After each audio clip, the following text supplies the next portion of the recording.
1 2 1 2 1 2 1 2. Check 1 2. We're checking audio. We're checking feeds. We're live on Twitter. We're checking live on YouTube. Please stand by. Had some problems getting the YouTube feed working. We are live on YouTube. We're live on Twitter. We're live on Facebook. Let's press this go button and see what happens.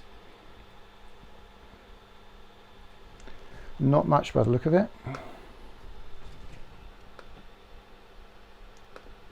Why not? Okay, let's try that again. What's going on there? Okay.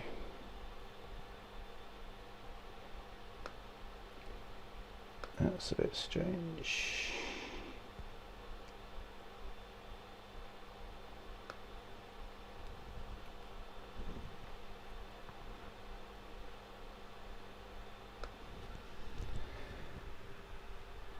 Okay, well, here we are in wherever you want us to be, wherever your imagination takes you, that's where we are today. I hope you can see something. There's a red light there that says on air. There's a red light that says record. I've got laptops buzzing and beeping. We've got people ready to go on Skype. So if you can see us, then just bear with us. We've got, I'm here on my own. I'm here on my own with 4 laptops, a Vision Mixer, I've got a robot, I've got 2 cameras and a big telly over there.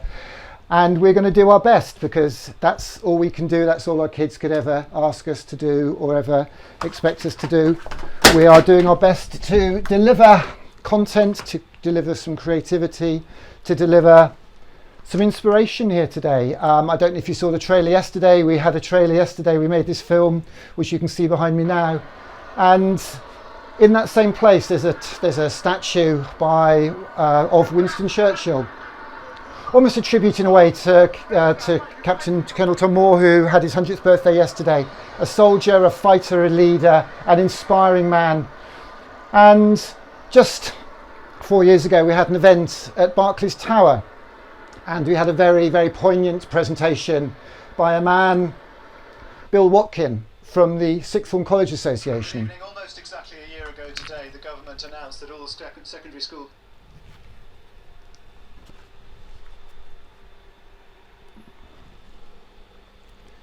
Okay, and we've got a first audio problem. We are really having fun today, aren't we? The audio doesn't seem to be patching across, so let's check that across there. And take that through the Vision Mixer. Everybody.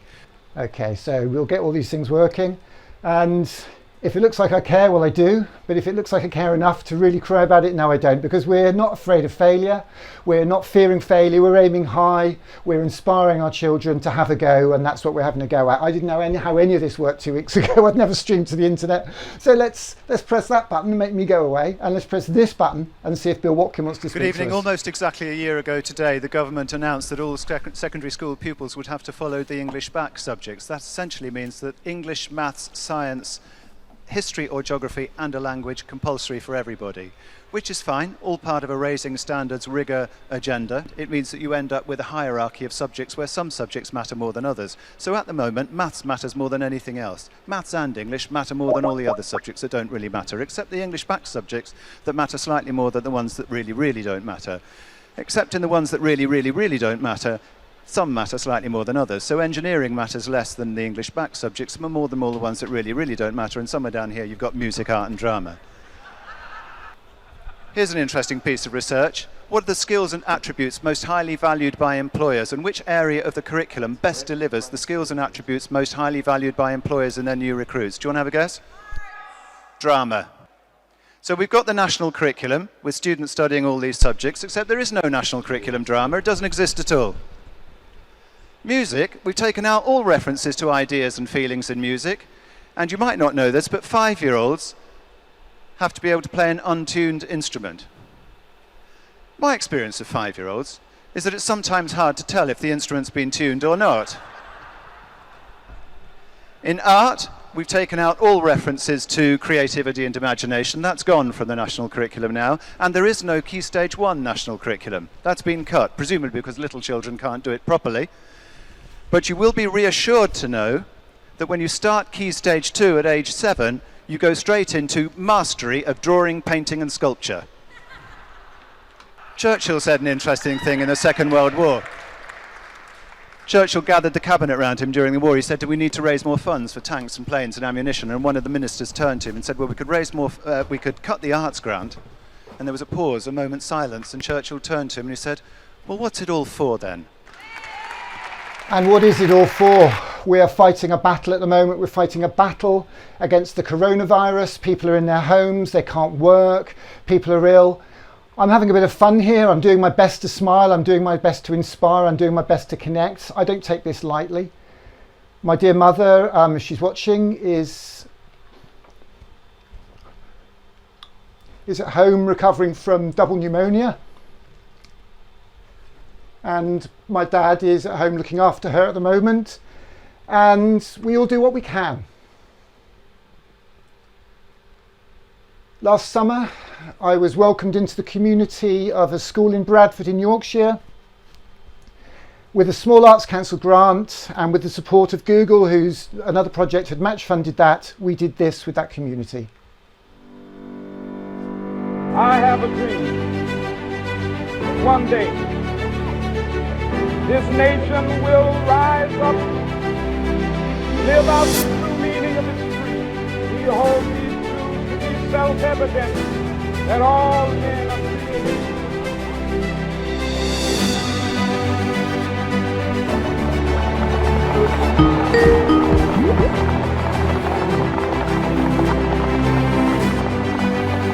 I have a dream.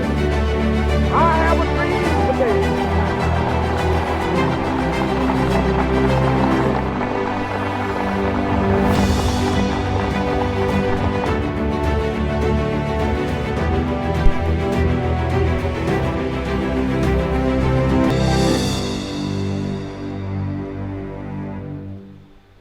Fantastic moment there with the Academy St James. And 1 minute we're in Yorkshire with people like Chris Tolson, who we'll hopefully be hearing from later on, the brave school leader in that school there in Bradford.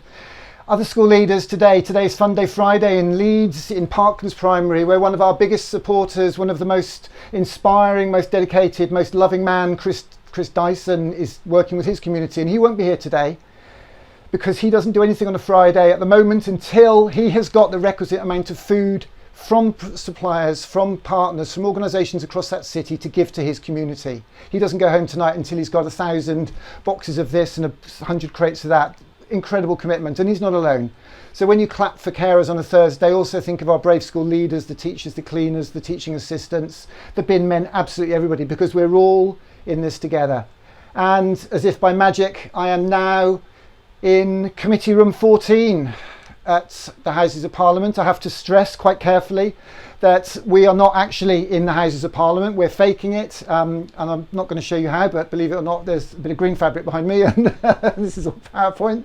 And if anybody ever says PowerPoint is rubbish, then they're wrong, because this is what we can do with PowerPoint on a good day. So really, what we're all about today is 30 amazing speakers. I was up till 2:30 last night trying to pull this together, up at 6 this morning. It's been crazy. I've done it all on my own. I haven't drawn on other people because I don't want to take advantage. We've got an Arts Council grant pending. If we get that, we can pay some interns, we can pay some artists, we can pay some people to help and roll this out across the country. But today is about showing what you can do when you do your best, when you aim not just high, but higher than high. And I've never aimed this high before.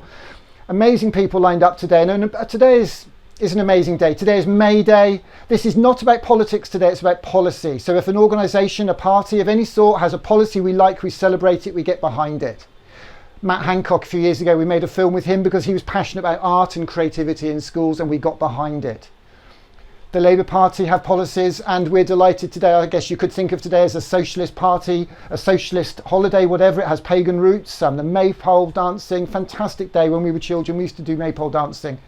But one story I heard very recently, which was fantastic, was that my local councillor, Councillor Ruth Bush, who is an amazing woman, worked tirelessly for this community. We've worked together, calming the street here, organising street parties, done what little I can to support her. We tried to save the swimming pool from gentrification.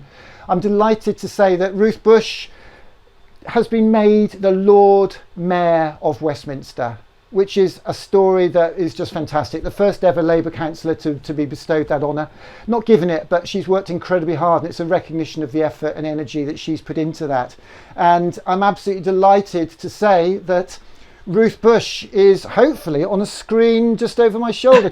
Oh yes, you're making noises as well. I don't know if is it your lordship or your ladyship? So I beg your pardon, I should have checked that. Your worship. Your worship. I'd worship you, Ruth. So well, thank you so much for joining us today. It's a pleasure. I know that you're at home and you've got your crest up there behind you. But what are your thoughts today in a nutshell? Before I'd like to go to something in a moment and come back to you properly. But what are your thoughts as you sit there on a screen at the moment? Well, I think this is. You'll not like me saying this straight at the beginning, but I do think it's a massive credit to you, Nick, because your energy exhausts me even before you start speaking, and the amount of energy you put into this and over the years as well.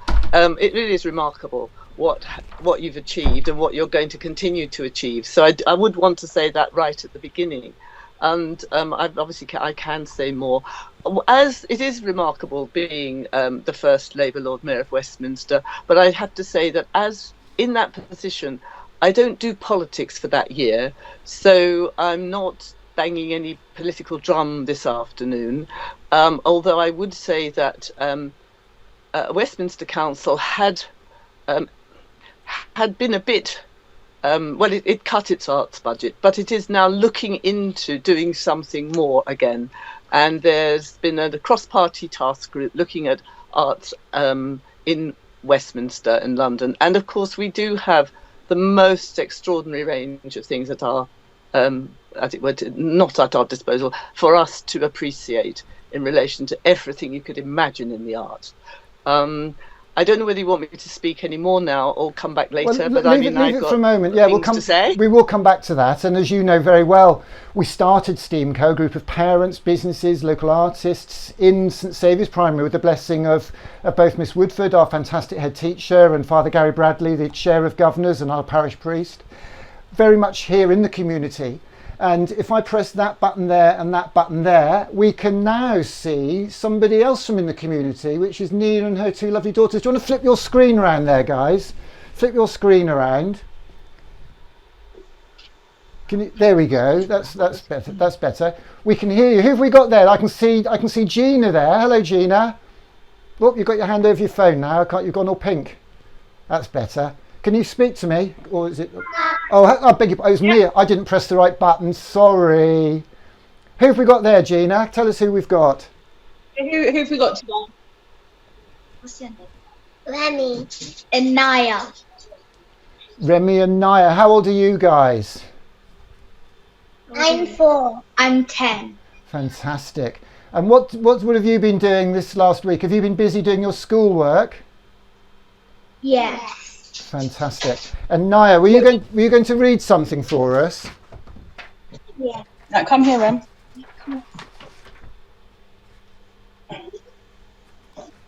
Come with me and you'll be in a world of pure and heavenly. Take a look and you'll see into your imagination. We'll begin with a spin, traveling in the world of my creation. What we'll see will defy explanation. If you want to view paradise, simply look around and view it. Anything you want to do it. Want to change the world, there's nothing to it. Wow, isn't that beautiful? What do you think of that, Lord Mayor? Well, I don't think, has she finished? Oh, I beg your pardon. You've got a slight delay. You should have been able to hear that. That's unusual. You should have been able to, you're listening. Don't worry, you're listening on YouTube, I think. It's lovely, and I think it reflects A in between ST and E and M. Sorry, steam. Isn't it a wonderful word in itself? It can blow the lids off pots. And A stands for arts, but it stands for aspiration as well. And so to be reading live to lots and lots of people is a really nice, good, aspirational thing. And there's so much there to do. And I would also like to say, in case I don't remember the next time I get a chance, everything in the arts is for everybody. And don't be fearful. Don't be frightened. Don't think, oh, that's not for me. It's for you to do, to appreciate, to get involved in, and to look at other people's. Fantastic. Absolutely. And listen to them. Well, thank you for that, girls. You stay there because I sent you one of my big boxes. This hasn't got the label on yet, but we're calling these Art Time boxes.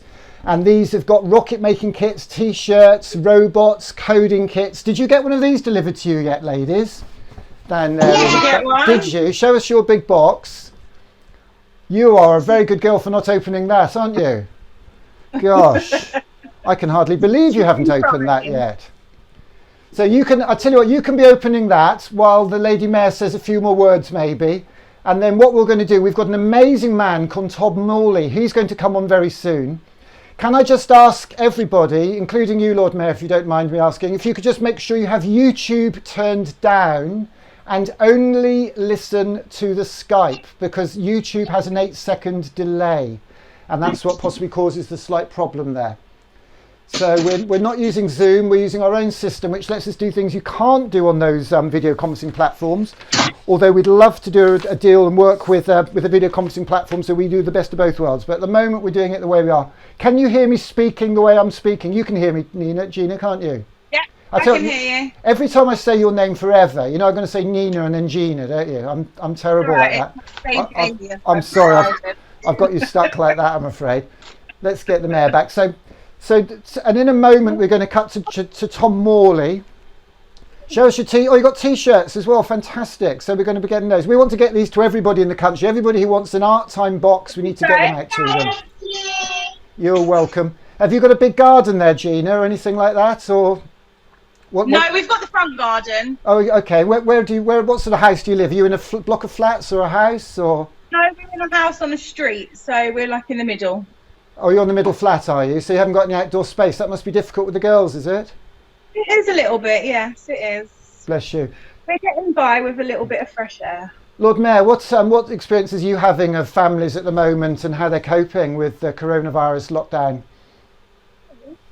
It varies, and we have many families who are like Gina and Naya, and there's limited space, and people who are in more overcrowded places than that, sure, without access to a garden, and that's very, very difficult for people. And yeah, it's simply hard, and there's nothing you can say that makes it a lot easier. But I do think that the arts side of life gets to be even more important than usual in these sorts of circumstances where everybody is indoors most of the time. And so to have this this launch of something amazing across the country throughout May is a really good thing, because it will remind people there are things you can do, even if you're all scrunched up together. And so I'm grateful to you for doing this now, and it's a shame it's had to come with you. Well, it's a pity we have coronavirus with COVID-19 at all, but given that we do, I think this is likely to be a real blessing for people. Well, it's interesting you say that, because there was a phone in on the radio with James O'Brien on LBC this morning, and he was saying, has anybody got anything positive to say? And I was going to phone in actually and say, well, things are very difficult for lots of people, for me as much as anybody else, because I've got no work beyond this, but I see a great opportunity, because there are changes that need to be made in the country in many different areas.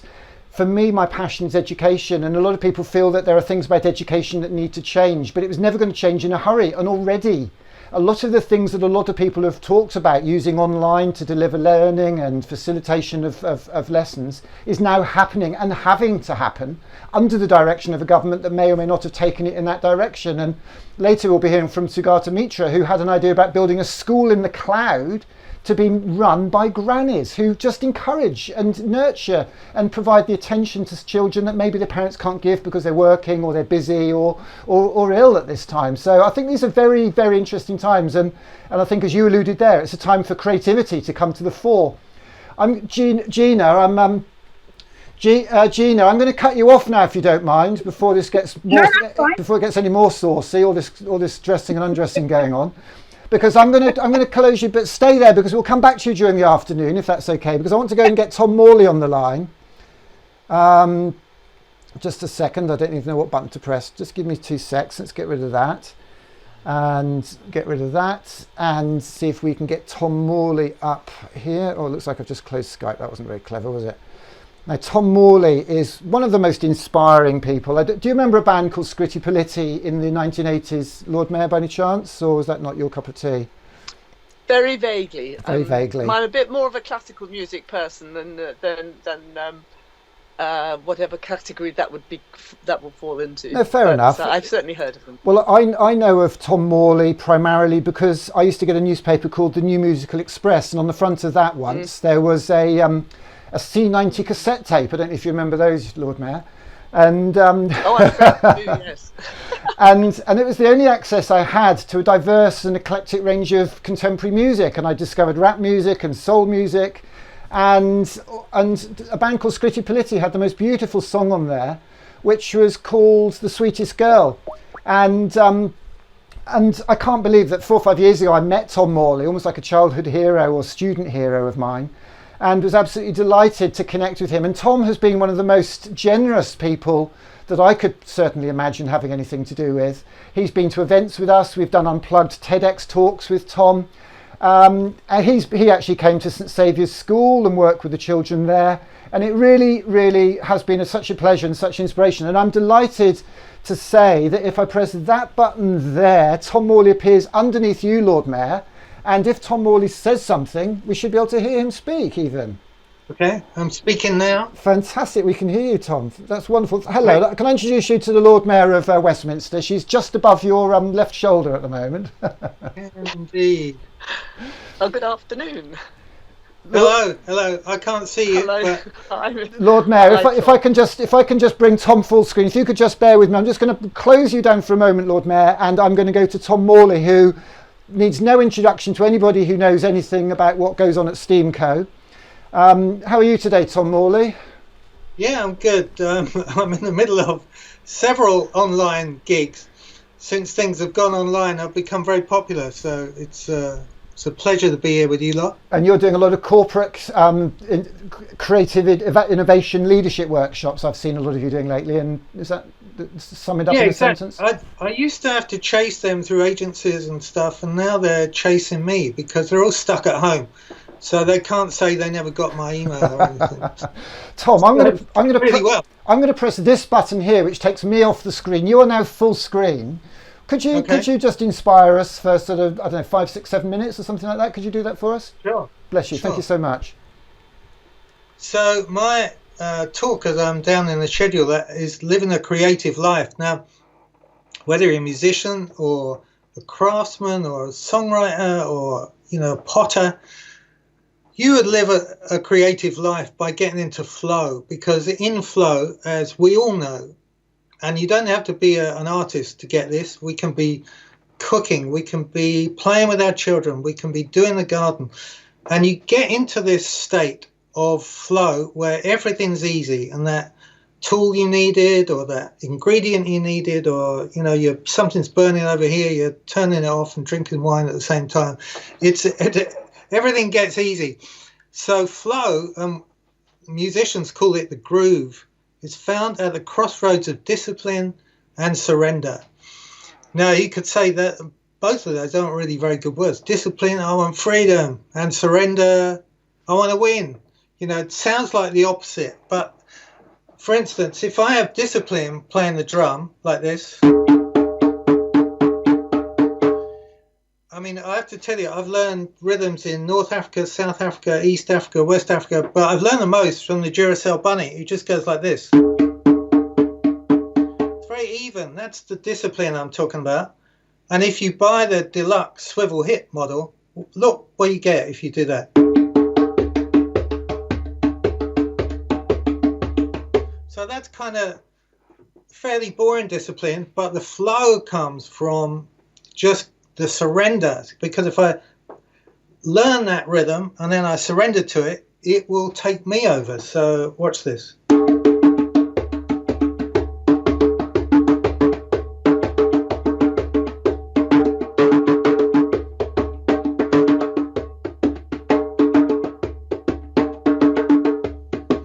So that's a way that I can trick myself getting into flow, because I may not feel it at the beginning, but by the activity of doing it. This is the essential thing. It's why I like Steamco so much, because it's all about activity. sure, we have to plan it, but man, on the day in those schools when everyone's got their passport and they're going around getting this stamp with different activities. And the thing about flow is once you get into it, you do not want to leave that state. It will go because you'll have some logistic thing to do and it won't go right. But then you need a way to get back to it. So discipline and surrender are the ways. And it just means do something really well and then be free with it. And these days, we don't really do that. We go out and get an app that makes it easy, or we say, oh, it's a bit boring just going like this. And it is boring for anybody. Anyone who's like, say, a potter would have a lump of clay and they'd have to do it over and again until eventually they just throw that clay on the wheel and they go, and then they go, wow, how did I make that?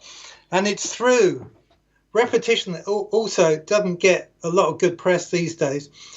Repetition, people say, I want something new, but every tribe, every culture is pretty much based on repetition, ritual, repetition. Why do they have rituals? It's because they work. And the more you do them, the more refined you get, the more some actions become automatic. But in that automatic behavior comes the freedom. That it's a paradox. Restrict yourself and you're free. So I would say in your creative life, make a performance out of it. It comes from the performance. Even if you're just washing up, you can wash up like this. Grr, grr. Oh, I hate washing up. Or you can wash up like this. You know, throw some soap around. Annoy your the other people in the house. Now's a good time to do it. But it will get you into that flow state. My job, just for one more minute, my job really is to go around the world giving people permission to just go like this and then go like that. That's why I have all these drums in the background. I've worked out a way of doing it online with wooden spoons, but we won't go into that now. So I think that's my piece for now. I wish you thank you, Tom. All the best for the rest of the day. And thank you for having me here. Thank you so much, Tom. It's absolutely wonderful. You stay there. Just stay there just 2 seconds. Let me see if we can get the Lord Mayor back up. So if I press that and that, you're both back on the screen again. So Lord Mayor, as I say, Tom came into St Saviour's Primary School on one of our STEAMco days. The thing with people like Tom, there's only one Tom and there are 25,000 schools. And what we're trying to do is raise funds to roll what we've proven there's an interest in across the country so that we can create activity packs with Tom, maybe spend a week with him, not on Necker Island necessarily, maybe around his council flat or wherever it is he lives. I haven't been around to his latest place, but spend a week filming with Tom, develop it, and some learning practice, some experts, some teachers, to develop an activity pack that parents can deliver in schools with teachers and other people with household instruments like Tom's holding up now, just wooden spoons. What would your thoughts be about that, Lord Mayor? Creatives like Tom going into schools. I think it's a really good idea indeed. I think there's always room for fun in learning, but I think we've forgotten a bit that you have to work hard to get good at things. And I get a little anxious if people are overpraised for just having a go. Be praised for having a go, but don't be told you're brilliant because you've just had a go. You might get to be brilliant if you do exactly the sort of thing that Thomas said. Keep doing it, keep doing it, keep doing it, and then you'll find yourself in that groove, in that zone. But can I just say something about that? And obviously people do need the fun as well. But don't thank you, Lord Mayor. Repetition is key. Go, Tom. Sorry to interrupt you. Because you reminded me of when I was at school, right? When I was 7, I was quite good at art. And even in geography or history, because we had the same teacher for every subject, if I got a gold star, not necessarily for what I wrote, but for what I drew about something, I'd need to get 3 goods in a row to get a gold star. So I might get 2 goods and then the next one wouldn't be, and my teacher would say, oh, what a shame, you nearly got a gold star. So I got a lot of incentive from that. I became really good at drawing and really good at knowing what she wanted. Whereas sometimes I don't have any children myself, but when I pick kids up with other parents I know, they come rushing out of school with certificates. And I say, what's that for? And they go, I don't know. It's for turning up. Turning up! Absolutely, and it's interesting because a lot of people think that the arts, and we think of art as being much broader than music or dancing particularly, but it's an easy light touch. You know, people like Tom didn't get as good as he is in 5 minutes with a 20 pence app. You know, this is a lifetime of perfection. I've got a cousin who's a classical violinist, and he practices 4, 5, 6, 7 hours a day. You know, this is a full-time job, and the dedication is there. Go, Tom. Yeah, and there's, I think, Lord Mayor, what you are kind of hinting at, and I think all of us who do what Nick says and practice, we actually find a much more pleasure in that, personal pleasure, than getting an easy certificate or an easy tick. It sets us up for the wrong sort of life, and also it doesn't make us good employees, because when we get to work, we expect lots of praise just for walking through the door. We're not going to get it. We've got to deliver. So I think we're training kids in the wrong way if we give them too much praise, as you say. Well, I've worked with you enough. I've worked with you enough times, Tom Morley, to know you don't take any nonsense. Thank you very, very, very much. I know you've got 2 other events this afternoon. I don't think you've ever been busy. So a big round of applause across the nation for Tom Morley. I'm going to drop you off now if you don't mind, Tom, but thank you so much for joining us today, and we'll be in touch. Bless you. Thank you very much. So, Lord Mayor, are you all right to stay for one more caller, Lord Mayor, out of interest? Is that okay with you? Yes, that will be fine. There's one other person, because the next session is very much around the community here. It's in a different borough to yours, and I've just got to look his I should have remembered that, shouldn't I? My name is... Okay, so we'll find him. Hopefully he's watching us on YouTube, so he knows that he's just about to get a call, although he's 8 seconds behind on YouTube. Portobello Road, I mean, where we're based. I mean, what is your ward called, Lord Mayor? Sorry, it's Harrow. Is it the Harrow? It's Harrow Road Ward. It's where you live, Nick. Harrow Road Ward. I know. I'm trying to pretend I live on Planet X. Tina and I also live in Harrow Road Ward, my very own special ward. That's right. Which I share with 2 other councillors. And is the boundary for that the canal, the Grand Union Canal, out of interest, or is it the Harrow Road itself? It wiggles around in a very weird way. Because St Saviour's School is in the next door ward. Oh, is it? Oh, that would be Little Venice then, I guess. Yeah, okay. No, Maida Vale. Oh, Maida Vale. Right. Sorry, I just can't keep up with all this postcode lottery. I know. It's all one big turf war for you guys, isn't it? No. So basically, the person. Question. Do you want a quiz question, Nick? Go on then. Why is the word ward used for divisions in a council and for the place where people stay in hospital?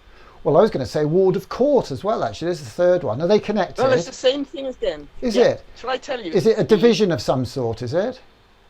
No, it's defence and care. Oh. It comes from a very old English word, which means defending, and it came to mean caring as well. Okay. Looking after. Okay. So I'm there to look after you. Well, that's lovely. It's a good job somebody is. So I've got somebody else on another screen. I'm going to do this, and that will tell him to turn his screen round because he's on an iPhone. I'm not going live with this chap until he turns his screen round. Or shall I? These amateurs, you know what they're like. Okay, I'm going to go to him then. Okay, so on the other line, Lord Mayor, is an amazing man. Piers Thompson, which I believe has an H. Oops, so he's flipped his camera around now. Flip your camera back the other way, Piers. We like your laptop. Go landscape. Go landscape. Go landscape. That's it. See, the trouble is, Lord Mayor, you get these radio jocks, and when you get pictures involved, they get a bit confused. You see. Good afternoon, Piers. Piers is one of the. Good afternoon. You've got. Good afternoon, Nick. Have you got me? We have got you. We've got your nose. You're very close. Pull back a bit. That's perfect. Okay. You're on the screen. Yeah, is that better? Sorry, I'm going to stop looking at myself on the YouTube. Yeah, forget that. It's really confusing. And it's 8 seconds behind. So you're on the screen here with Lord Mayor Ruth Bush, Lord Mayor of Westminster. Congratulations, Lord Mayor. Thank you. Thank you. I'm coming to the end of my term, in fact. Oh, are you? Oh, God, that's typical, isn't it? Just got to know you as well. I've known you 20 years. So Piers co-created and co-manages Portobello Radio, which is a community radio station. So Piers, if we pull you up full screen, do you want to tell us a little bit about what it is that you guys do and your passion for the community? Absolutely. Go for it. Thank you, Nick. I noticed on the brochure that I was put down as talking about citizen journalism. I'd like to think in a way that what we do is more citizen op-ed, citizen opinion pieces. Portobello Radio has been going for about 5 years. We actually started as a show on another radio station, and then we graduated via My Shed into being probably semi-fully fledged station now. What I like to think we provide is connectivity, because to my mind, connectivity is what underpins creativity, because 4 people in a room with different things bouncing around are more likely to come up with a great idea than 4 people sitting in 4 different rooms. So we have nearly always broadcast, until the most recent events, we broadcast from right in the middle of the community, from the West Bank Gallery, from the Tabernacle, from the Muse Gallery, from the KPH on Ladbroke Grove. So we've always been open access. We like to think of ourselves as the authentic voice of Portobello Road and Ladbroke Grove. And what we mean by that really is that we're like those crazy New York cable stations of the early 80s. We let pretty much anyone on as long as they're not going to shout fire in a crowded theatre. I think what that really allows, it allows people to meet people from different disciplines. It's the age-old thing, whether it's the pubs in Soho in the 50s or the salons in the Belle Epoque of Paris in the late 19th century. If you put a lot of people, preferably interesting people, in one room, you just get a bouncing of ideas and new things emerge. I mean, a lot of that new stuff will be rubbish, but out of that rubbish, 2 or 3 great things quite often come out. The other point I'd like to make, actually, if I may, just pick up on what Tom and the Lord Mayor said, is I actually think there's an awful lot to be said for turning up. I'm not sure if you should get a certificate for turning up, but Woody Allen, obviously now disgraced, once said that 95% of it was just turning up.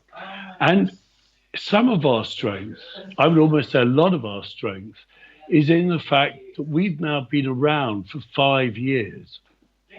We've been sitting there, people look at it and they think, those guys have been doing that for a long time. They must be kind of serious.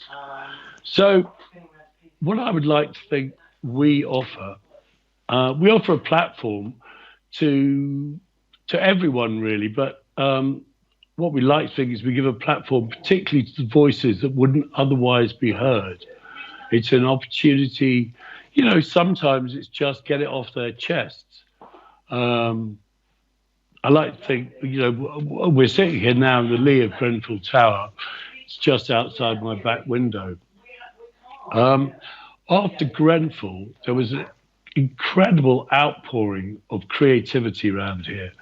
Now, some of it, turned out to be great art, but a lot of it was just people scrawling on a piece of paper. But that process of finding a means to get it out, and as we all know, better out than in, that process was so powerful for people. Anyway,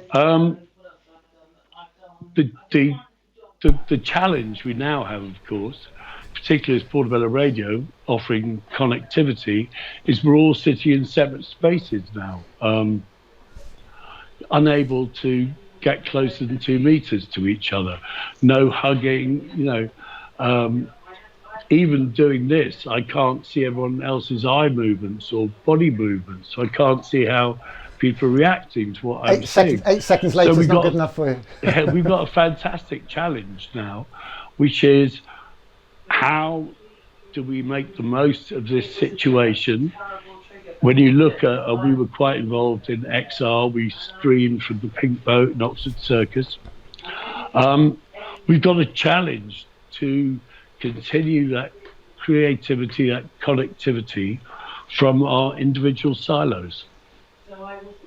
Brilliant. Well, thank you so much, Piers. Lord Mayor, while Piers is on the line, very quickly, I know we've actually got Chris Sullivan on the line to come on next, who co-created Portobello Radio, co-founded it with Piers and Greg, the fantastic team down there. We've worked with them. Lord Mayor, what are your comments and thoughts around the role of community radio and citizen journalism and blatant self-promotion like this with his T-shirt? Put your beer gut away, please, Piers. I know I've put a lot of weight since this lockdown. This is a family show, and that's a very disrespectful thing to do with the Lord Mayor just above you. I'm appalling apologies, Lord Mayor, for that. I'm not looking, don't worry. I think it's interesting because I think it is important, and I think people find it important, both. And I personally, I feel quite embarrassed because I don't really know about Portobello Radio after all these years, and I'll check it out. But I think, though, as well, I certainly think I think it's valuable. I think it's valuable. I don't think it's absolutely for everybody. But I wanted to just pick up on one thing. Oh, Glory, I've forgotten his name. It was just said. Tom. Because I think as well, when I said about overpraise, I did not want to imply that where children have difficulty trying and just giving it a go, then they do deserve praise. It's when they can do more than that. Once they can do more than that, that they mustn't be sort of cut off by overpraise. And the other thing is that if children live in difficult circumstances, then again, turning up can be quite a difficult thing to do. And so we do need to make sure that that's taken on board. Absolutely. Okay, well, thank you very much, Piers. I'm going to bump you off now, if you don't mind. This is my power trip moment. We've got to get on. You've got a show anyway in 10 minutes, Portobello Radio, which starts at 4 p.m. Now, I'll tell you what, PortobelloRadio.com. I've let you have a go on my telly station. I want to come and do a DJ set on your radio station one day, because I found my DJ mixer under the desk, and I've got two 1200. I've got 16 boxes of records in the loft, and we've started DJing. So yeah, and we got. I think Neville's doing a spot tonight, isn't he? So it's just amazing, isn't it? This is about community collaboration. Fist bump here, Piers. There we go. All the best, mate. Take care. Can't get to the camera. I know, it's a little bit difficult, isn't it? Thanks, buddy. Let's see if we can get Chris Sullivan on here. Where is Chris Sullivan? Oh gosh, what was his address? Let me just text him if you're watching Chris Sullivan. So keep talking, Lord Mayor, would you? Because I've got to sort of bluff this for a moment. Yeah, just say something interesting for a moment. Okay, well, I shall be very interested to find out what else you have in mind for this month of arts activities, and in its broadest sense. I do take your point, across the country. Well, I'll tell you what then, I could probably get it picked up by all and sundry to see what imaginative, innovative ways people can find to do things that you could call artistic. Or you might not even call them artistic, you might just call them imaginative and aspirational. Well, I think there's plenty to be done, and I look forward to you inspiring us. Well, what we say that art is what we call it when what we do might connect us to somebody else. So your art could be painting or photography, cooking or coding, fashion or football, robots or rockets, whatever it is that a child is passionate about, that they can make their hobby, they could make a career, or just something they do as part of their education. So, because you think of the art of fly fishing or the art of silversmithing, you don't always think of painting art. So we're just trying to use that word to make art much more acceptable, because it's very easy to be critical of government policy on education, but I believe that a larger issue is ignorance at one extreme or lack of awareness at another among parents and teachers of the value of art and creativity, so that if we can raise that awareness, then people will demand it and use it and make greater use of the opportunities available to them. So let me have a look. Okay. Does that make sense, that definition, or do you feel we're in danger of dumbing it down? I think it's one that stretches it so far that sometimes you wonder if it's completely worth it. But I don't mind, because you do what you do and it works, and that's brilliant. But yeah, I think as well, the sort of art that Tom's talking about, where you actually do have to really work at it and create something and communicate, but it's not the same as rocket science. I think those distinctions are still worthwhile, especially intellectually. As you get a bit older, you can begin to make distinctions of that sort. But you bring the skills across, and it's wonderful to have those skills wherever you learn them and take them to other disciplines and other patterns of living. Well, the irony is we were going to focus around creativity, the actual act of making and creating, but then we decided that would take some explaining. So we decided to try and build what we do around art, which is what we see as the combination of creativity, the act, tools or technology, what you need to use to make that come to life, and then the people bit. So creativity, tools and people. But then the Arts Council went and did a 10-year strategy where they don't mention the word art, and the only word they have now is creativity and create. So artists are now called creative practitioners, and their strapline is let's create. So okay, and I've now got Chris Sullivan's email, so I'll do this now. Okay, so here we go. So just 2 seconds. So CJP. Well, whatever words you use, the doing of these things that you're doing, it's really important. And for young people in particular, thank you very much. That's very kind. It's there for them. Well, I personally think this was my calling. I was a Blue Peter child. We didn't have television when I was a kid because they literally hadn't invented it. And it was about playing with train sets and being creative. That's what I did, and it's what I loved doing, and that's kind of what got me here, I guess, as much as anything. So basically, we spoke last night about this chap, Chris Sullivan, who is an impresario. He's an artist. He's an author. He's a journalist. GQ magazine wrote an article about him last year, 13 pages. David Bailey took the photograph. So there's a testament to his, if you like, to his kudos. He established a nightclub in Soho. Turn your screen around, Chris. There we go. Called the WAG Club, which I believe ran for about 20 years. He ran that nightclub for about 20 years, and he's now got his phone locked. Does your phone not unlock, Mr. Sullivan? Or should we have you on that's strange. Have you got your phone? It really winds me up when I'm making a call to somebody and it keeps on switching all over the place. Can so you, I put it on. Can you yeah, turn I it? put it on. Turn I it put off. it on I don't unlock it, put it that way. But I will do. You'll do it just for me. So a nice chap. We've got a boyo on the phone here, on the system here, Lord Mayor. From Chris Sullivan's from Merthyr Tydfil in South Wales. He lives. I beg your pardon. You're showing off your Welsh word, are you? So turn your screen. Just a little bit.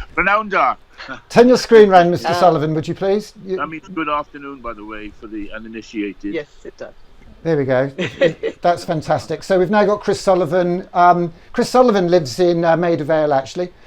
Chris, in a sentence, tell the Lord Mayor what it is you've done in your life and what you're going to do, what you're thinking now, what you're going to do. Just one sentence. Keep it short. What have I done? Well, I left Merthyr Tydfil on a grant. Went to Camberwell, then St Martin's, and when I was in St Martin's, I started running nightclubs. Then I started a band called Blue Rondo. I got a £500,000 advance off Virgin. Then I started a club called the WAG Club that ran for 18 years. While I was doing that, I also directed videos and I was painting. And then when I had enough of that, I became a journalist, which I've done for the last 20 years now, writing for like everybody from The Guardian, GQ and stuff like that. And I've written 3 books. The last one came out last week. And I'm now back involved with painting again and selling the paintings, but also I've written a script and a TV series. And that was just by last Thursday lunchtime, wasn't it? Yeah.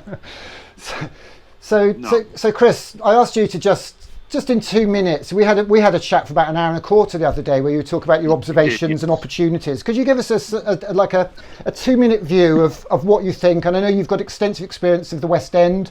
Lord Mayor, the Councillor Ruth Bush is responsible for Soho. So what I'd like to think here is you might be able to spark some conversation that you could take offline with her at a later time. So go for it. Well, as we discussed the last week, you in your email, you asked me about the importance of creativity and the importance of creativity, especially if you think about Westminster, shall we say.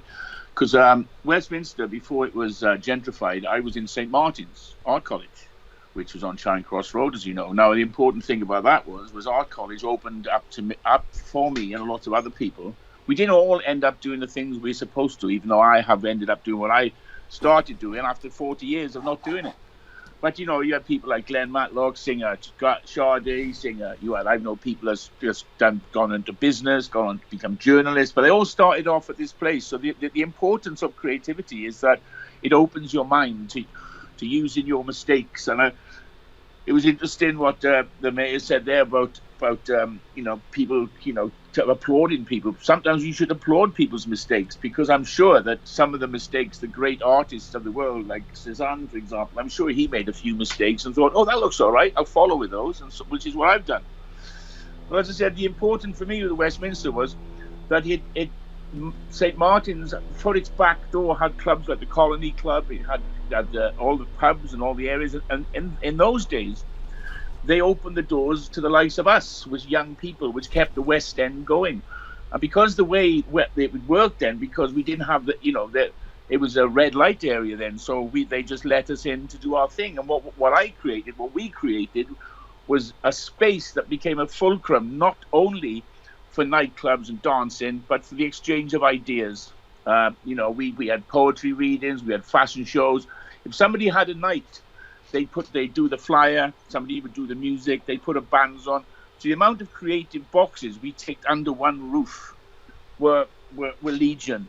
Now, unfortunately, what's happened, because of the rather excessive, rates and rents that are charged in Westminster, that has been taken away from us. And we have lost an important side of London now, because the thing about the West End, Westminster in particular, is egalitarian in that everyone can get there from all over London. Hackney's no good to me. I live in West London. Peckham's no good to me, But what's happened is, when we went in there, it was a red light area. Through our patronage of the area, Soho, it became a very marketable commodity. So it's been taken out of our hands and stuck in the hands of chain restaurants. Now, as the mayor of Westminster, I think, and Mr. Khan, what they have to do is try and reinvigorate the soul of Soho so that it's given back to the people. And I think the first thing they have to do with that is a rent and rate cap, and also open new premises for new whether it be discotheques or, I know that's a hateful word, but don't forget, we were a discotheque, but we put live bands on.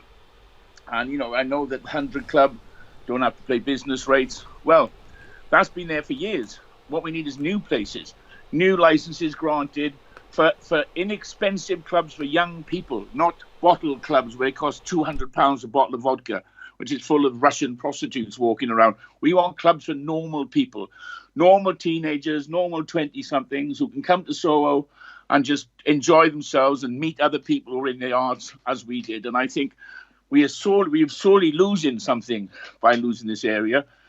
And unfortunately, it might be too late, but I think it's always worth a go. Anyway, you asked me to talk about Soho, so there we go. No, I personally think that there's a place for people like you. I'm sure you're on the committee of the Nighttime Tsar, which I know is not in the remit of the Lord Mayor. Lord Mayor, what were your, without going into a massive conversation now? He heaves a great sigh.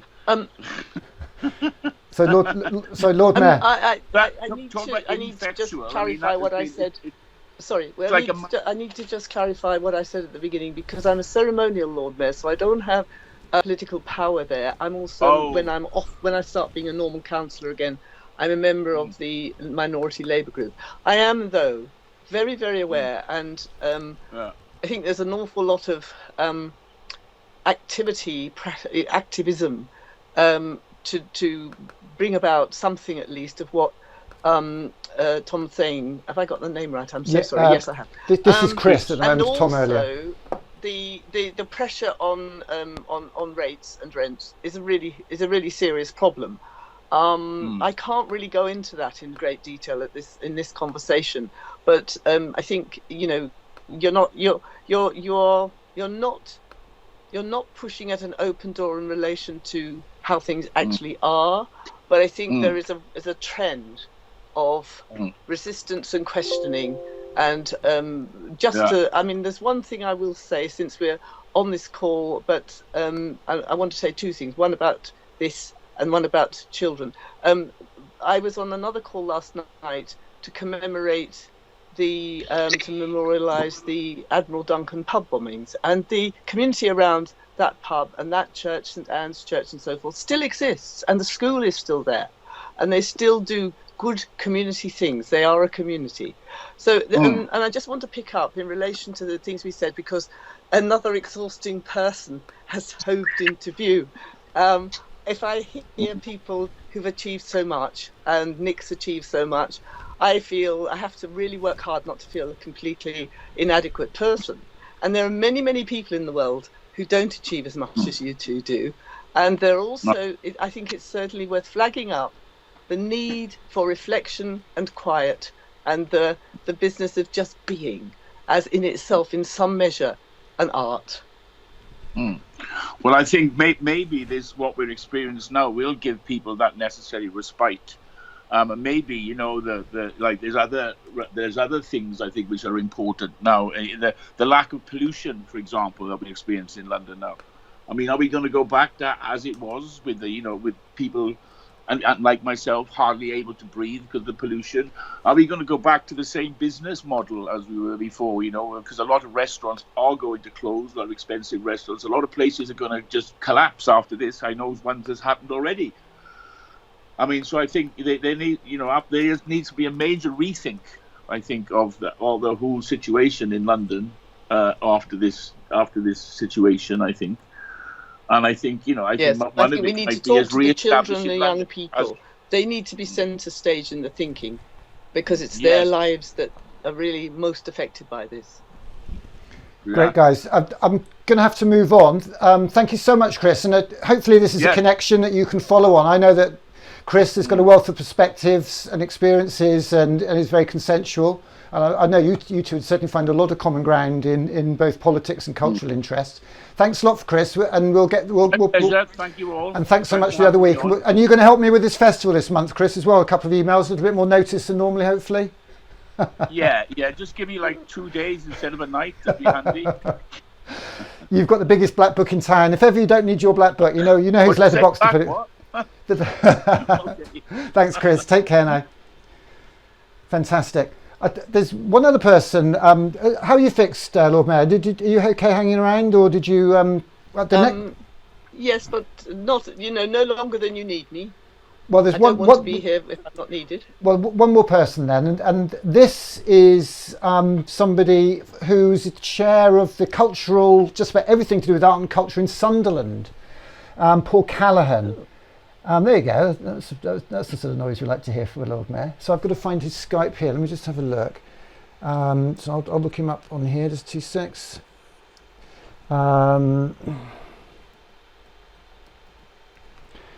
Didn't have time to transfer everything across from emails and spreadsheets. I decided to go to bed instead. It looks like I found him. That's good.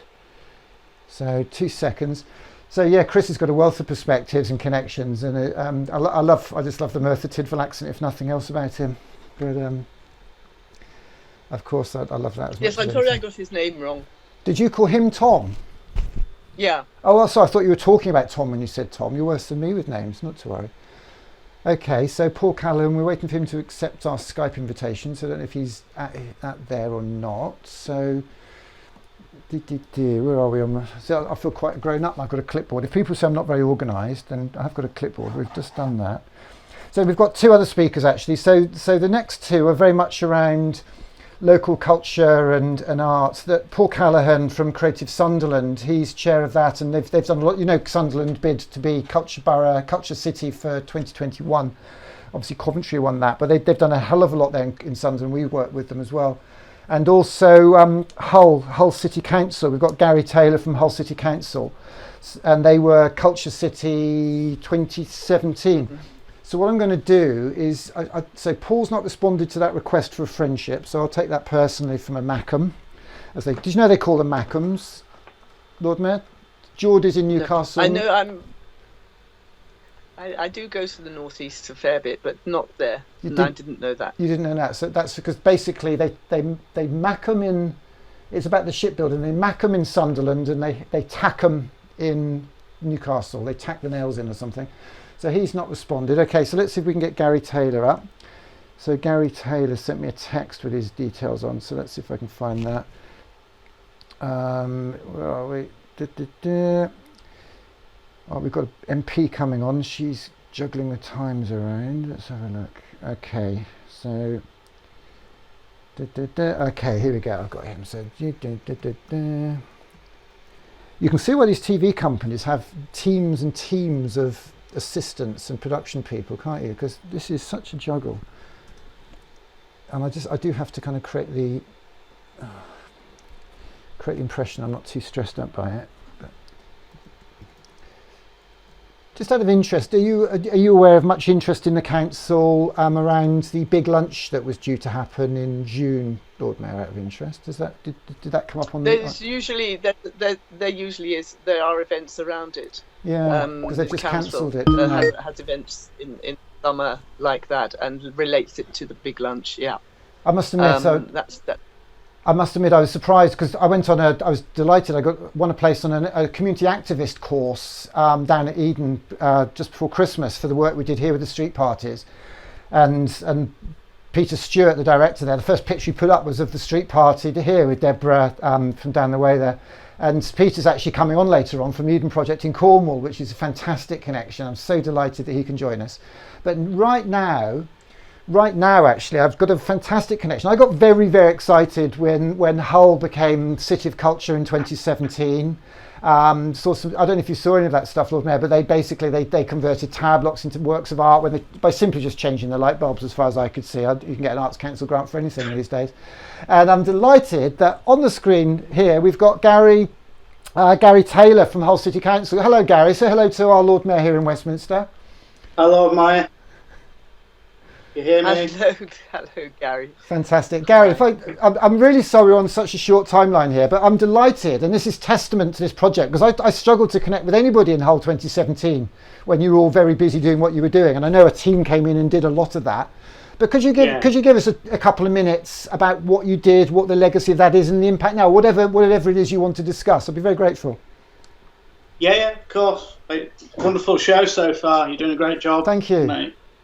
I hate the word legacy, and it suggests there's a middle and an end. And as we know, creativity and arts are a forever thing. It's what we are. It's what makes us human. And it doesn't mean we can't stimulate culture. We can't encourage discussion and creative thinking. But 17 was about that stimulation.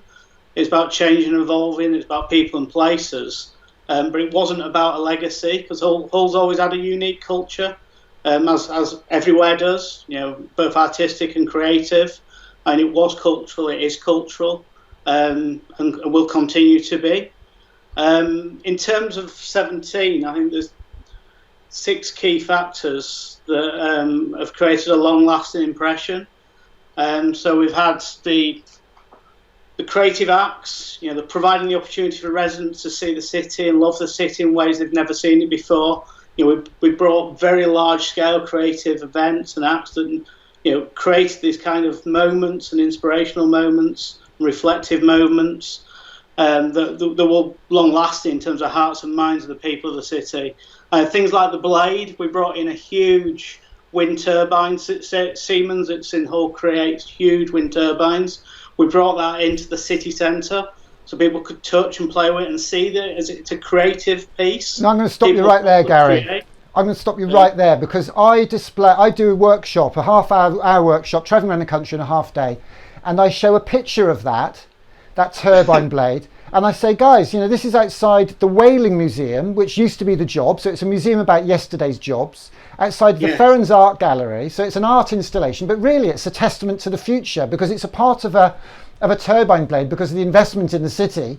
But then we talk about how the Imperial College invented a robot to examine the blades, and what a fantastic installation. I had to chuck that in because I could talk to you for an hour and a half about that work. I'm sorry to butt in. You carry on. It's got everything, hasn't it? It's wonderful. And it's created by hand by people of Hull using traditional fishing vessel shipbuilding techniques. Really? But with this immense amount of advanced technology from Siemens.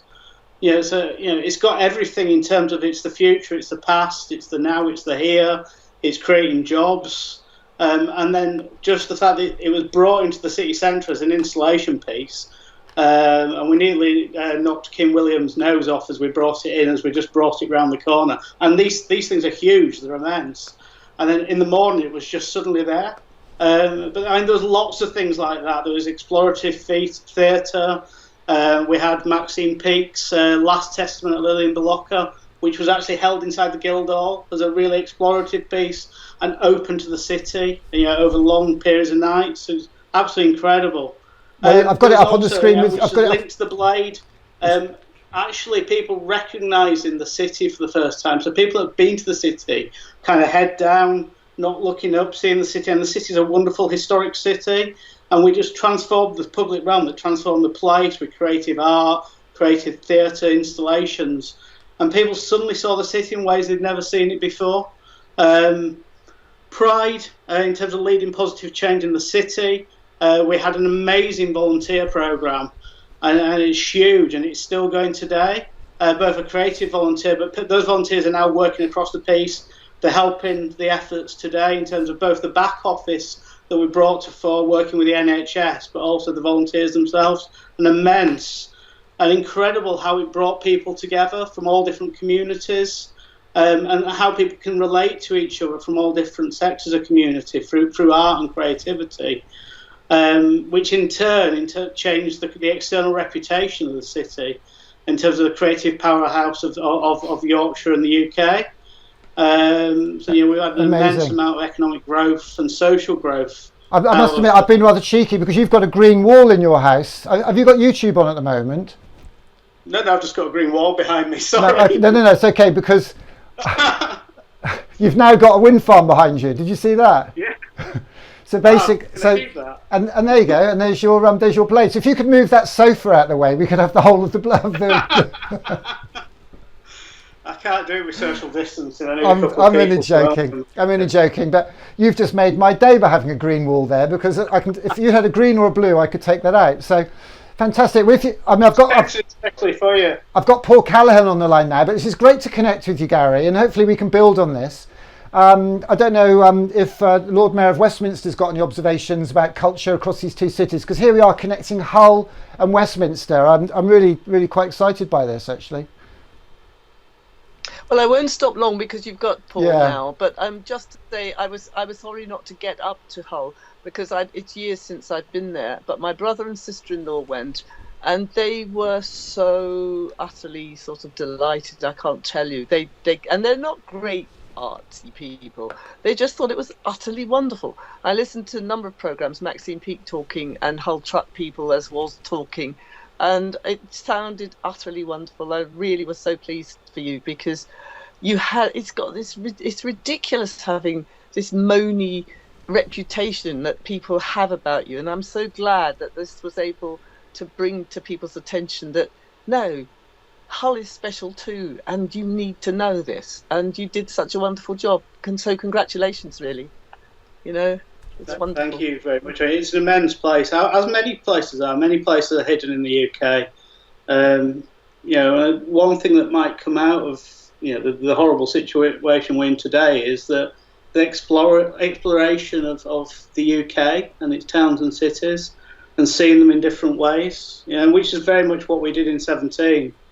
It's about just turning a mirror on yourself through the arts and creativity. Fantastic. Well, thank you both. I know you need to get off, Lord Mayor. So thank you, Gary. I'm going to say goodbye to you. Thank you. Thank you very much, and we'll be in touch. Thank you so much. So bye then. And I'm going to bring myself back up here and put you up there like that. And gosh, I'm getting my proverbials in a bit of a twist here. There we go. So thank you so much for your time, Lord Mayor. I hope that was nice for you. I'm going to just go back. It was great, and hopefully I can talk to you at another point about how this is going to go forward through May, and what else happens. Well, that would be incredible, because we are going to do a day back here. I've just got one very quick thing. It's going to be 30 seconds before you disappear, and then we'll let you go. But this will be worth waiting for, I'm sure. Right. Let's see if these people answer, and then I'm going to come to you, Paul Callaghan, if you're watching. So keep looking.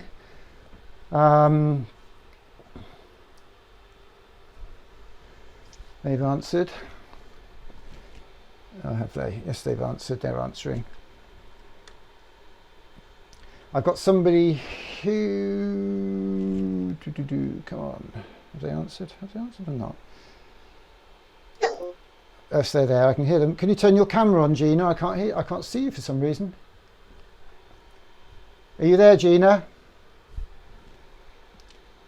Hello, Gina. Looks like you've got your microphone turned off. Or have I turned it off now? Oh, there we are. There we go. Hello again. Hello. Well, the Lord Mayor's got a busy day and she's got stuff to get on with. You've got your T-shirt on. Fantastic. The Lord Mayor's got a busy day and she's got stuff to get on with.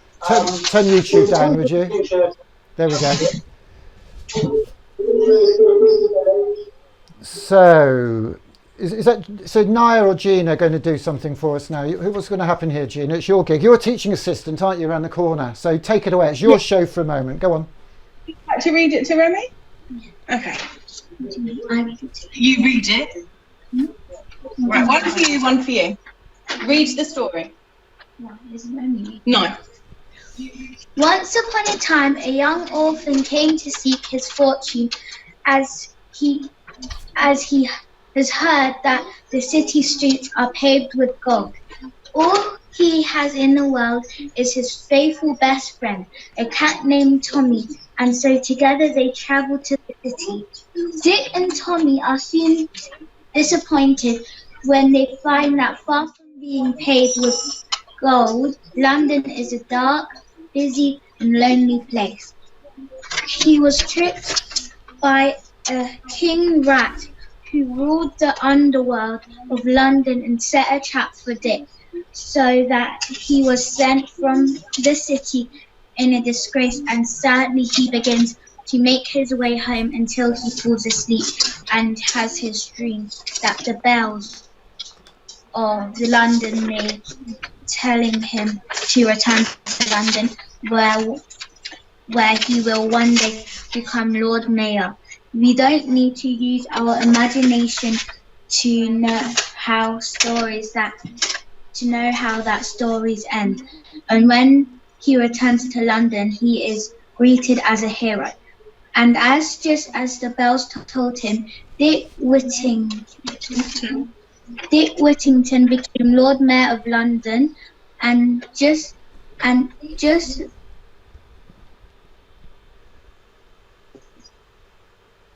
we are also proud of you being the first Labour councillor to be Mayor of London, not only here in my road and all of London, but the whole country. Today on May Day 2.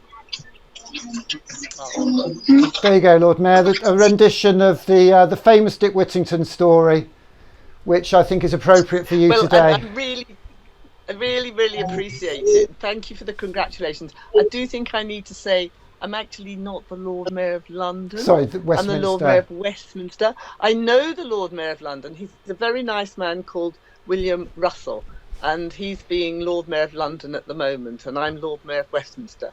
But it's a very, very, very big honour, and thank you very much for telling me the story, because it's always worth remembering that that poor man became a very important man, and there's always a pathway that people can tread that will get them further on than they are now. So thank you, and hopefully I'll see you when we're all out again round the corner. We can say hello to each other, because we don't live far away from each other, and it will be lovely to see you in person. Thank you very much. And what do we say to the Lord Mayor, girls? Thank you. And thank you, Lord Mayor. And I'll come back to you in a moment, girls. I've got a man in Sunderland I need to go and speak to now. I'll see you later. What are you getting up to anyway? What have you done in the art time box? Have you done anything yet, apart from wear the T-shirts? What have you done? We made our rocket. Oh, look at that. You've made a rocket. A mum and two daughters. Well, blimey, that's fantastic. We'll have to fire that sometime. I'll show you how to fire it. We ran out of launchers because they're supposed to be coming in. We're coming those in the next few weeks. Anyway, thank you, Lord Mayor. I'll let you go. Thank you so much, and Gina and girls. We'll come back to you all very, very soon. Bye-bye. Thank you, Lord Mayor. We'll be in touch. I know where you live. Thank you.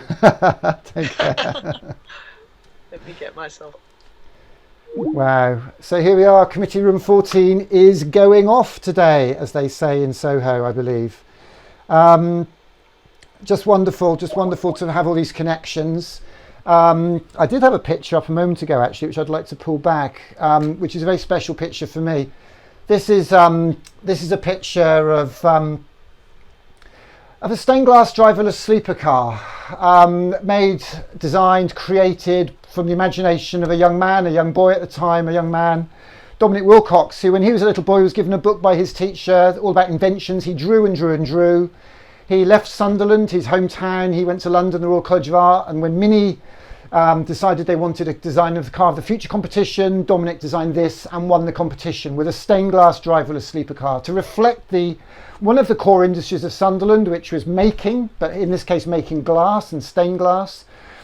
And my moment came. I always wanted to be in advertising, but I could never get a job because I didn't go to the right school and my face didn't fit. And I made a poster the day or the week that Dominic was speaking on what was the David Letterman show? I forget the guy's name now, but a massive show in America. And I remember that opportunity coming up. And I went to the government and said, look, this needs to be a poster. You need to have one of your Creativity's Great Britain posters to celebrate the creativity of this inspiring and this incredibly generous and amazing young man. And I sent that PowerPoint to them on a Friday.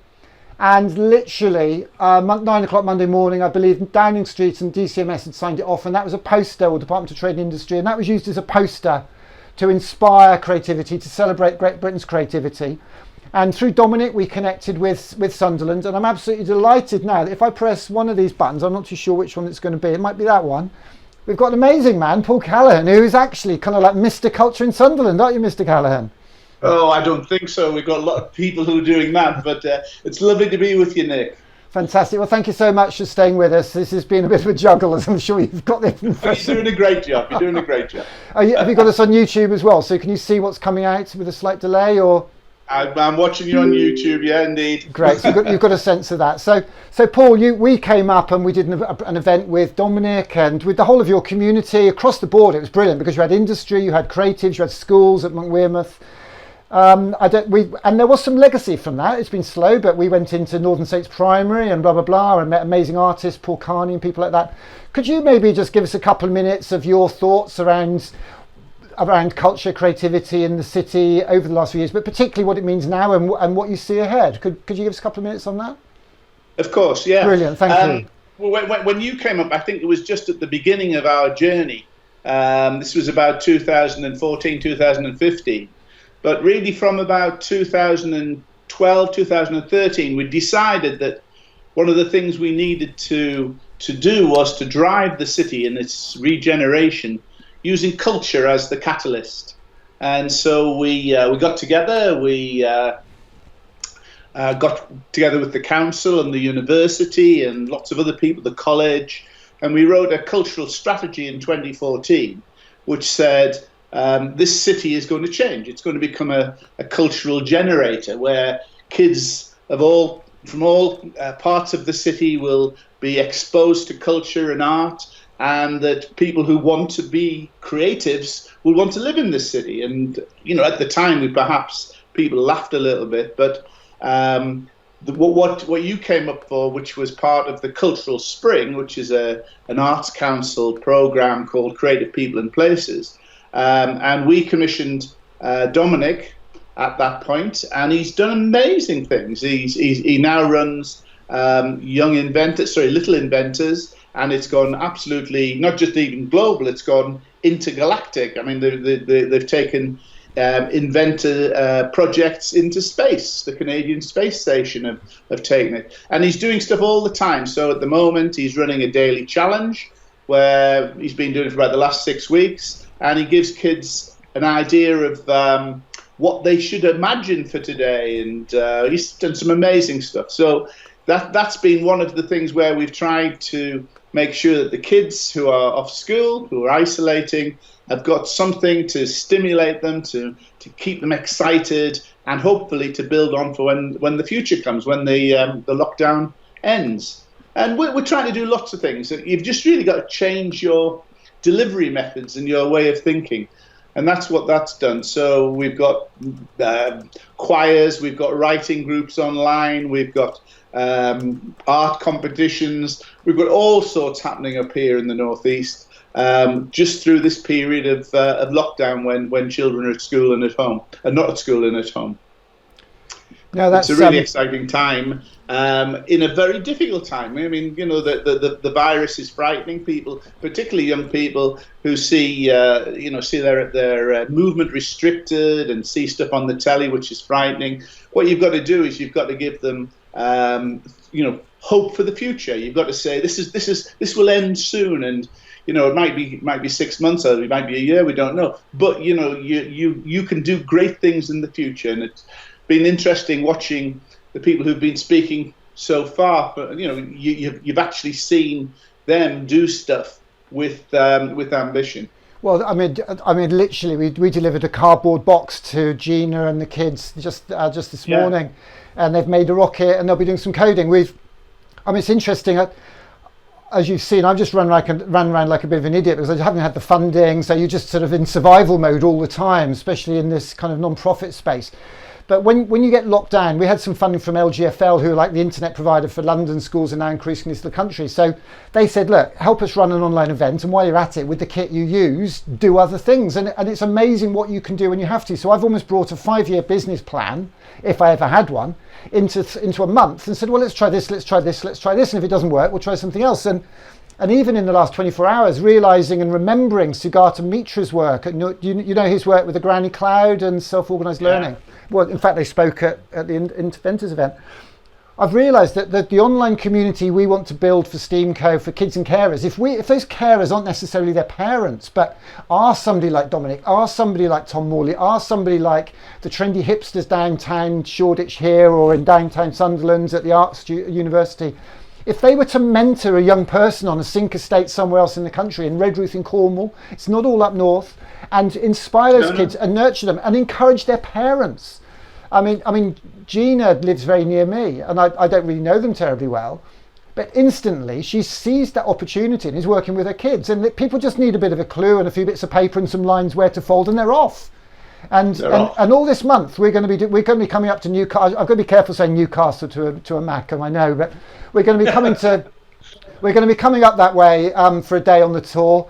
And I think this is going to be going on for a long time. And we want to get some funding to get some of our trucks on the road, to get more people like me, heaven forbid, to go out and just inspire and connect. And hopefully we can sort of reconnect with you once this lifts. But thank you so much for coming on. Yeah, I mean, it's a sort of hiatus at the moment, isn't it? You know, you're doing stuff which is quite exciting and interesting, but you're just wishing this was over and you can actually get back to face. I mean, you know, we like to do music, we like to do theatre, we're building a new auditorium. All of this sort of stuff is on hold really until we get through the pandemic. But that's not stopping us being creative. Sunderland Culture is a really interesting organisation that we've put together now. And that's the university, the council, and the MAC Trust, the Music Arts and Culture Trust, and others. And you know, we're really doing really interesting stuff. And what we've managed to do, and the Hull connection was when Gary was speaking about Hull. Hull was really one of our real role models in this. Is that we've raised the profile of culture and art in Sunderland, and not suddenly, but over a period of time, we get people like the National Theatre, and we get people like the Birmingham Royal Ballet who want to come and be part of that. And again, you know, for a post-industrial town like Sunderland, where culture really wasn't top of the agenda, to start to move people to see great art, whether it's music, whether it's dance, whether it's visual arts, is a tremendous thing, and I think our kids are really starting to respond to that. No, it's just fantastic, and I've had some fantastic times there working with schools. Sharon Hodgson, one of the MPs in the area, is an advocate. She chairs the APPG with Susan Coles, just a great team.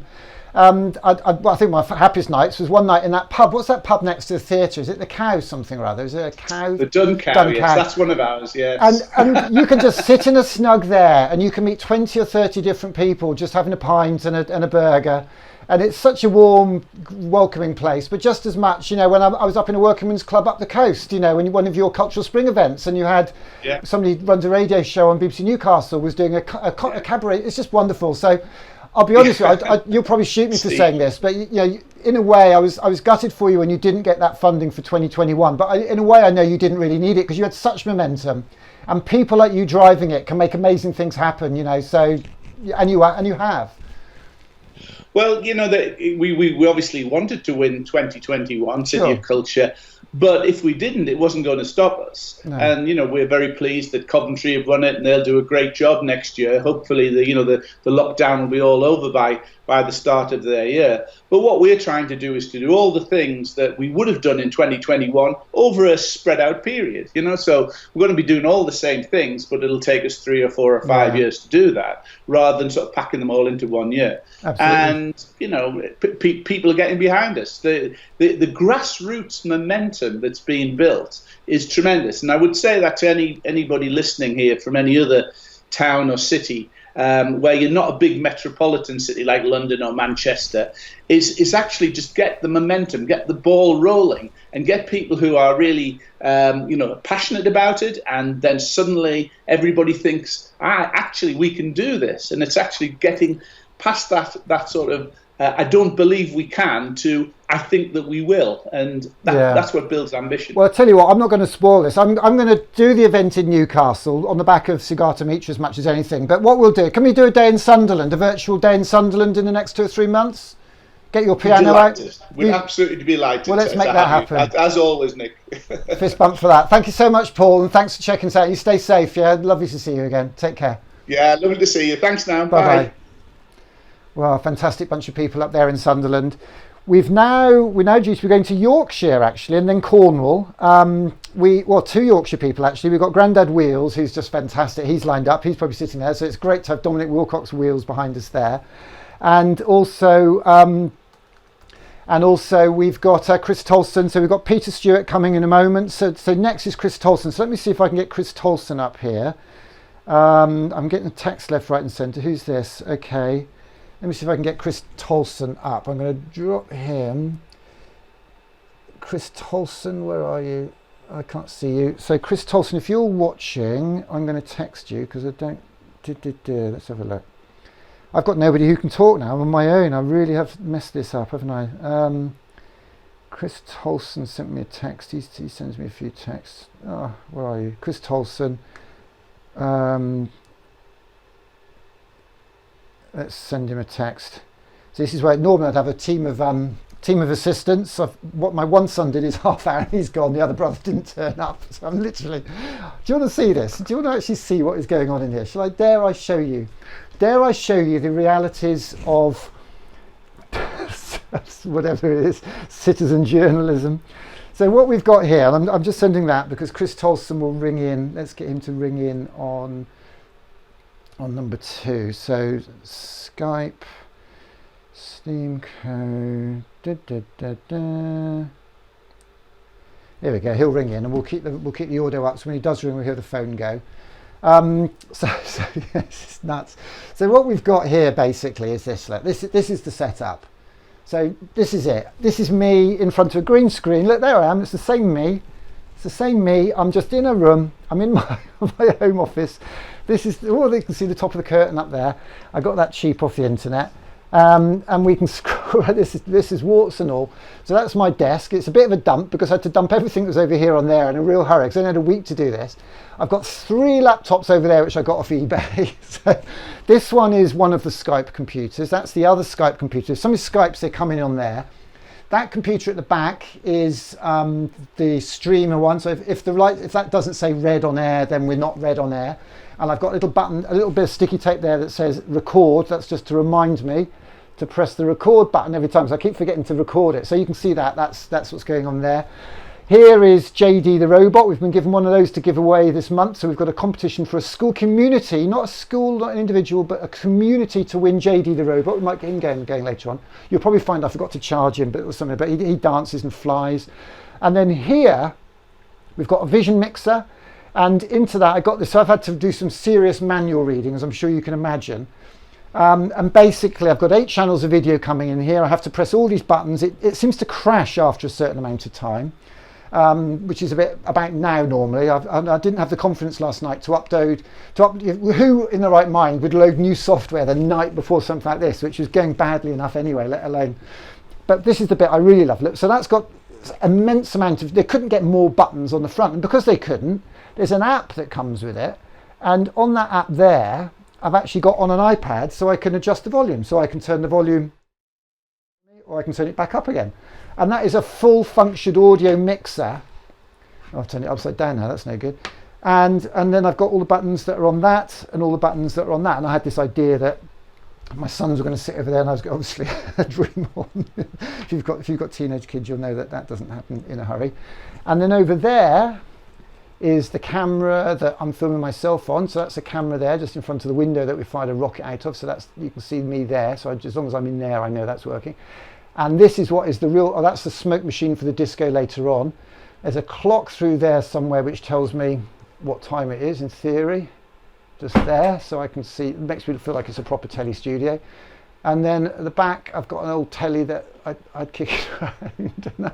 See, that is Nightmare Central, because that's all the different things come in. So if you think I'm not paying attention, there won't be a second I won't be paying attention, because basically I've got to look at all those screens up there and work out what's coming in on all the different windows and different corners. And then down here I've got a laptop, which is my PowerPoint laptop, and that is the one that I use for PowerPoint and checking emails. And did you enjoy that? Did you enjoy the tour of the community lock-in? So thank you to those amazing people. And you know, if one of me is not bad enough, look, I can press a button here and have 2, although that's a bit. So let's get rid of that altogether. Let's put me back in committee room 14. Or shall we go to, I don't know, should we go to Glastonbury? Well, why don't I go? I should have gone to Glastonbury. That's me showing off now, isn't it? Ah, because that needs to go on there. So here I am. Oh, that sounds like, who's that? Let's just turn, that's that one. Hang on. Who have we got here then? Tony. Oh no, Brian. Let's take this call. Hello, who's that? It's Grandad Wheels. Hello, Grandad Wheels is in the house. Hang on a second. This is brilliant. We're sort of a little bit backwards going forwards today, Grandad Wheels. Let me get you on the screen. Not that one. I don't know who this Tolson fella is, but he's letting you down big time. He's letting me down. It's these Yorkshiremen, isn't it? I'm glad you just took the plunge there. You're live on the initiative and dialed in. I thought I'll get in there quick. This is truly epic. Grandad Wheels, we met at Parklands Primary, that fantastic school up there. Thank you so much for digging me out of that little hole there. Wonderful. No problem, mate. And you've got your wheels on at the moment, have you? You got your wheeled up? Well, you can't see, of course, because all you can see is the top half. But I can assure you, if I go back, no, you can't tell. I'm in a wheelchair every waking minute until I go to bed. So yes, I am. We're getting the feel for your fluid motion there. How about that? Have you been watching? I can glide. Have you been watching? Glide, look, with no hands. Have you managed to watch the show this afternoon at all on YouTube? How's it looking out there? I have. Yeah, very good. I was a bit worried at the start. It was getting all a bit London-centric, wasn't it? But then you've managed to get a few of us Northerners on eventually, just to balance things up a little bit. Well, that's interesting you say that, because these things don't occur to me. It's like when people give me a hard time for gender non-representation or ethnic diversity, and I'm just kind of blind. I think I need someone to talk about this, and they were good. I need someone to talk about this, and they were good. And I got that's fine, mate. But you need a good smattering of Northerners in there. You know what I mean? Well, I'm not being funny, mate. But it's not every day you get the chance to have the Lord Mayor of Westminster. This is true. On May Day, when she's the first ever Labour councillor to have that position. I'm not into politics at all at the moment. That's pretty good, though, and then on May Day, fair play. So I'm not going to get her on in a room with you, am I? Let's face it, a grubby Yorkshireman. I don't mind playing second fiddle to worship or whatever it was. You clearly can't count, mate, because you're 10th. Anyway, Grandad Wheels, let me give you a couple of minutes just to tell everybody what your story is. Go for it. Right. Okay, well, I don't know how much detail you want, but yeah, Grandad Wheels, it's not my real name. I'm called Brian, really, from up north in Halifax. And yeah, I've been in a wheelchair for 7 years now because I had the most ridiculous accident involving a tree and a river and nearly killed myself. But I managed to survive it. And when you go through something like that, you've got to kind of reinvent yourself, because I stopped working. I thought, what am I going to do? Well, I thought I'll write a book. I was a bit worried about my young grandson and what would happen when he got to the age where he said, hang on, Grandad, why are you not walking around? Why are you different to everybody else? So I wrote this story about what would happen when he asked that question, and it turned into a silly adventure, and that led to another and another, and people said, you should publish these. So I did. Published my own book. Look at that. And we're selling a few, and all the money's going to charity, which is pretty good. Can you still hear me? I can. I'm here. I'm here. Don't worry. Okay. I'm here. So we're selling it for charities that support spinal injuries. But listen, I don't want to talk about me. What I want to talk about is kids and art. That's what this is all about, yeah? I have, until the lockdown, been doing loads of school visits. I started off at Parklands in Leeds, which is where I met your good self. And I've done lots of school visits since. And I am amazed at two things. One, the creativity of young primary school children when you give them something to be creative about. And secondly, the way that they totally don't even see the wheelchair. They just accept it normally. One of the things that I do is I get them to design Grandad a new fancy wheelchair for the future. And look at these crazy things that they come up with. They come up with mad designs. This one, I love this one, because this wheelchair has got a table with cheeseburgers on it, which, if somebody invented that wheelchair, I would buy it. I'm telling you, it's got an umbrella, it's got everything. Dominic Wilcox would love that. But now here's the thing. There are not enough disabled people in the mainstream art world. Where are the writers? Where are the cartoonists? Where are the actors, the singers, the dancers from a disabled background? Not every disabled kid, right, is going to become a Paralympian. Some will. Some will go on to do sport and do amazing things. But any disabled kid can be incredibly creative. They can write, they can dance, they can sing. When they're writing, think about the things a disabled child has gone through, some of the tough things that they have to deal with. They can write about that, and we need to make sure that that gets an airing more and more. And one way to do that is to actually proactively do it in schools, to get kids thinking about it. If your school doesn't have a disabled child in it, why not invite somebody like me, who is disabled, who can come and talk about some of the issues surrounding disability, and maybe inspire those kids to think creatively about what disability means. So that's my message. Let's have more disabled students and disabled kids in the mainstream of art, whether it's dancing, writing, singing, or whatever. We don't see enough of it. We don't have enough disabled authors for a start. That's very interesting. But it's very interesting because we, as you say, we focus on the athletes and the Paralympics and that sort of stuff. And so maybe that's something we should do for Grandad Wheels together. Should we make that one of our actions? Why don't we do a day, because we're doing these pop-up days through May, but I think we'll be here June, July, August, September. Why don't we pick a day so we can promote it in advance? Because I know you're all over Twitter, and Chris Dyson, I know he's a big fan and very supportive. He's got what they call some reach on social media. Why don't we pick a day in June or July and call it the, we're not going to name it now, but an Art Connects Day, specifically to showcase, inspire and celebrate creativity amongst people who are physically challenged. Does that make sense? Well, look, here's an idea. Go on. The background to this clever drawing here is just a very simple template of me sitting in midair without a wheelchair. Wow. Okay. Yeah. Why don't we get that template to you? We can let kids download it. They can do their designs on it, and they can submit them for us to look at. Let's see the craziest wheelchair design that they could possibly come up with. I mean, some of them are just astounding. I had one where where the power was provided by hamsters in the wheels.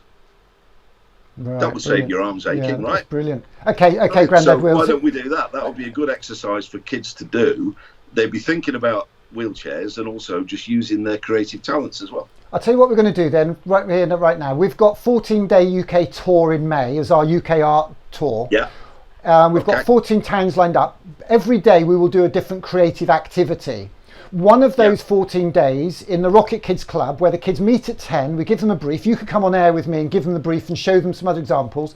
And then at 2 o'clock, we'll come back and see what they've done. And we'll use that day to announce a big day later in the summer. How about that? So we'll do a slow burn on it. Does that sound like a plan? Absolutely. And you know what we could do as well? We could maybe think around putting up a few prizes of some signed books, maybe. Yeah, we'll get that for the best designs. And I'll tell you what we'll also do. I've got a little robot here. I don't know if this is the one. Yeah, this is an Edison robot.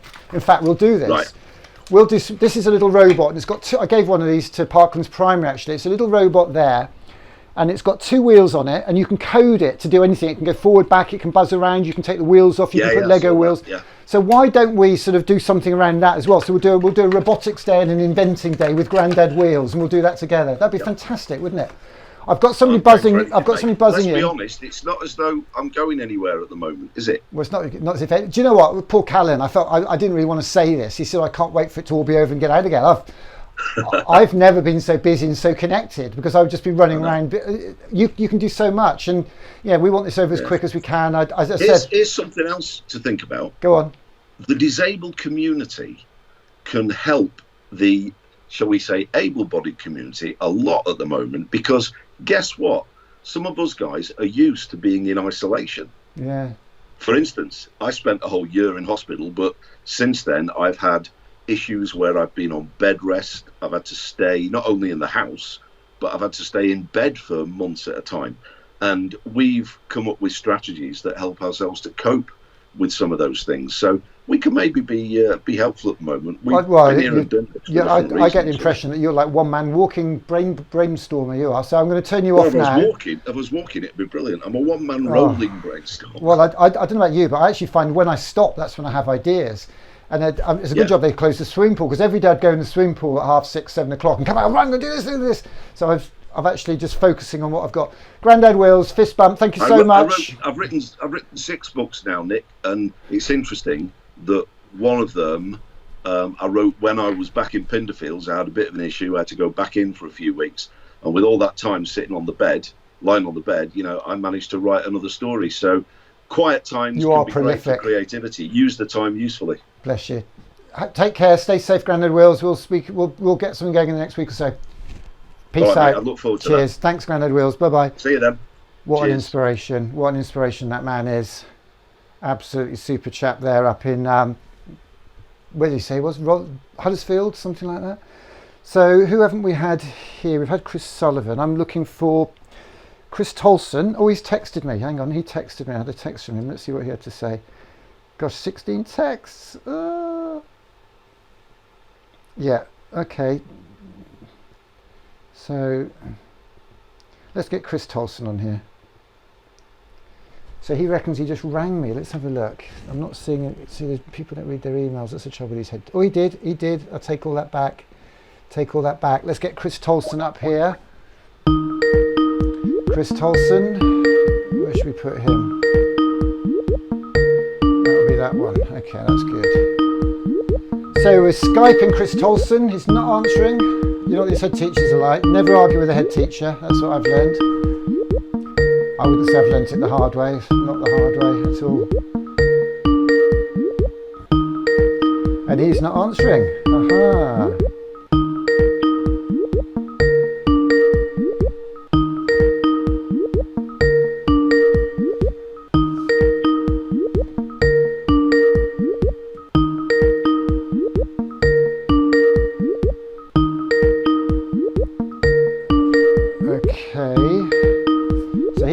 Answer, so we'll stop that. I don't know if anybody's watching live actually. I suppose I could look. Let's have a look and see if is there anybody watching this live? Let's have a look. Are you watching this live?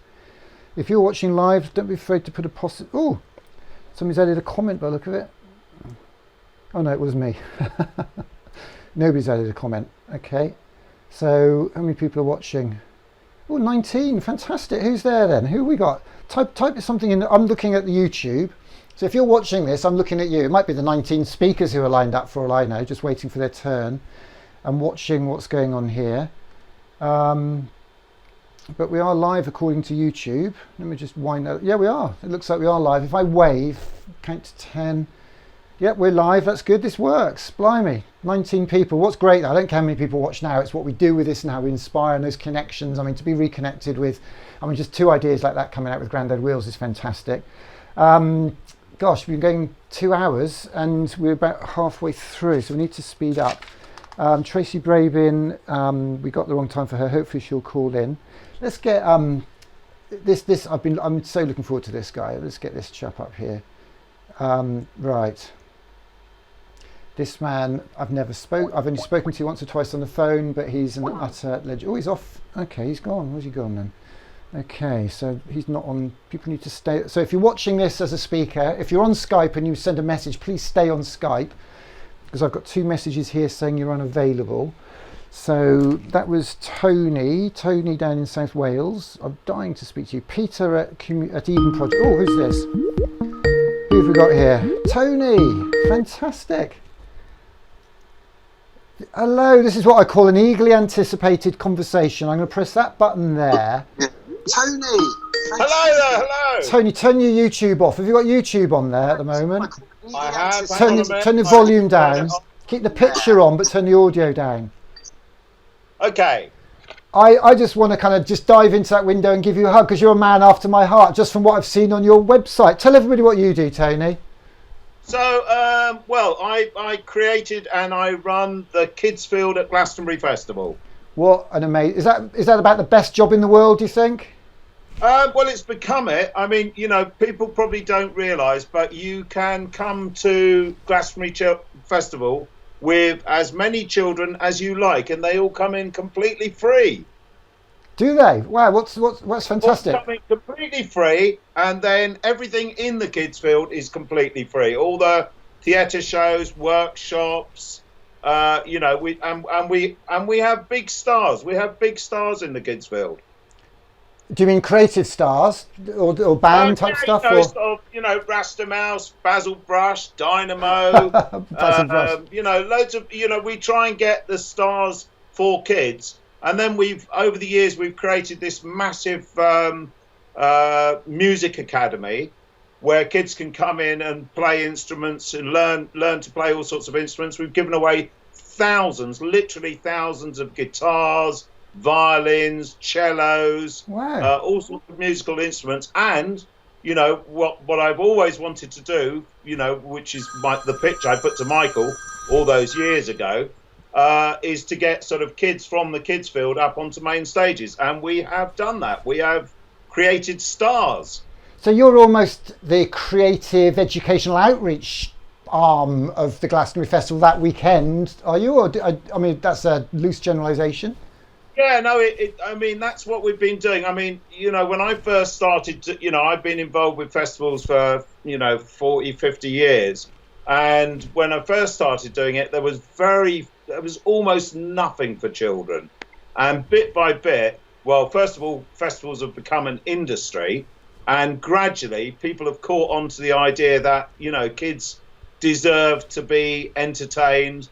And obviously, the capitalists amongst the reality have learned that actually that's quite a good way to kind of get adults to come in as well. Fantastic. And how long have you been doing this for, Tony? Are you recent? Is it a contract you picked up in the last 2 or 3 years, or? Oh no, I've been doing it for over 25 years. I mean, when I first started doing this, there was no such things as play rangers and play workers and all of that stuff. I mean, you know, we've seen a huge growth in all that stuff. Unfortunately, we've seen that at the same time as we've seen the youth clubs being closed, the playing fields being sold off. You know, unfortunately, it's like it's gone in 2 directions at the same time, which a lot of it is not at all good for, you know, it's not good for our children. Absolutely. Can I ask whereabouts in the country you are at the moment without giving too much away? I don't know how sort of. I'm an economic migrant, and so I've ended up in West Wales. That sounds good. I fancy doing that.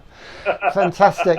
I mean, just out of interest, I mean, you must have a couple of hundred artists in that field every year at Glastonbury, do you? We have a crew of 1,000 people. Wow. Because actually, you know, for us, it's about actually engaging children. Yeah. So, you know, I mean, I think every one of us can remember that one teacher or that one person who inspired us as a child.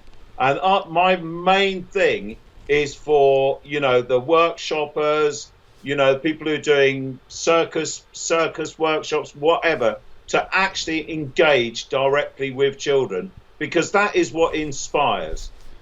Absolutely. What are your, I mean, a large part of my work with STEAMco, we say we campaign for creativity, we inspire creativity, and we action it. 'Cause there's enough talk, we need to walk the talk, as you clearly do.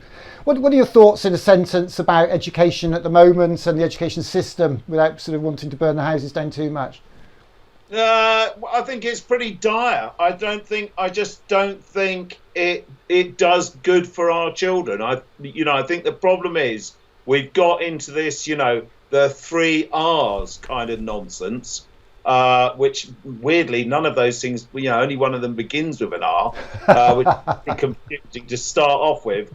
And hang on, arithmetic starts with an R, doesn't it? Arithmetic. Did you know there are 4 R's? Do you know what the 4th R is? Did you know there is a 4th R? No, I'm not joking now. Did you know there is a 4th R?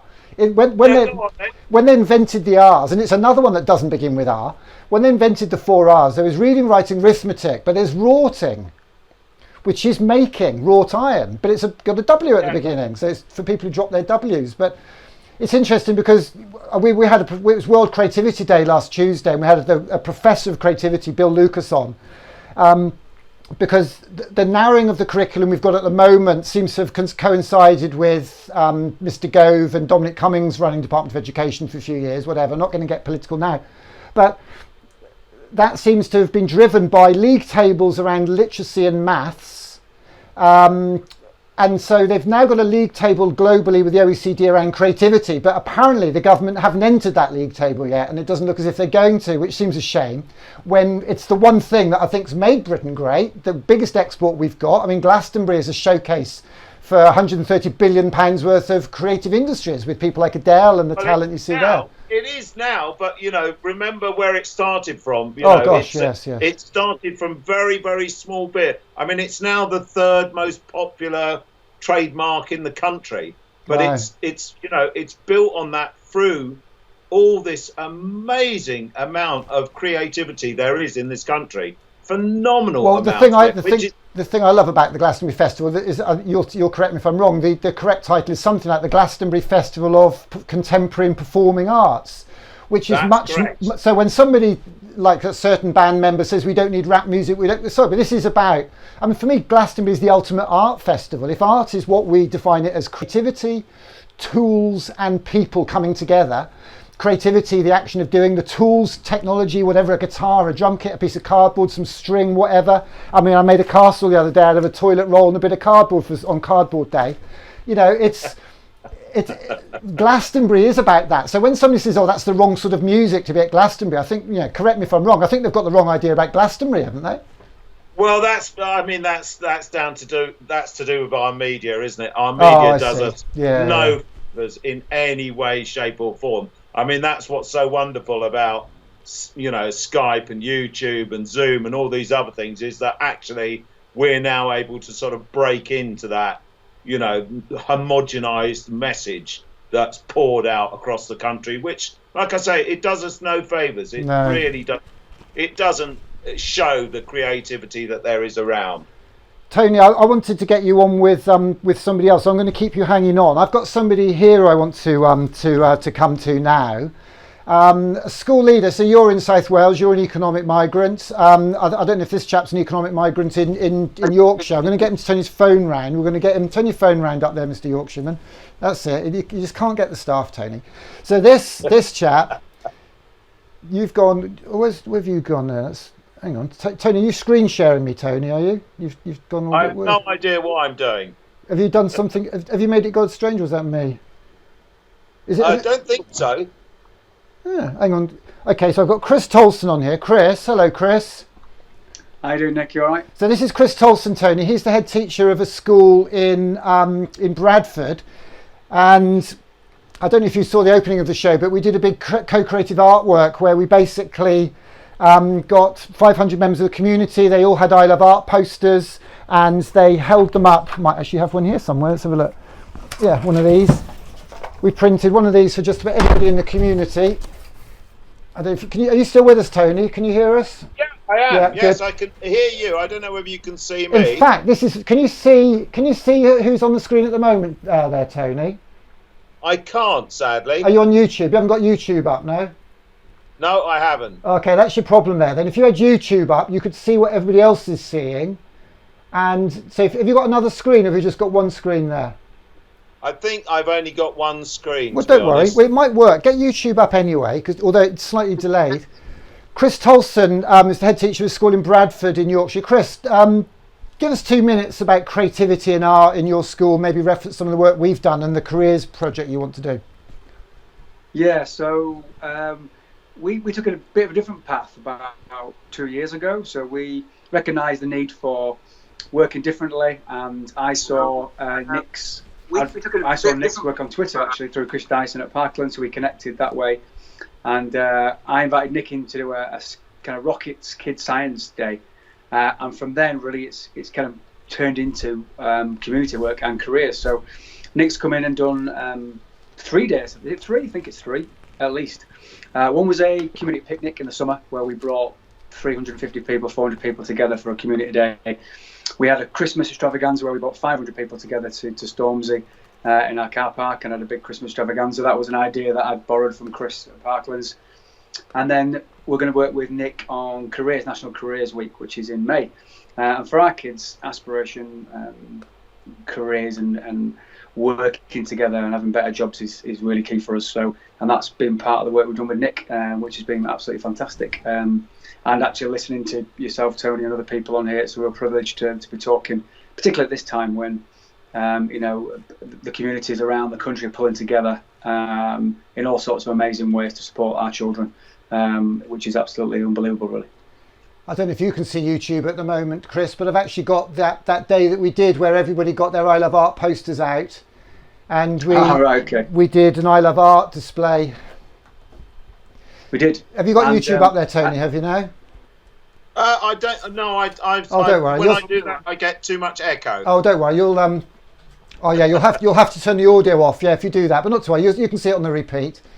So yeah. I'm going to hold up. So basically, we did these big posters, and I'm holding up a poster now of a West Indian gentleman who lives very nearby in Notting Hill, and that's Charlie Phillips, the photographer who did all the Windrush generation photography, who I believe was at the very first Glastonbury's with Michael and the team back then. So he's been one of our ambassadors here in London for some of the work we've done. 50 years ago, Nick. 50 years ago. Is that a bit before your time, is it? Just ever so slightly. Not a lot, but just ever so slightly. Not to worry. So there you go. So Chris, it's lovely to sort of connect with you here. I mean, what are your thoughts around the careers event that we're talking about running? Hello, Chris. You still there? Oh, we've lost you. Poor network connection. Is that him or us? We were doing so well, Tony, weren't we? Yeah, we were. Let's put him back up. Yeah, no, I just think there's going to be, when this lock-in comes to an end, there's going to be a massive explosion of, creativity, because there's so many people now. I mean, yesterday Boomtown was cancelled until next year. And there's, there are so many people. I mean, I'm already starting to get loads of people phoning me up about, can we organise a drive-in movie? And, loads of people out there with kit who are desperate to do something creative and positive. No, it's about seizing those opportunities as much as anything, isn't it? I'll tell you what I'm going to do. I'm going to see if I can get, let's see if I've got, let's have a look here. Okay, let's see if we can get this character up. This might make you laugh. Trouble is, you'll just go rabbiting on forever, you two. Let's see if we can. Oh, what's going on here?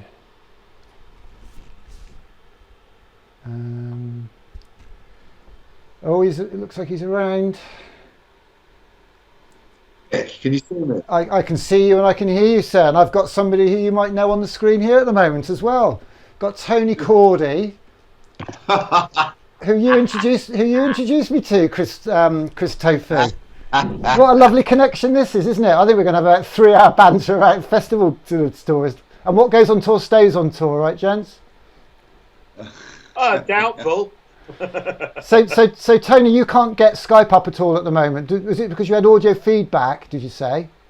I'm not really sure what I'm doing. I'm not a very technical person, actually, when it comes down to it. Well, no, there's Chris. I've seen him DJing, so that's all right then, isn't it? He's got one of those, he's got those mixers he got out of a Christmas cracker, I think. He does a good job, though. So hang on a second. I think, how are you doing, Mr. Tofu? Yeah, I'm doing. You're busy, aren't you? Do me a favour, while Tony reconfigures his spaceship, give us 2 minutes on your view. This is a public speech statement. We're in the Houses of, we're pretending we're in the Houses of Parliament at the moment. We're having a great time. Just give us your perspective on the festival scene at the moment, where it is, where it's going, what might happen. I mean, Tony just gave us some interesting perspectives there. Go for it. Really, the festival scene is obliterated, with very little chance of anything happening this side of September. I mean, I'm randomly saying a date there. I don't think anything is going to happen in September either. It's an absolute disaster. When it comes back, when events come back, not just festivals, they're going to come back small, I think, and they're going to come back local. So, you know, it's gigs in Walthamstow and, you know, little areas that will do it first, and they'll be for like 50 people, you know. So considering Spain's thinking of going that way in May, I mean, maybe you're looking at late June for that. That's what I think at the moment. The thing is all of that is kind of irrelevant because no one can control that. It's how we respond to this virus in terms of festivals, artists, and online stuff that's really crucial for me at the moment, because that's the only game in town. And that has also been quite challenging. It's easy to do very simple streams, and that's great to see the explosion of that digital world, but yeah, we're trying to do some more complex things that actually need money spending on them, and there is just no money for that at all. Anyway. Isn't there? Because, I mean, the Arts Council were talking about some money the other day, and we're waiting on a grant, but I get the impression that, I mean, there's a question there. Do you just need emergency money to survive? Or do you need any money to actually do anything, which was interesting? Well, nobody's thought of that. Nobody actually thought of any grants or anything really that reflected, hey, so if a festival doesn't happen, or you know, anything that's even non-profit things or events or whatever, how do they respond online and keep their brand in the face, keep going, keep their community alive? That's what's crucial. But whatever, we're trying to work on that. We're working on a vast virtual reality project with a load of people in America to try and do a sort of virtual reality Shangri-La, which is a field at Glastonbury. Yeah, okay. That's what my job is at the moment. But again, you know, it's like, God, it's no cash. And it actually does cost not much, but, you know, whatever. Well, the big question is whether the public, the punters, whatever, are actually prepared to pay for a virtual experience when they're used to getting it for free, isn't it, I guess? Well, yeah, this is different. This is different. This is what all the kids are doing at the moment. They're not paying for it either, but what they do is they buy merch. they buy virtual things, and it's you know, we're thinking about £2. We're talking about quids and £2. Well, that's interesting, because it's a bit like the airline business. You don't pay for an airline ticket anymore. You get a seat on the plane as long as you're prepared to buy some burgers and some food in a hotel. The whole business model, like the music business, as you know better than I do, it's not about sale of albums anymore. It's touring and merch on the back of that, I guess, isn't it? I really think all the arts organisations, anyone who's got a art brand or a cultural thing, needs to get their head around doing it online to preserve their brand, to show people they're still there. And funny enough, weirdly enough, the numbers that we're getting at the moment on lots of streaming things are far higher than what we usually get, up in the 20,000s and stuff like that, you know. Well, if I went and did a gig in Walthamstow, I'd get 200 people, not 20,000 people, so there is definitely an It's funny opportunity because it's this moment. if I do these live streams, I'm lucky if 10, 20, 30 people are on it. By the end of 2 days, 1,000 people have watched it, because you can time shift it. Exactly. And Exactly. you know, and we're hoovering up. This is supposed to be a 2-hour show. It'll end up being 4. I'll bookmark it. Nick, knowing you, that's not even a tiny surprise. Hang on, Tony's never met me before. Don't start dissing me now. So what are you sitting there thinking, Tony? I'm thinking that, you know, we started off, you know, when I first started off doing festivals, they were virtually all free festivals. And in that time, you know, back then we had, you know, we had a motor industry, we had a shipbuilding industry, we had all sorts of industries that have disappeared. Then, over a course of 50 years, festivals have become an industry, which for a lot of us is not actually that great, because it feels like, you know, a lot of what we do, our creativity is being robbed by the capitalists. So maybe it's time for a reconfiguration. Maybe, you know, come on, Chris, you started off doing everything for free, the same as I did. We'll find a, you know, that's funny, because it's gone back round to doing everything for free. Well, I don't want to get lumped in with some sort of anarchist sort of brewing thing here, although I know, shush, I'm only joking. Hero, he's right. I was going to throw in a line. The best line I've heard, or lock in, and I don't say lockdown because nobody's locking us down. They can lock us in, but they ain't locking us down. The best line I've heard is that enjoy the only holiday you will ever get from the capitalist system, because nobody's stressing about making any money. Do you know what I mean? Okay, there's a few people in the city getting a bit worried at the moment, and these are the opportunities. We've got the chance to re-engineer, re-evaluate, remodel education now, and even the government's using technology they said they'd never use. You know, and we've got a guy on later from Calcutta who built a school in the cloud for $1 million from the TED Talks people to connect grannies with kids in the ghetto in India. Because if you think of it, if you sit there and if you were showing your gran your USB mixer, Chris Tofu, which isn't as good as mine because this is mine, mine's better than yours, all right? So we got that sorted. Okay. And you use it, mate. And I've got a bigger, well, that was a good mixer. And I've got a better mirror ball than you and the smoke machine on the top over there. True, yeah. So here we go. If your gran was sitting behind you, Chris Tofu, well, you didn't put a helmet on. Oh, you're out helmeting me now. I want to trilby like Tony. Don't know what the helmet's about. Hang on, guys. If your gran was sat behind you when you were DJing and said, look, Gran, when I press this, it samples, it loops, it blah, blah, she'd say, oh, Chris, you're so clever, that's brilliant. And you think, yeah, nice one. And all you need is encouragement from a gran. So he built a granny cloud of grandmas in the West world, mentoring and inspiring kids out in India. And what we want to do with our Rocket Kids Club, we're building a social media platform. We've got a guy coming on today who's launched a tool for building Facebook, your own Facebook, right, for 40 quid a month.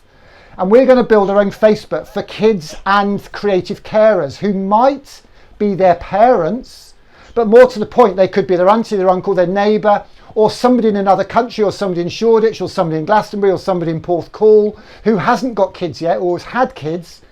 My godmother, my godfather, bless him, Uncle Arthur, he was my creative inspiration. He's passed now. But if I could connect with him on a Facebook type thing and show him what I'd made, even if he wasn't my uncle, my goodness. You know, so there's a massive opportunity for us to reinvent art school here. Absolutely. I do stop talking sometimes, and I think, God, the blood's drained from Chris's face. Tony was back on Sky Sports. Tony's never on I know. God. Right, I've got two things to say to you. Chris Tofu, you're on every other week because I just love you. Are my injection of good vibes. Tony, I'm supposed to be doing something in Wales on Monday and Northern Ireland Tuesday. It's Global Cardboard Day Thursday and then something Friday. Can we catch up Monday and can I do a Creativity Day Monday and you dial in and have a chat about some of the stuff you've done? Would that work, Tony, on Monday? Yeah, it works for me. I've not got a huge amount on at the moment. Because I'd love to have a little look through your sort of catalogue of cool creative things. Some of the coolest things I've seen. Do you know Darcy Turner? Do you know him? He rolls the newspapers up to make structures out of rolled up papers and stuff like that. He's brilliant. Oh, yeah. East London boy. He cycles everywhere. And there's another guy who's built this lovely marble race thing out of bits of reclaimed wood where you hang them all up on a tree and then you drop marbles. Have you seen that one? I just want... huge, like I say, there's a huge amount of creative people out there. And when this lock-in does kind of finish, there is going to be an explosion of people, because everybody I'm talking to is sitting at home with loads of ideas, desperate to get out there and do something. Absolutely. Well, let's connect them all. Tony, lovely to talk to you. I've got to crack on, but I'd love to reconnect with you. What's Chris Tofu just done? He's just... Oh, Chris Tofu's flicking through the back end. He's blurred his background. He thinks he's a power user now, you see. He just threw us a little thumbs up. Yes, mate, I am a power user on Skype. I've never gained there before. I'll tell you what I want to do, Chris Tofu. I want to do a DJ night with you, actually, a little Caravanserai vibe. We'll get the mirror ball and smoke machine going here, because if people webcam in on a green screen, we can drop them on the dance floor and they could pull some moves with you DJing in the hearse. You know, we can put that whole set together. That'd be fun, wouldn't it? You fancy that one night? Have you got the rights to use the name Caravanserai? Oh, yeah. Because it never stopped me the other week. I turned up. Did you see that night? I turned up to DJ over Easter and you weren't there. Did you see that one? No? I did a whole Caravanserai night on my own. Oh, it's lovely. Copy. Steal like an idiot. Guys, lovely to speak to you both. Tony, great to meet you, and I'll be back. We'll be back in touch, yeah? Tony, give me a ring anytime. Miss you. Yeah, miss you too, Mr. Chris. Stay safe. See you guys. Who's this? Friday night. Stephen Heppel. Fantastic. Oh, hang on. Oh, it's going on. Friday night. Stephen Heppel. Fantastic. Hang on. You were ring.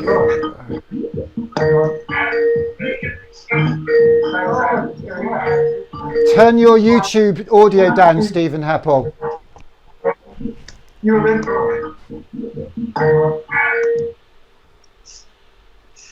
That's better. We had a constant feedback loop of Skype and 8-second delays via San Francisco servers. Professor Heppel, good afternoon.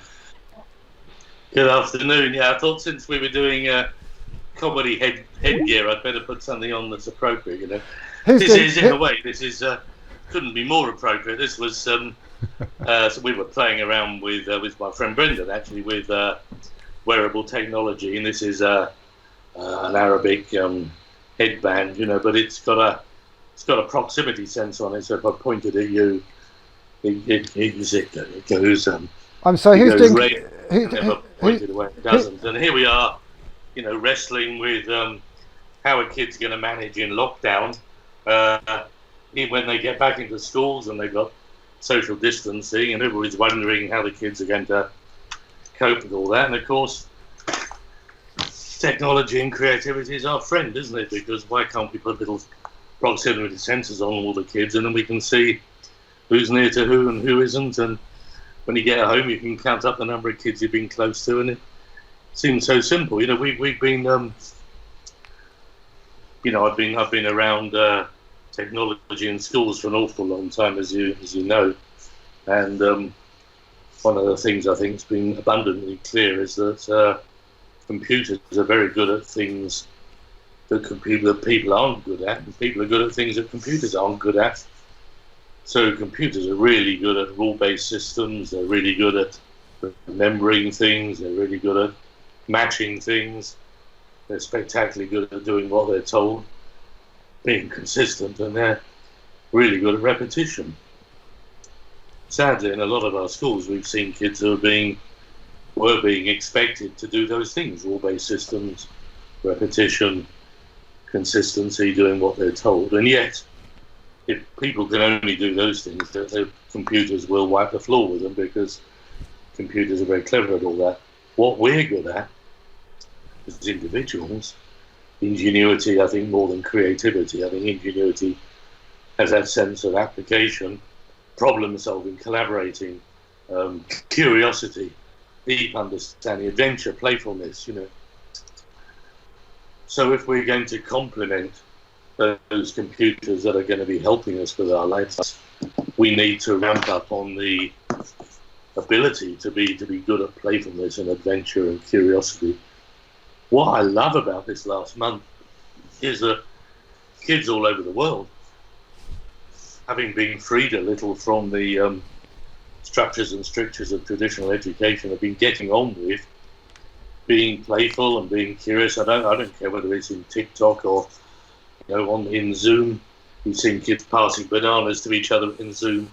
It's just the most fun, and they're doing loads of cool stuff. And it, if you want to look at what education looks like coming out the other side, I think it's fair to say the genie is out of the bottle. And I don't think kids have been, getting on with being. I was talking to a kid the other day. Their school's trying to rerun traditional online lessons rather than online learning. So they've taken the daily timetable and they said, right, it's 11 o'clock, you're going to be doing RE with Mr. Smith. You sit there as a class of 25 kids on Zoom and Mr. Smith's chatting away at you. And all the kids would do, of course, is they just save an animated GIF and they stick it up on the screen, and there's that, there they are, kind of nodding, smiling, and they can get on with their life and listen to the teacher in the background. Kids have always got the ingenuity to be ahead of all this, and I just think if we look at the history of arts and creativity and invention in this country and indeed in many others around the world, it's been that ability to break the mold and to be ingenious and a little bit naughty and to be playful. That's what's saved the world. And right now, we're going to solve this virus crisis and the next one and the next one. And remember, we're in the middle of a climate crisis. And by the way, there are people in Britain at the moment who've been flooded out by the last crisis and now are struggling to socially distance for this crisis. And any minute now they'll have the food shortages of the Brexit crisis. We're going to have kids who are ready to cope with the unexpected. We need to face them with the unexpected. And I think the best thing we've seen, the absolute best thing we've seen about the last month is that kids faced with the unexpected have turned to each other, they turn to their mutuality and their creativity, they've turned to their imagination, they've turned to their cheekiness, and they've done really interesting things, none of which would have happened if we'd have carried on teaching them the way we were before. So I'm really excited about where we're going with all this, and particularly because, Nick, education hasn't worked all that well for most of the kids. Well, half the kids in the world, 2.2 billion kids in the world, about one and a bit billion are having an enjoyable education. 900 million probably doing exams. Of those we fail, about half. So the number of children who are being delighted by their learning is pretty small. And I just think as we go forward in all this, turning the ingenuity of the children into how can learning be more seductive and engaging is exactly what's happening. And I couldn't look. It's a silly example. We built these little Internet of Things boxes that measure the environment. They measure temperature and CO2 and all sorts of things. And we've been measuring school classrooms all around the country, and we found the CO2 levels are too high, the pollution levels are too high. We found that just generally the physical environment for learning is pretty crap. One of the things we've been doing is we've been running Bring Your Own Plant. We've been getting kids bringing in plants so that each plant cancels out the CO2 the kids are producing, it regenerates oxygen in the room and so on. Now, how are we going to get 30 children in social distancing back into their school? And the answer is outdoors. The only way you're going to get 30 children back in school full time is if they don't all come in the room at the same time, which means they've got to be outside the room, which means they've got to be learning outside. Everybody watching this, their best learning experience probably was the time Sir took us out into the field. But it turns out the reason it's the best learning experience is because the light levels are high, the light's pure and white, the CO2 is very low, the humidity is right. Outdoor learning is really good for your brain, where typically indoor is not very good for your brain. So suddenly, we realised that the shock of coronavirus and the challenge of social distancing puts kids learning outside of the classroom. We've been, of course, running our little learnometer boxes outside of the classroom, and the conditions are fabulous. So, let's not go back to what wasn't working very well before. where the children were being gassed by their own emissions. Let's go back to a better model of learning where we've got the Internet of Things and creativity and imagination and all the power of modern technology. Let's focus all that on to making learning something which complements the power of computers rather than competes with it. Really, really that simple. And then, you know, if the creative arts aren't the places where we're going to find that ingenuity, I do not know where we're going to look. I mean, you still need deep knowledge. You've still got to have your head around, you've got to understand physics. You need to have maths, but you've got to be able to apply them in an interesting way. You start touching on the... Behind me, Nick. You can see behind me, Nick, there's a pinball machine there. I'm trying to rebuild it. 1960s pinball machine, you know, it's all solenoids and relays and a massive wire, isn't it? I went to the World Maker Faire in New York actually a few years ago. Graham Brown-Martin invited me out to the United Nations General Assembly thing, and there was somebody there who had actually deconstructed a pinball machine and had lots of little bits around us. I can't sort of bring myself to say it sometimes, little STEM modules, if you like, whatever. And it was wonderful because the mechanics, the engineering, and there's nothing in an iPad to show a kid in terms of how things work. Stephen, I'd like to just pause you there for a moment. I don't know if you've managed to see anything that we've been up to over the last week or so, but we've done a lot of work with the school community in Leeds, Chris Dyson at Parklands Primary. Did you see the moment last week where we let a rocket off in here? Did you see that by any chance? Yeah, I'm completely obsessed by rockets. I'm, one of the nice things about being in lockdown, you know, you can get on with building your own rockets, can't you? It's just, I'll tell you what, you can get some serious chemicals in a thing that size. Well, on the line, let me just stop you going on a second, because I know that the people who are waiting to speak now, they've got a family Zoom in 5 minutes. It's just the state of the nation. So basically, I want you to stay on because I want you to meet them. Hang on a second. Okay. So basically, yeah. So I've been doing a bit of rocket stuff on the back of a book my dad found about 4 boys who learnt to make rockets, ended up working for NASA. The author of that book, 6 million books sold, Universal Studios movie, he has given us the rights to take his story into school. So I do a half-day session where basically I tell his story, we talk about rockets, creativity, we make paper rockets, fire them with 160 PSI over about sort of 4-story buildings, and then let a dynamite S-stage rocket off. So last Friday we launched the Rocket Kids Club, which is a club for kids and creative carers to be inspired to share and to create. So like a Facebook for families. We get around the GDPR and safeguarding by parents and kids logging in together. The guy who's built this Facebook app type thing was supposed to come on, but his wife's just gone ill, so he won't be on. But the point is, there's a lovely family. They're on here now, actually. I'm just going to pull them up. A lovely family here, Leanne, and is that Rowan there, is it? Yes, it is. So on the line here, you have got a professor, Professor Stephen Heppell, who's an expert on education and creativity and technology. So Rowan, what's your favourite thing at school at the moment? What's the favourite thing that you like to do most? He likes a lot of different things, don't you, mate? He loves anything creative, anything that he can get his hands on and build, wires, anything like that. So Professor, we came across Leanne and Rowan because they're in a school community where we do a lot of work, Chris Dyson. And Leanne built, so Rowan wanted a crane one day, so they found some scrap wood in their backyard. They got their dad's power drill while he was out and built an electric crane with scraps of wood, which I know is exactly the sort of project you just love, isn't it?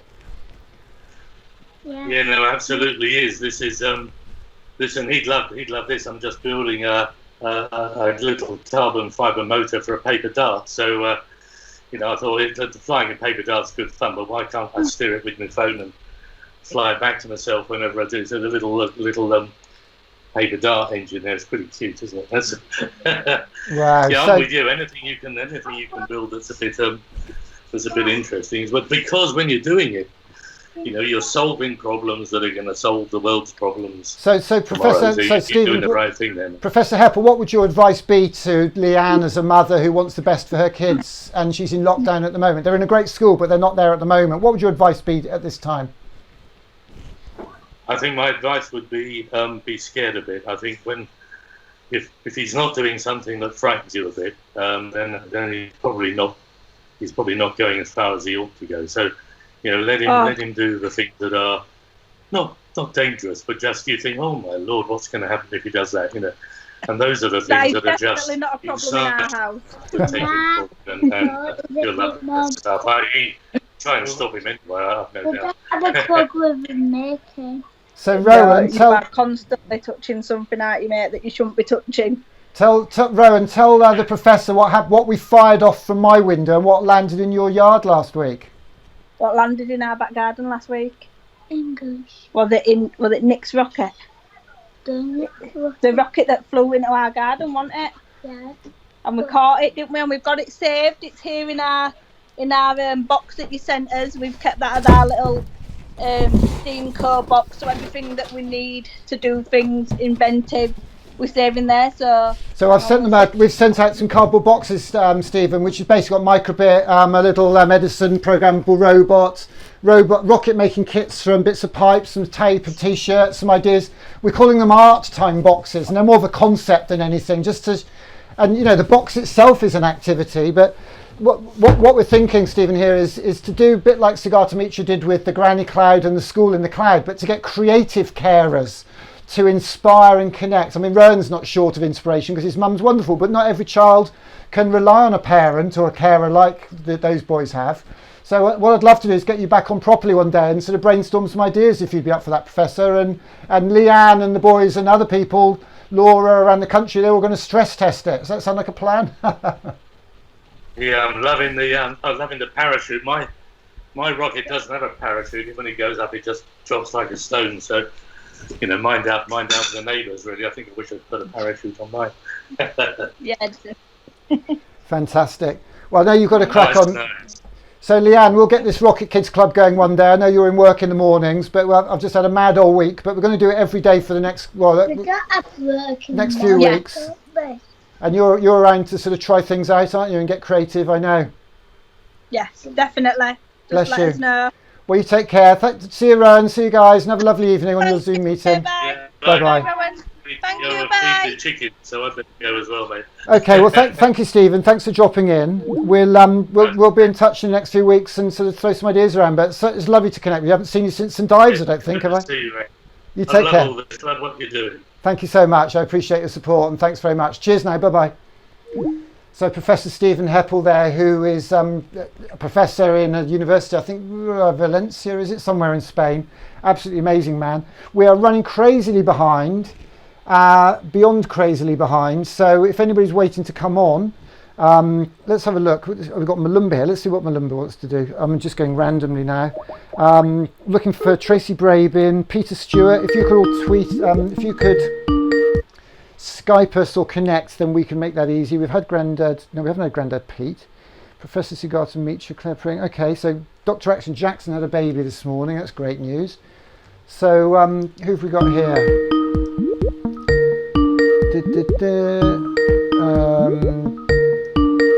I can never work out quite which one's ringing. Oh, Action Jackson. Okay. So we have got Action Jackson is in the house. Here he is, the newest dad in town. My goodness. Let me put you up there nice. Flip your screen around on the side. Let's get some landscape vibes going on. I know what you Instagram is all about. You amateur videographers. So let's just put a fist bump there wherever it's going to go to you, my man. Congratulations, baby girl Olivia this morning. All good? Everybody happy and well? Yes. Everything is going very well. Listen, I'm on daddy duties now. You know what? We had 8 pounds, 6 ounces. She's looking beautiful, man. Mate, it's funny because I don't like using the word agenda, but a big part of my agenda is that hardly anybody, and you are an exception to this rule, hardly anybody really actually cares much or notices kids' creativity, education, until they have their own, and then if everything changes. You've already devoted your life to young people, and you're an inspiration on that front. But you've got skin in the game, which is an awful phrase. So how does it feel? Do you know what? It's amazing. Like you said, I've been doing this for 20 years. My mission is to create a world where young people wake up happy and go to bed fulfilled. And part of that is helping them to unlock their dreams. See, when I come from an African background, and in an African background, the arts aren't really celebrated. Creativity is not really celebrated, you know. So my dream was to become an actor, but I buried that dream. I couldn't even dare tell my father that I wanted to become an actor. So now I travel around the world. I started a company inspiring young people to unlock their dreams. We go into schools doing workshops on goal setting, confidence, resilience. So it's such a blessing and an opportunity to really empower people to do this. So now being able to do that with my own, it's amazing. And then I just encourage every kid to dream big. That is the message. That is the message, isn't it? Big. Yes. Big is the message. Indeed. So, indeed. So what are your hopes and aspirations? I mean, you've had a child in a very difficult time, but on a beautiful day. I don't think it's a political thing. I mean, May Day is about celebration. It's about creativity. It's about connections. It's community. It's people. What a beautiful day, a May Day baby. What a beautiful. I mean, yeah. Congratulate her on her choice of father when you see her, will you? I'm honored. Thank you so much. Honestly, I would definitely make sure that she knows that. I'm not going to make you do a song or anything now, but I mean, what are your thoughts looking ahead for her and the children in this country at the moment? Do you know what? I think this is the best thing that's ever happened to us all, apart from the death toll and everything. That's the sad element to it. But I think the lockdown has actually helped us to really pause, because if there's one thing we don't do as human beings, we don't have time to pause, or we're even too scared to pause because we don't know what we're going to face when we pause. So by stopping, it allows us to reflect. Now, when you have too much time on your hand, you're forced to reflect. So the future I see for our kids is a future where our kids are being empowered. This is the direction that education will go. And that is the direction where we're unlocking our kids' creativity. We're raising more problem solvers. We are solving more problems actively, not passively. We will stop complaining about the education system and start doing things about it. And I believe the future for our kids is going to be amazing with a big A, because technology is on our side, innovation is on our side, and there is more than enough for us to sink our teeth into. And people like you and I and all the amazing people that you've had, like, I mean, come on, Granddad Wills, what a story, Wasn't that amazing? Like that, yeah. We're going to arise. The Avengers of creativity will arise and rescue the future and the present. I mean, everybody wanted to evolve education one way or another. And yes. Now we're having to. The government are being forced to do things they wouldn't have wanted to necessarily for various reasons, and I think, my mother's very ill, my dad's been poorly, my brother's been ill. This is a very personal thing for us all.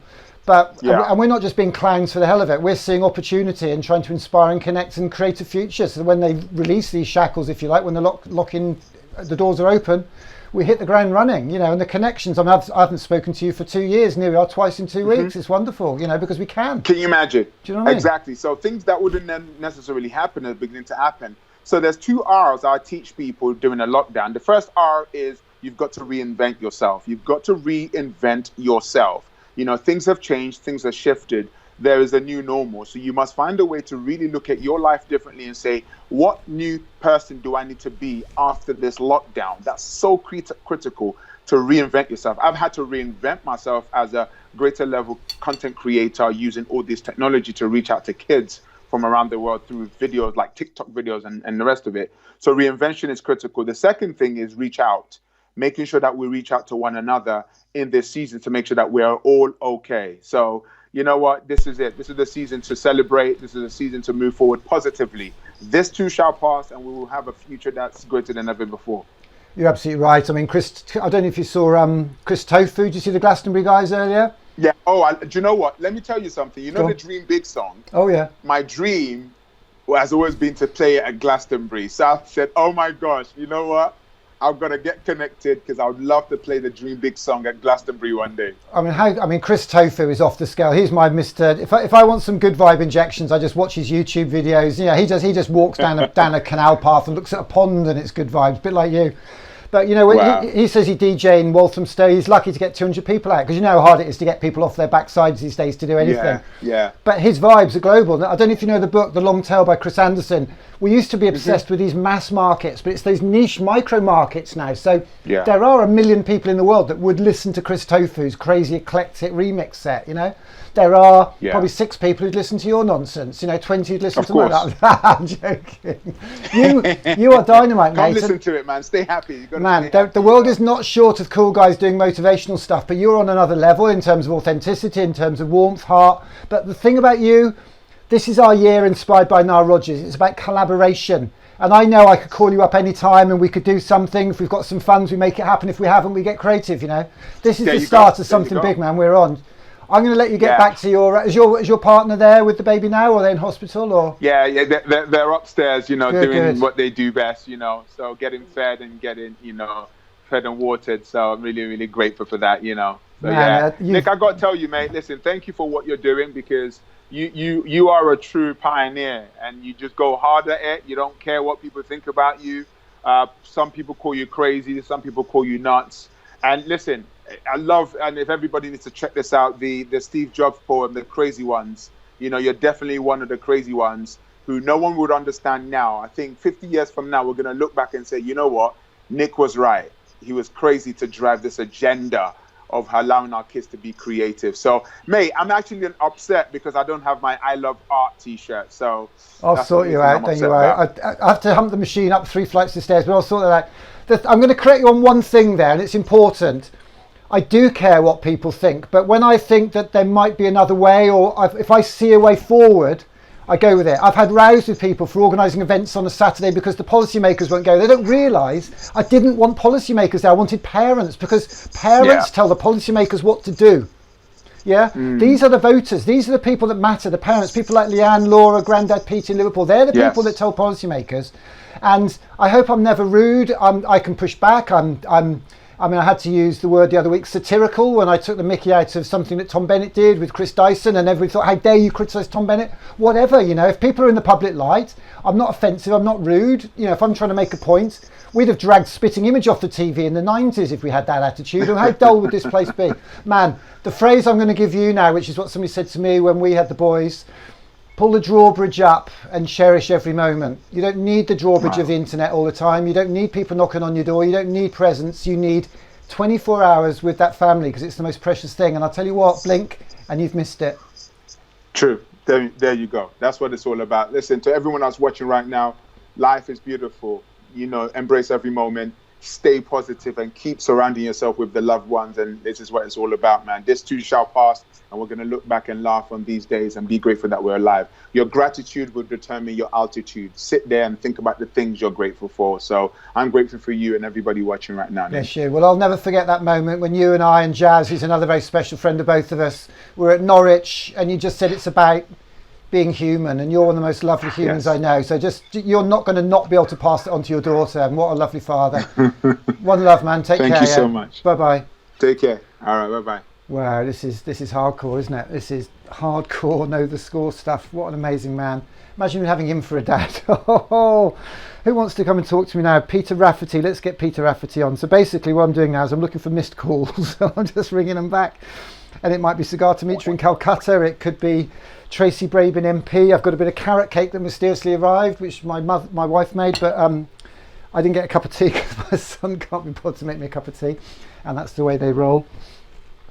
So Peter Rafferty looks like he's connecting in a way of sorts. So let's see what's going to happen when I press a button here.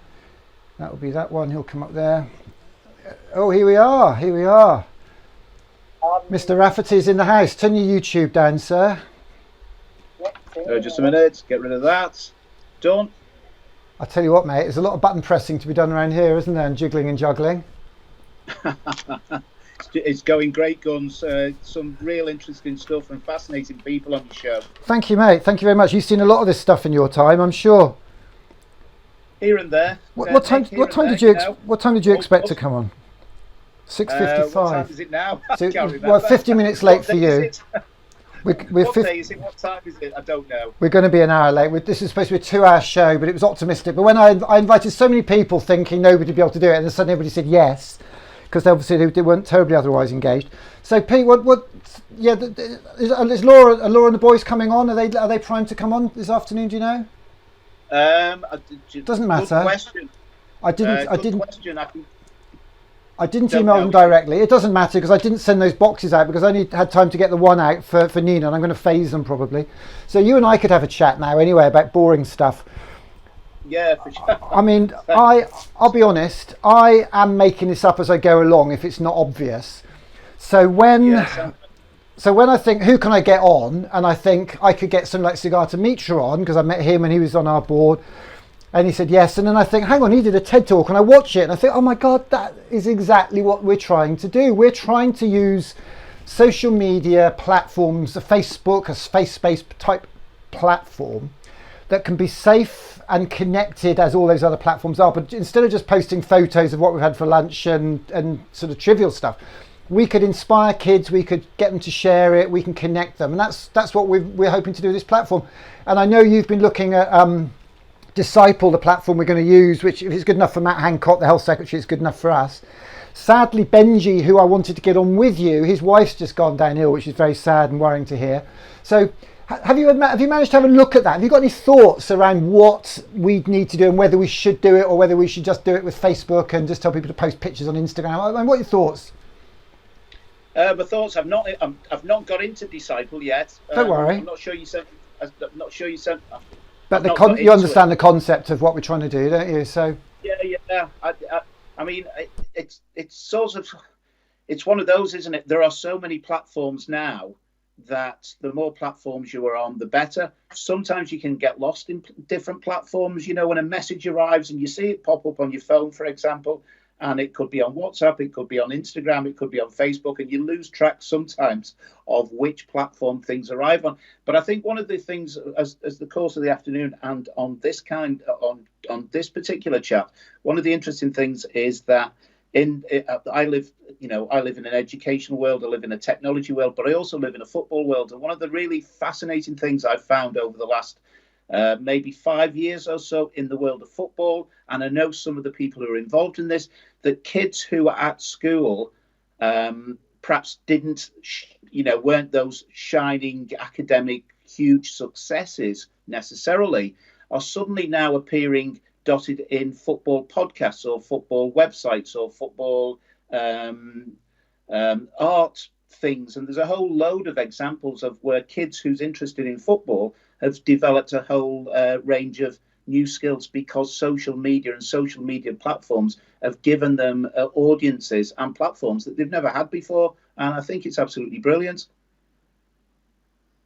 No, it's interesting you say that because it's about understanding the platform for application, isn't it, really? Because there are lots of messaging platforms, but you can use those to spread the word. But once you've built a community, it doesn't matter what platform you're on as long as all your mates are on it. It's like having the best phone in the world. It's no good if you can't ring somebody else on it. Absolutely. Yeah. And so, there have been a number of, and I don't want this to be a conversation about different types of platforms and evaluations, because there was a thing called Ning, which was the first one, which is for building. Right, yeah, I remember that. Yeah. And they've been bought out and acquired. And what interests me about Disciple is that they're run by a CEO called Benji, who's actually a musician by background, so a trance dance musician with a band called Prometheus, I think they were called.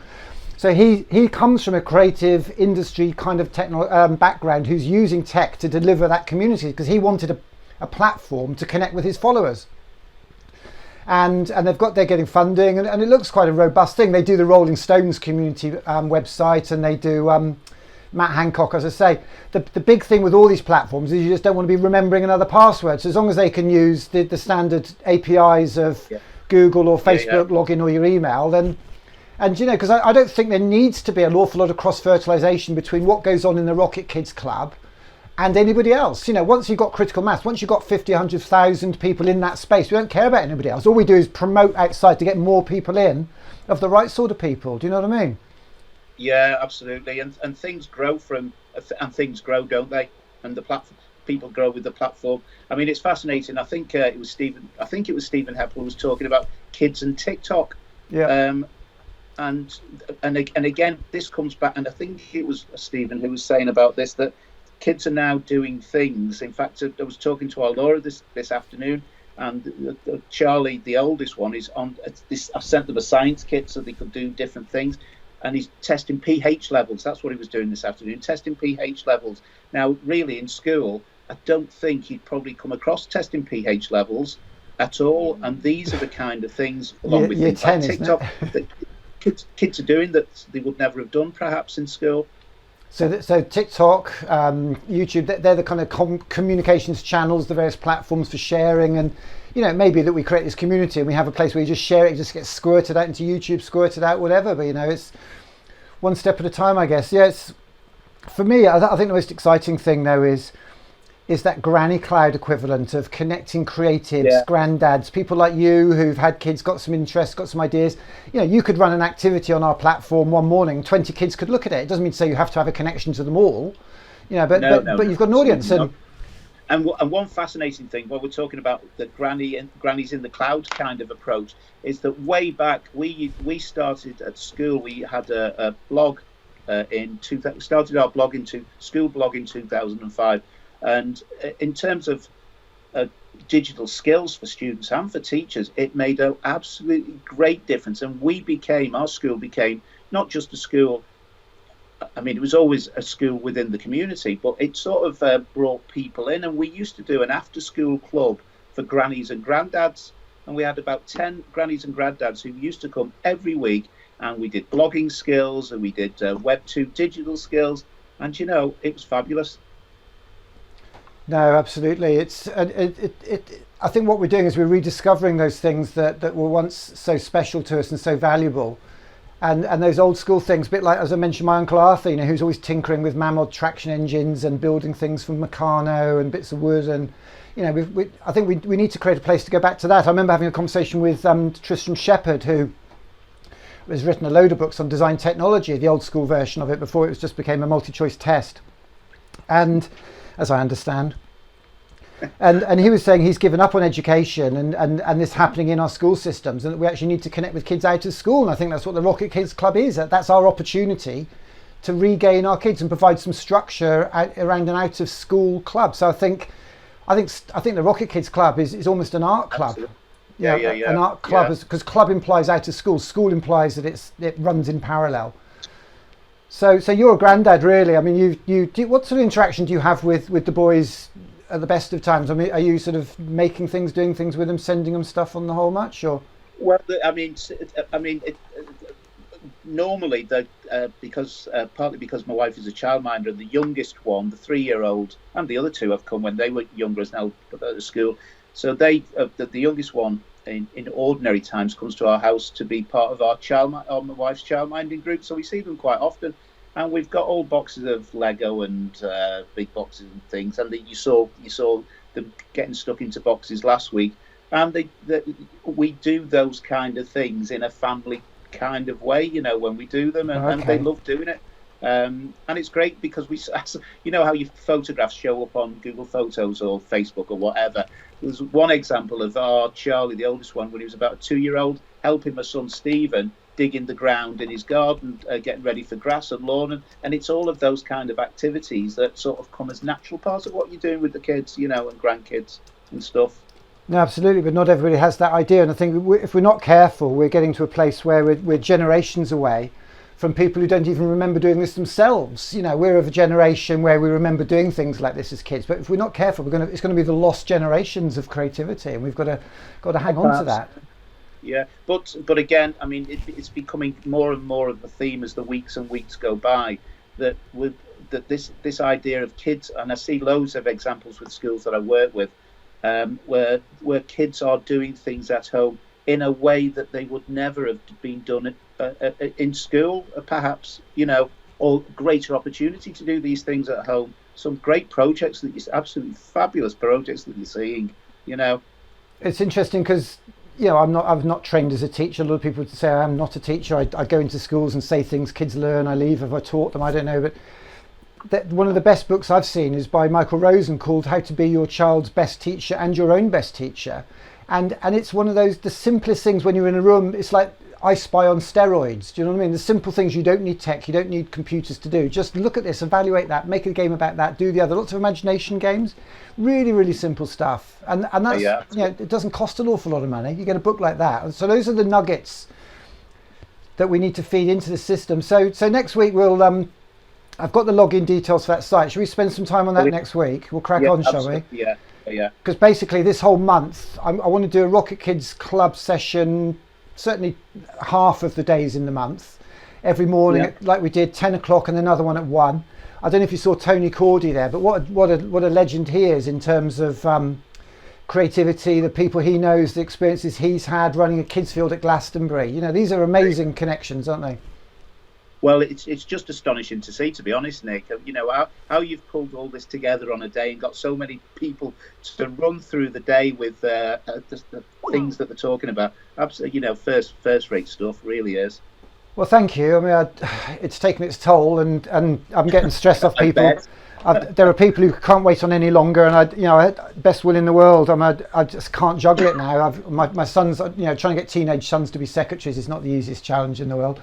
I've had half a piece of carrot cake and half an hour out of the. So what I'm going to let you crack on. Pete. Thank you so much for your support. I'll speak to you next week. I'm not being funny. I don't know much about football, but just behind you there, you said you're into football. You got a lead LFC. Yeah. But hang on, you say you're into football, but you support them, do you? Or is that not the right joke to make? It's centred around football. I tell you what, stay on. Actually, I think we'll have a. We were supposed to do something now at 6 o'clock with Ed Finch, who's probably watching on Twitter or YouTube, and probably choked on his carrot cake and cup of tea because he knows that he's going to do something at 6 o'clock. Because we were supposed to finish at 6 o'clock, and we're not going to finish. I'm going to sit here all day talking to everybody, but I'd like to have an interlude. And for that interlude, I'd like to get Ed Finch back on. Now, where is he? Where's Ed Finch? He's there. So let's get him up because we've got a little bit of a treat here. Let's see if we can get him around. He's probably having a bit of a Saturday afternoon nap. Is it Saturday? Is it Saturday or Friday today? Friday, isn't it? Every day's the same, isn't it? So we're going to get him up here now. And I think for this we'll... We've got a bit of pink flesh on the screen now. I don't know if he's got his trouser in his... Oh, am I live? Hello, mate. Hello. Am I live and direct? Did you have a bit of a panic? Hello, sir. How are you doing? Oh, we're good. Did you have a bit... Oh, my goodness, he's come to me. I was expecting to be an hour late. I think it's a good time to come to you. Are you ready for us? Oh, yeah, anytime you like, mate. Anytime you like. You look washed and brushed up, you do there, actually. Lovely. It's a good look. Just back from work. So let me get you on the screen. It's a bit rubbish when we talk to you and people can't hear or see you. So let me just do some jiggling around here. So Pete, we've got Ed Finch here, who's a primary teacher in Oxford, runs the Brew Ed thing, which is like Saturday afternoon CPD. Basically, they put a shout out and say we're having a Brew Ed, 50 places, 5 are in, free pint, boom, boom. Suddenly, they're sold out in about 10 minutes? Is it, Ed? Quite often. They'll go in seconds, some of them, yeah. It's brilliant. People can't get on. But we don't want them to be too big. We want it to be intimate. We want it to be, feel like people in a pub, not like a massive conference. So 50 is about the right number for fair dues. Meet up. Well, I've got you up there on Glastonbury actually, which is kind of like the Glastonbury is the background there, which I think is our inspiration for this. Do me a favour. I'm just going to try and dig a little video out actually, Ed. Can you just give Pete the elevator pitch on Brew Ed, the kind of the general vibe, because we've actually got an audience today. So this is quite. I've got you an audience, so I'm quite chuffed. Go for it. Very good. Well, hello, Pete. Yeah. So Brew Ed was something that happened. Started in 2017. Me and a friend Darren. I'd never met him at the time. He was a friend off Twitter, which shows you how these things work, really. We were talking about a couple of things. We were talking about how on social media, but in real life as well, people will look for the difference rather than looking for the same. And we see that in education. We see people who are divided really strongly on tiny elements of their practice. So primary teachers don't talk to secondary teachers. Secondary teachers don't have a clue about pupil referral units. People who work in special schools don't know anything about initial teacher training. We don't talk to each other. I wanted to get people together in a room. I wanted it to be a real social room, a place where you might meet, where you might make friends. So a pub's perfect for that. And I wanted to ask philosophical questions that would go deeper than the little matters of pedagogy or the little matters of opinion that were dividing people. And I find when you do that, you find commonality and you find connection. So we were doing that, and we were also thinking about when you go to a conference, and I'm sure you've been to a few, you sit in a big room and you hear lots of ideas and you go ho-hum. Afterwards you go to the pub or you go to the bar, and that's where the real fun starts. That's where you actually toss those ideas around and turn them into something useful and make your little plans of action. We said, why not miss out the big room? Why not go straight to the pub and take the ideas there? So that's what Brewhead is. It's about 50 people in a room, some ideas, some chat, some laughs. There's always a pub quiz. And it's been going since 2017. If we weren't on lockdown, there would be 2 or 3 happening around the country every weekend. I can't get to all of them. Darren can't get to all of them. I think it was the right idea at the right time. It was a bit like other people have done previously with Teach Me, but we added a bit of extra magic to it, and it's going off like a bomb, which is a beautiful thing to see. Real connection, real learning. I've seen them on social media. That's what it is. And you've done isolation, Brewhead isolation. Yeah, so that was a new model, wasn't it? That was last weekend on Saturday. Graham Andre, wasn't it? Graham in Isle of Wight. Yeah, Graham came to me asking if I minded. I said, of course I don't mind. Anything that brings people together is good. It was very public. There were hundreds of people there. And now those videos have been seen by thousands. And of course, it wasn't in an authentic social space. It wasn't in a pub. But actually, it kind of felt like it when you were in that stream, chatting down the side of the video with the comments going past. Lots of people I knew. Seeing their names makes me happy. Makes me see some recognition. Lots of people I've never met before, and that's new connections. So I thought it wasn't a Brewhead as I'd imagined it in 2017, but it had some of that vibe. I was glad to be there. We're 34 speakers fitted in the course of the day, and every one of them had something that was interesting to say. Some of them were people you might have heard of, and most of them weren't. Most of them were people that you've never heard of, but they all had something to say, and they all had something that made me think. It was good. We're doing more like that. We're planning another one in about another 3 weeks' time. Got some exciting people to announce, actually, because we're slightly going against our normal model, but we have got some pretty exciting speakers. We'll do a big unveil of that. We're also doing some online tiny ones, which are ticketed, more like a Zoom conference, but with only limited to just 50 people in the room, because we think that intimacy is sometimes important. People will say things in a little group that they won't say, on a wide open thing. So they're both good. They're both useful. They will serve different purposes for different audiences, but it's all good fun. Yeah, well, there's a guy who sits 2 rows behind me at Anfield. You may know him, a guy called Andy Moore. And I know Andy. Yeah. So he sits a couple of rows just behind me at Anfield, and he helped to organise the Scousehead one. Was it last year? I think it was last year sometime. Which everybody tells me is one of the great Brewheads. I've not been to that one. I see him at. He was at the very first one, which was in Sheffield, and he comes to Wakefield. Howell Roberts and Darren organised an absolute hoolie there. Chester, I believe, is quite good. Yeah. They've kind of developed over the years. Now I know it's only a short time, but since 2017, has there been a Liverpool one? They've developed their own little culture, some of them, and they've got their own way of doing things, which is beautiful to see. It's a new thing that has taken on its own life. Have you had one in Liverpool? Yeah. It was quite interesting when Scousehead in Liverpool, I think, has happened twice, and I think there would have been another one, but I think that might have been cancelled due to lockdown. Oh, okay. Right, so Ed, they created an important bit about it. Actually, the Scousehead people, their first one was the weekend after some nasty Twitter spat, which had been very upsetting to people, and they really did some thinking. And they said at the start of their event, they said, what happens in this room is for the people in this room. So please don't quote tweet. Please don't share slides out of context. Let's say that us 50 people here are the people that matter today. And they took that rule, and then suddenly the speakers felt very safe. The speakers felt that they could be very honest, very open in a totally new way. So we took that rule forward into the movement now, and I will say that at the start. So you will find people who are maybe on the national stage, but saying things they wouldn't say normally. They don't just come along and do their normal, 15-minute shtick. They'll come along and they'll say, well, this is something that's been worrying me and I wanted to talk about it with you guys. So having that rule, although it's powered by Twitter, it's powered by social media, and that's where it came from. Despite that, there's a magic to having people in the room and agreeing that, we will keep it for you. We will hear you.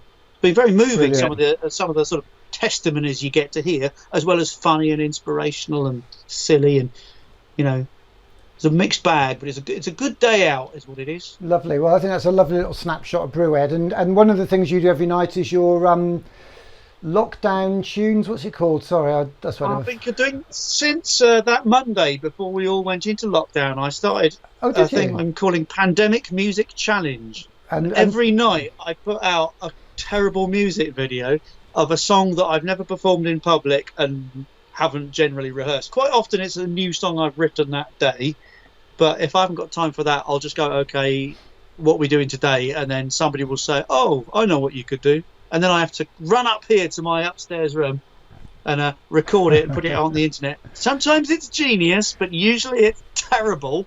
Yeah, it's always good. You're brilliant. Now, so I can't give up until we're off lockdown. It's happening every night, about 9 o'clock. You didn't find your green screen by any chance, did you? No, I don't know. I think somebody's borrowed it. I might have to buy a new one. Otherwise, we could be in the same room, couldn't we? It would be lovely for what we're about to do now. So you're going to drop a little tune for us, aren't you, Ed? I said I would. Now, once again, Let's in see if anybody true don't tell us what it is. I've just got back from work. I mean, I parked the car. Do you want to come walked back? up the stairs. I thought we were late for just you. about. I thought we were. I've only got you one because we've got a Scouser on here already. You see. And I'll take at this point, Nick. I'll take us with Believe and stay on 1 second, Peter. Stay on 1 second. This one's for you. This song's for you, and all the Scousers up there. This is for you. Right. This is for you. Go for it. Okay, are we ready? Yeah. Remember, boy, that your forefathers died, lost in millions for a country's pride, but they never mentioned the trenches of Belgium when they stopped fighting and they were won. A spirit stronger than war was at work that night. December 999. Clear, I missed that bit up. Country's borders were right out of sight when they joined together, decided not to fight. All together now. All together now. Come on, everybody singing with me. All together now. In no man's land. In no man's land. Together. All together now. All together now. All together now. In no man's land. I can keep going forever on this one. I think. Go on, do another chorus. Go on, the video's still running. Go on, Ed. You want to go for another chorus? Just one more if you've got a Everybody chorus. out there in internet land is going to sing with us this time. One more time. That's 2, 3, 4, 5. All together now. Hands in the air.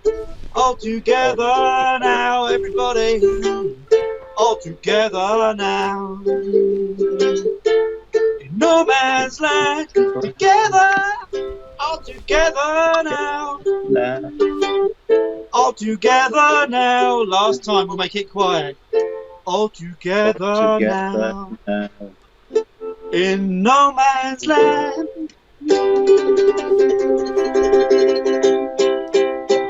Boo. There you go. I apologise to Pete for that. Okay. It was great, Ed. Great, thank you. Good vibes, Al. I'd love to see somebody do something with that song because I've actually got some children on the Wirral singing that. Actually, their caretaker and one of their teachers did a ukulele guitar arrangement, and I must dig that out. And when we're in Liverpool in a few weeks. I have to see if we can connect with the farm, Keith Mullin and Peter Hooton up there, who I know are very passionate about creativity and culture.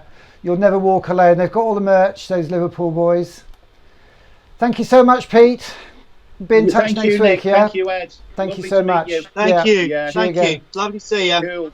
And I'm going to let you crack on as well, Ed, because I've got a whole load of people who are in a backlog now. It's like lovely to see you. Gatwick, See you again soon. It's like Gatwick on Bye. a July evening with all the airplanes hovering. Cheers, mate.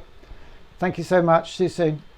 And we're delighted actually to announce, if you haven't heard, that we're actually running a festival weekend at the end of the month, 29th to the 31st of May, a 3-day festival, virtual festival, of course, and BrewEd are one of our collaborative partners, not just for teachers, but for everybody coming together.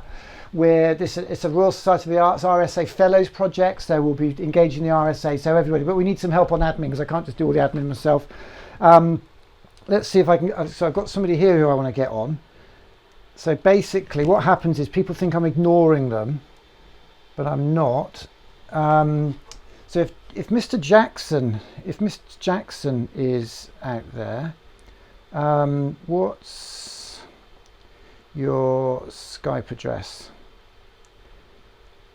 Because I'll tell you why, because I'm on a different computer to the last time and I don't know if I've got it. See, if we had a big production team on this, we'd have got all the computers set up with everything. So we've never spoken to him on that computer. Or Jimmy Rotherham's around. We'll get Jimmy up in a minute. Stay tight, hold tight, Jimmy. No, so I haven't got John Jackson here either. So John, you need to connect with me. I don't believe that's you. No, so I need your let's have a look.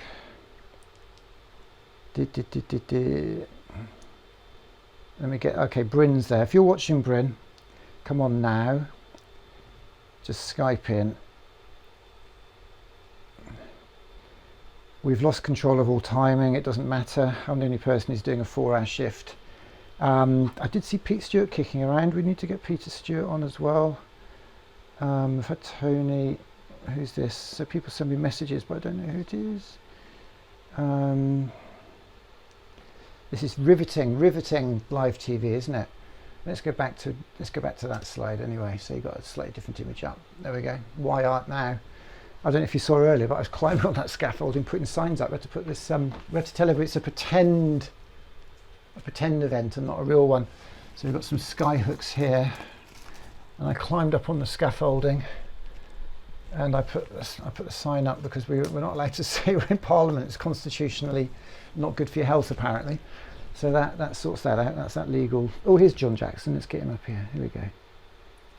Right. Utter legend coming up now. Utter legend. Utter legend. Come on. I hope he's at home. I hope he hasn't gone. It's gin o'clock in his house. That's the only trouble. John is not online, you see. He's not online. Okay. Let's see what's going on this. If anybody just wants to call in who's on the list to speak, then just do it.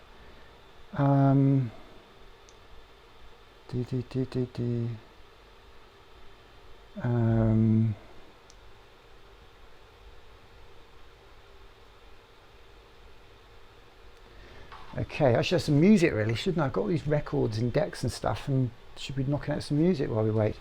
Do you know what we could do? Why don't I?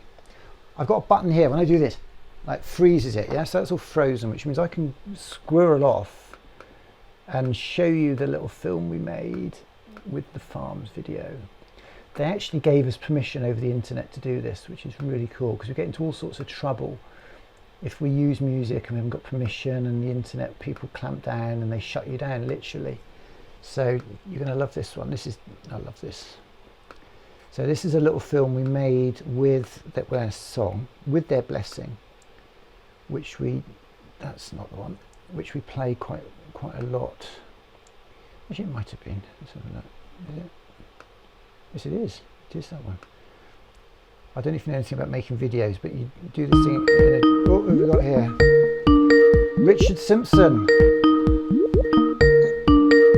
2 people are ringing. Richard, hang on a second. Hello, people. Hello, Nick. Hello, we've got 2 people there. Hold on a second. I'll tell you what I'm going to do. I'm going to pull up a screen that makes it look like I know what I'm doing. So I'm going to press that button there because the screen's gone to, it's gone to the Eden Project. That's quite appropriate. So there we are there. Now we've got, are you Claire? I am, hello. Lovely. Have you both got YouTube on as well as Skype? Yes. So, because I'm going to kill the camera so you won't see me on Skype now, because that means it stops that going in there. And John Jackson, okay, so John Jackson, if you're watching, I'm going to bounce you. I'm going to come back to you in a moment because that will put them on hold. So everybody's watching and they thought, I'm going to get in now. So John Jackson, I'm sorry to bounce you, but I've got a fantastic teacher from the Isle of Wight and an amazing creative Claire. So I'm going to keep you both up. I've just discovered this full screen option, which makes me Skype like a boss. As I go to full screen version, there's no menu bars or anything. Oh, John Jackson's trying again. He's trying to get in. John Jackson, both lines are busy, so stop it. If you're watching on YouTube, So Richard, give us a 30-second elevator pitch who you are, and the same to Claire. You both do the same, and then we'll introduce each other. Go for it. Richard first. Hi. I'm a Year 6 teacher on the Isle of Wight. I met you on World Book Day when you came in and did a fantastic workshop with my children, and we connected about a book. You gave me a copy of Homer Hickams' Rocket Boys. Oh, that's right. And we talked about books, and I talked to you about one of the books I was using to teach a cross-curricular project in my classroom, and we've been in touch ever since. So yeah, I'm here to talk about how books connect. Well, the funny thing is I knew all that. You said that as if I didn't know it, but that's good. That's all good. I remember you. Don't you worry. You've been very special. You've been amazing. We'll come back to why you're so amazing. So Claire, I should have done ladies first, but whatever. Beat that with your 30 seconds. Okay, well, I'm a dance specialist. I'm based in Derbyshire, and I go and work in lots of primary schools developing dance skills, mostly cross-curricular work. I go all over the country, but Derbyshire based. Fantastic. So how did we connect? Did you just see our stuff and sign up? Because we haven't done much together, have we? No, it's a first for me, so... Brilliant. Well, thank you for coming on. So yes, Richard, as Richard said, I met him. I was on the Isle of Wight. We did an Isle of Wight art takeover because you can. You put any words after a hashtag and suddenly you've claimed that bold claim. So you're both going to just do 2 minutes talking about your specialist subject, which is vaguely something to do with art and creativity in society. I'm going to be quiet. Oh, there's somebody else there. I don't know who's dialing in there, but I'm going to have to bounce you because I'm live at the moment. I can't juggle conference calls. So Claire, can you see me on YouTube? Have you got YouTube on? Yeah. Which hand's got the pen top in? Which hand's got the pen top in? That one by you, or the one over there? Because I don't know left and right, because it's all back to front at the moment for me. Do you want the one that's higher or the lower one? Higher or lower? I don't know what you're asking me. Oh, because you're on an 8-second delay on YouTube. That's right. I'll forget that. So 8 seconds later, you'll know whether you want you'll say high or low. Just say high or low, because that's the choice. I don't know. I'm sorry. I'm really don't not worry. sure what you're Say one of 2 words, high or low. It's a bit like heads or tails. Hi. So I'm holding the pen cap in the higher one, so you get to tell us about yourself for 2 minutes and talk about your little subject. How about that? Okay. So I want to talk about the importance of creativity and processing what's going on right now. I think one of the amazing things that creativity does is gives us the opportunity to consider alternatives, to think outside the box, to dream. And I think right now that's really critical because none of us know what's coming up. We haven't got a clue how this is going to resolve and when it's going to resolve. And our ability to imagine is going to be the thing that helps us to be able to process what's going on. There's so many changes afoot that our chances of exploring are phenomenal right now. We've got a blank page in front of us. I'm really keen to try and support teachers at this time. I think teachers have been working absolutely flat out to try and work so spontaneously with their creativity. Suddenly they've had to change how they work and deliver in a very different medium. I think that's such a big ask to ask them to do that over a sustained amount of time. And I think when they stop doing that, chances are, like many of the medics we've got now, will be exhausted both physically and emotionally. And I think then we need to give them the opportunity for them to engage, as well as the children, in creative opportunities, so that through dance, through movement, through visual medium, through music, through materials, however they choose to do it, to process what it is that we're all going through right now and how we all feel about it. Any thoughts there, Richard? I mean, obviously talking about teachers and the pressures on you, because I know you're in school a few days a week, aren't you? Yeah, I'm doing 1 week out of every 3 in school, and then 2 weeks working from home, Nick. So yeah, I think nobody knows what it's going to be like going back to school, and I think, yeah, you're quite right. Finding ways to deal with it and let children express how they feel about everything and what's happened and what might be happening next, it will be really, really important. Obviously, I'm on to talk about books. I think that there will be books that they can read. There will be books written about what's happening, and I think words and communicating in that way will be a really, really important way of getting their feelings and expressing that. But I can completely accept your point as well about the physical movement, dance, expressing things in that way as well. I think all of that will be really, really important, more important than any of the academic stuff that they're expected to do. So how about segueing into what you wanted to talk about, Richard, and that context, because you've got some really exciting stuff to tell us, I know. Yes, you've asked me to recommend a book a day for the month of May, which has a nice ring to it as well, doesn't it? It's quite poetic. And so, yeah, I'd like to recommend a book. It's the book that I talked to you about in Summerfields Primary when you came in. It's an absolutely incredible book. It's the book that I recommend first to anybody that asks me. I'm holding up to the camera now. It's The Explorer by an amazing author called Catherine Rondell. The language is incredible. The content's incredible. I'll just read the blurb to you. It's by Bloomsbury Publishing, and I have to give them a bit of a nod. I've actually spoken to Catherine Rondell and told her I was going to be recommending this. Oh, wow. So she's given me permission to read a little bit of this out. The blurb for this book puts me, like a man-made magic wish, the aeroplane rose into the sky. It didn't stay there long. That's all there is on the back of that book. So that made me want to read it straight away. Wow. The writing in this book is incredible. It's about 4 children in an airplane crash in the Amazon, and it's about their fight to survive, how they deal with a horrible situation, which resonates at the minute for a lot of children, I'm sure, and how they work together to overcome their own personal demons and end up getting out of trouble along the way. I love it because there's so many links and connections within the book to history. If you love the Maya and the civilization in the Amazon, there's all sorts of links in there for that. If you like the Victorian history, there's an explorer in there that has links to the real life adventures of Percy Fawcett and those lost adventurers who went looking for the cities of gold. There's all sorts of geography in there to do with the rainforest and the environment and the creatures and the animals, and it's just fantastically written. I recommend it to anybody. I love the idea of connecting books centrally so that everything comes back together rather than teaching all sorts of things in isolation.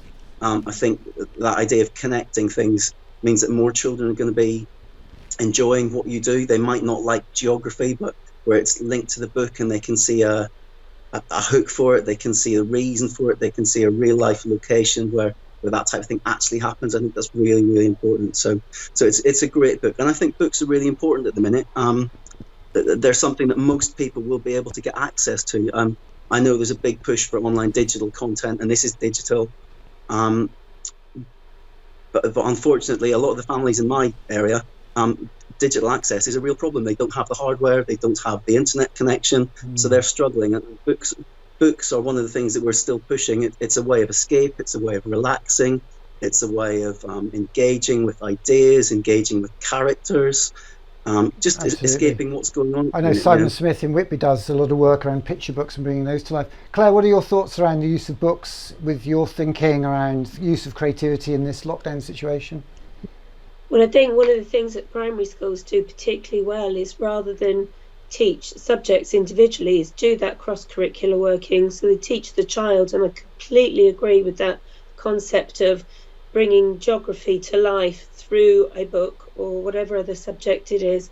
And that's how I typically work as well. So I'm completely in agreement with that.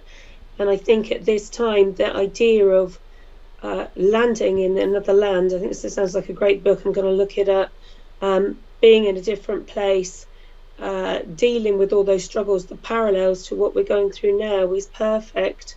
And I've just read, probably as most teachers have at the moment, The Boy, the Mole, the Fox and the Horse. And it's a very short read in many ways, but it was a beautiful, beautiful book. And again, lots of parallels to what's going on at the moment and how we're probably processing this emotionally. No, that's fantastic. And you're in school, are you, Claire, at the moment? Did you say teaching? I don't mean at the moment. No, you are a teacher or a lot of my work is training and one-off workshops and writing resources. That tends to be what I do most of all. Okay, so, I just thought, are you interested in the role of books in the current context and in your practice particularly, and the sort of things that Richard's been talking about? Yeah, I use books all the time as a stimulus. I think they're just amazing. I'm going somewhere, don't worry. So, because basically at the end of the month, something like the 23rd or 24th, whatever it is, of May, we're going to do a Hay Kids Book Fest, playing on the Hay Books Festival. Richard's generously agreed to help co-curate that, not only by doing a little tweet and a blog or whatever about a book a day for the next month, so to bring books very much into this, but we're going to have a day or a half day festival, a bit like this, but just about books. I just wondered if you'd be interested in inputting into that, maybe with Richard, and I know 3 or 4 other people who'd be very keen to get involved. Would you be interested in that kind of mini collaboration? It's not a lot of work, probably a Google document and commenting once or twice a week. Would that be of interest? Do you want to have a think about that, or do you want to commit now? Yeah, I've got a lot of time on my hands at the moment. There you go, I'm happy Richard. to join in. How do you feel about that, Richard? First member of your team, does that sound like a plan? Yeah, that sounds a plan. Yeah, it sounds great. Share my details with Claire, and we can get in touch. That's fantastic. Well, what I'm going to do on the back of this, I'm actually going to pull a whole team of collaborators together in a group of some sort. I don't know quite how to do it yet. I'm going to sit down and do these things. But we'll build some collaborative documents, some Google Docs or whatever, and just all chip in and comment. But no expectations. Everybody's got agendas and work, and I don't think anybody's ever actually been busy. I don't know anybody who's just sitting around watching television all the time, personally.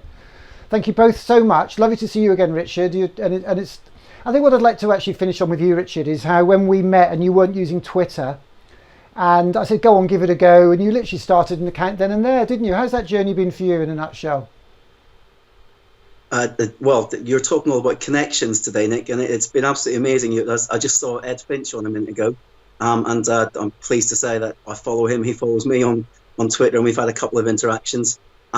It's been incredible. I've picked up so many ideas. I've made some great connections. Shared some practice with people, shared documents with people, shared ideas, book recommendations especially. It's been really good for, and yeah, it's been mostly positive. I have to say, there's been a couple of tweets in the last couple of days where I've seen the negative side of Twitter. Well, it's called the real world, mate. You get used to that, don't you? Yeah, you shouldn't kick people when they're down, and there's a couple of people who are doing a little bit of picture bashing at the minute, which I think is very, very badly aimed and badly judged. Yeah. But let's leave politics aside and enjoy. Yeah, I'm looking forward to recommending some really good books with everybody, and getting involved with this book festival. I think that's the main message. Well, that's fantastic. Well, lovely to see you again, Richard. You take care. We'll be in touch, and thank you, Claire, for coming on. I'm sorry we kept you both so late. It's been really crazy, but thanks for your patience. Nice to speak to you. You take care. Bye bye now. See you both. Bye bye. Bye. Wow, well, we're cooking on gas. What fantastic speakers, fantastic people here today. I don't tell everybody just to ring up again because I have a bit of a flurry of people ringing in who want to have a Friday or Saturday night. I'm going to see if I can get this chap on the line now. Let's see if we can get... So, poor old Bryn had to go. We might get him back between cups of teas. Let's see if we can get this bloke on. Bit of an Essex boy. We need some Essex boys. People moaning about too London centric. So let's try and get back to where we should be here with a bit more diversity. He's still not online. That's a bit weird, isn't it? I wonder how that works. How does that work if you're not online? Is that because you're actually not online, or because you've oh, look at that Eden Project image is just saying, it's actually just saying get Peter Stewart on. Where is Peter Stewart? Oh, here's Bryn. Bryn's there. Let's try Bryn. Bryn, come on.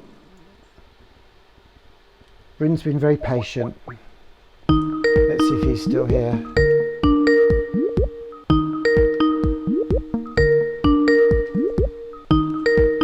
So that is the sound of Bryn's Skype ringing. He texted me a moment ago. And here, yep, this is looking good.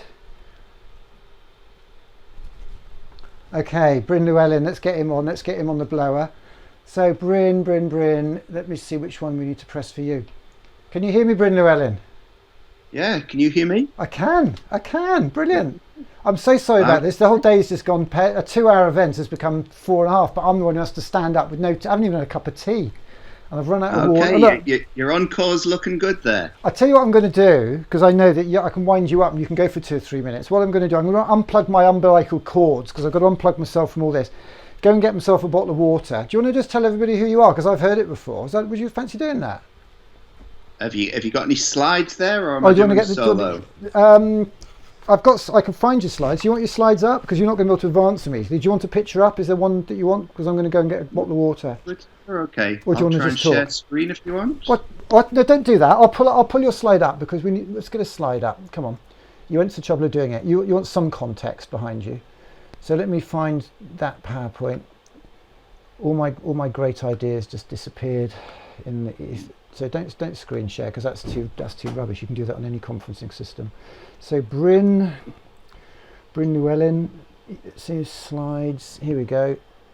Okay. So you're probably the only person who sent me any. Oh, you didn't use my template. Okay, well we'll let you off for that. Okay. So, boom, boom, boom. So let's press. Oh, is this slide? Is this? Oh, it's in Google SlideShare, is it, or something? Yeah. Okay, I don't know that. Okay, let's have a look. How do I There's view? collaboration going on there. Okay, but it doesn't work across split screens, does it? Okay, so I have to press that button there, and pull that up. So you're going to have that behind you. So that's now on the screen. What's that box then? Oh, that's the Windows sidebar. And I'll get rid of myself. And there you go. You're actually on the screen with your. Where would you like to be in that? Would you like to be in a corner somewhere? Oh, just tucked as far away as possible. You know, I prefer to be the roadie than the man on the stage. Yeah. I know you. I saw you at TEDx Norwich, mate, in your moment of. There you go. That looks lovely. Talk to everybody then. Go for it. Okay, so hello, whoever's listening at this particular moment in time.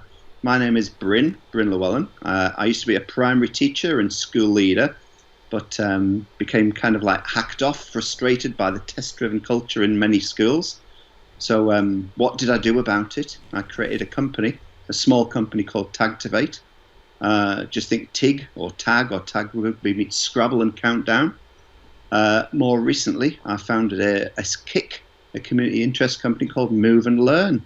So that's the introductory slide, and if Nick's around there, he could press for slide 2. It's changed. It'll take 8 seconds to flick through. I didn't get to the bathroom yet. I'm going to go now. So and we should have 3 images from Wakefield, is that right? You've got Grow and Learn. Oh, hang on. Move and Learn. Sorry, Move and Learn. Second slide is images from Wakefield.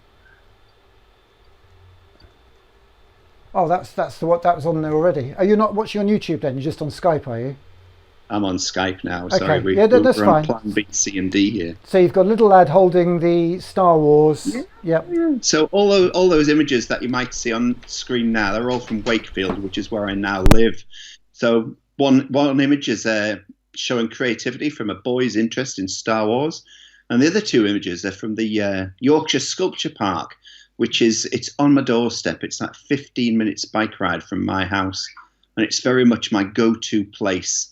It's where art connects humans with nature, and the art of noticing happens. And moving on from like the analog to the digital, during the lockdown, I've noticed that there's been so much content created online, from BBC Bite Size to #ThisIsPE, and all these teachers, all these parents creating content with challenges for children at home. So that's what I'm trying to do in terms of trying to think about what happens when lockdown ends and when we return to the new normal, whatever that is. And I think when that does happen, we need to ask ourselves, is sitting down the best way to learn? Or can we learn more creatively with physical and emotional well-being as a byproduct? The research demonstrates impact. Okay, physically active learning approaches or move and learn approaches work as well as play. The approaches reduce levels of inactivity, crucial in these days of sedentary lifestyles. Physically active learning engages all children, even the most reluctant. And you know what? This is the kind of ironic thing. Bearing in mind, I left teaching because of the push on SATs and standards. The physically active learning approaches actually improve academic attainment. So what I'm saying is maybe now we've had a chance to look at the way that learning happens at home. Maybe we can take the learning beyond the classroom when we go back, move away from that narrow curriculum. And if you want to connect, if you want to reach out, if you want to work and play together, by all means, reach out. Third slide should have some contact details there as well. And it's Nick gone off for his bottle of water and not come back now? Nick's been off and come back, actually. I'm back here. So let me, if I press that and that, I'm on screen with you. So I haven't seen you for ages. How are you? You doing all right? I'm okay. Obviously, like the work with Tagtivate is all on hold at the moment. So all those bookings up and down the country, from Teesside to Glasgow to London to Kent and all places in between, they're all on hold. Got a couple of plans B and C. So schools are still ordering the resources, which is good. And the plans B and C are writing content for BBC Bite Size at the moment. So all those things that have been online for Key Stage 1 and 2 for maths, I've had a hand in writing the content there. Brilliant. Well, I'm sorry to keep you hanging around so long. It's okay. Seriously, my partner works for the NHS in Barnsley, and she did a 12-hour shift last night. So she came back at 8 o'clock this morning, and I think now she's beginning to need a bit of attention. So do I. You couldn't get me a cup of tea, because I've just had to go and beg one off my boys. Actually, I've got 14, 16-year-old boys, and getting a cup of tea out of them is a nightmare.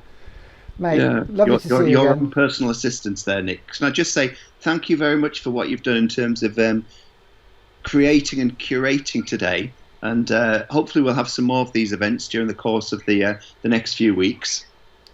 No, that'd be great. No, we'll do some more, Bryn. It's great to see people like Action Jackson out there, and Pete Rafferty, and all those other people that you've brought on board. It's an eclectic collection that you brought on board, including Chris Tolson as well from Academy St James's, just up the road in Bradford. So all power to what you do, and keep going. Well, and let me be quite clear about this.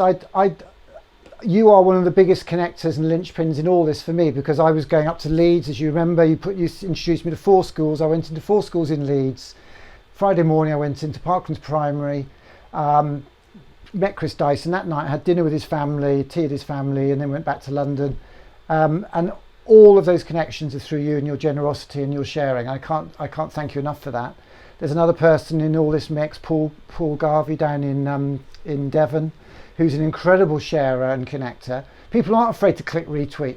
People aren't afraid to just, likes all right, but you know that sort of, it's like your oxygen, isn't it? When you're in isolation, at the best of times, working as an individual, when somebody bothers to retweet or comment or pass something on, it means so much. And you passed on 4 contacts in schools that gave me a little bit of work, that helped me pay to go up to Leeds. I met Chris Dyson, and Chris Dyson has been a floodgate to us. Look at the family, but look at that family. It's not about him and his social media profile or mine. It's about that family, that mother, those boys are now doing things on this platform because of that connection through you. And Chris and Paul Garvey. I do think in terms of you talk about the art of connection and art connects, etc. And as I say, the past few weeks have been challenging for everybody, but the content that's been put out there by teachers and families, with kids running around in the garden doing all sorts of physically active learning. If I've seen something that's been particularly good, I've got the old Tagtivate Move and Learn Champion certificates, written them out, headed down to the post box and posted them out with Tagtivate headwear and buffs and what have you. And then these people retweet the smiles of the children and the certificates, and that's what it's about. It's about doing things together and paying things forward. No, absolutely. Thank you so much, mate. Great to see you. I look forward to having a beer with you in Leeds or Bradford. Where do you live these days again? There's the lights of Wakefield, as I say, 15 minutes cycle from the best place, Yorkshire Sculpture Park. Get there next time you're up here. I have been. I've been to the Coal Mine Museum, National Coal Mine Museum. All right. Okay. And I've got a favourite Airbnb there with Elaine, who I wanted to get on today. We just ran out of time. But Elaine is the most amazing Airbnb hostess in Wakefield. Now she's Dewsbury actually, which is all very nearby, isn't it? And it's all connected. And you all part of the rhubarb triangle. I did email the what triangle? Rhubarb triangle. The rhubarb triangle. You can go away and look it up later on. Okay. And Hugh Roberts has got that pub there as well. I wanted to get him on today, but he didn't get back to me. Anyway, mate, one love. Take care. Stay safe. Yeah. Yeah. All right. Enjoy the weekend. Mate. Take care now. Bye bye. Wow, we're just so lucky just catching up with all these lovely people and introducing you to everybody. And I'm not going to make a habit of these all-day sessions because it's going to kill me. But that's not very good, is it? Not a good look. I want to get Peter Stewart up. Now, how am I going to find him? He probably sent me an email. Shall I just put a video on or something just for a minute? Because there's probably nobody watching. Oh, here's John Jackson. Incoming. Let's see if we can get John Jackson up. Oh, he's gone again. He's got to get his head around this technology, you know, that old John Jackson has. Let's have a look. Which one are we going to be coming in on? This one here. Let's put him over there. Okay. I think what we'll do is, so this is this John Jackson now? Yeah. John Jackson. Hello, can you see me? I'm not looking, to be honest. I'm just trying to get you set up with a nice little spot on my stage here. I'm going to be able to see you in a minute. Have you got YouTube on as well? I have, yeah. So I've got you a pride of place spot in Committee Room 14 at the Houses of Parliament. Now, I can't see, have you got your camera turned on? Have you got one of those new phones with a camera on? You know, you can get them with phones on, with cameras now, you know that? Hang on a second, Nick, I'm having technology issues here. I know you are. I'm having dehydration issues. I'm going to have a drink of water. Good. Have a drink of water while I try and make things work. I don't know what's going on, actually. Everything's been fine so far. I've been waiting to come into this. Can you see me? Yeah, bear with me. Come on, video. Let's have a look. Don't start swearing, because you're live on Twitter, Instagram, Facebook and YouTube at the moment. Oh, Nick, I'll tell you what I'm going to have to do. I don't know why. Everything's been working this afternoon, but I've got something very, very, very, very, very big to tell you today. Oh. I'm going to give you a worldwide exclusive. Well, get it right. Get the picture up first before you break the news. Go on. I'm not going to tell you, so I'm going to get the picture to work. I'm going to have to reboot my machine. That's all right. So get somebody else on while I'm rebooting. Well, if there's anybody out there, but don't worry. Would anybody like to come on with the biggest, widest Essex boy in the EdTech world? He's waiting for your call. He's rebooted. That doesn't matter. We can get rid of that. I'm dying to speak to Peter Stewart. I was made up this morning. That's a bit of a Scouse phrase, isn't it? Which is lovely. Made up when I heard from Peter Stewart to say he was going to come on, but he might have gone off again because we've kept everybody waiting too long. I'm going to play a video because I don't like all this silence, and we're going to act like do like a sort of video DJ thing, I think. Let's get a video up. So basically, LGFL have just been incredible to us, and you get a sense of the passion and enthusiasm for that great shout there. John Jackson is their CEO.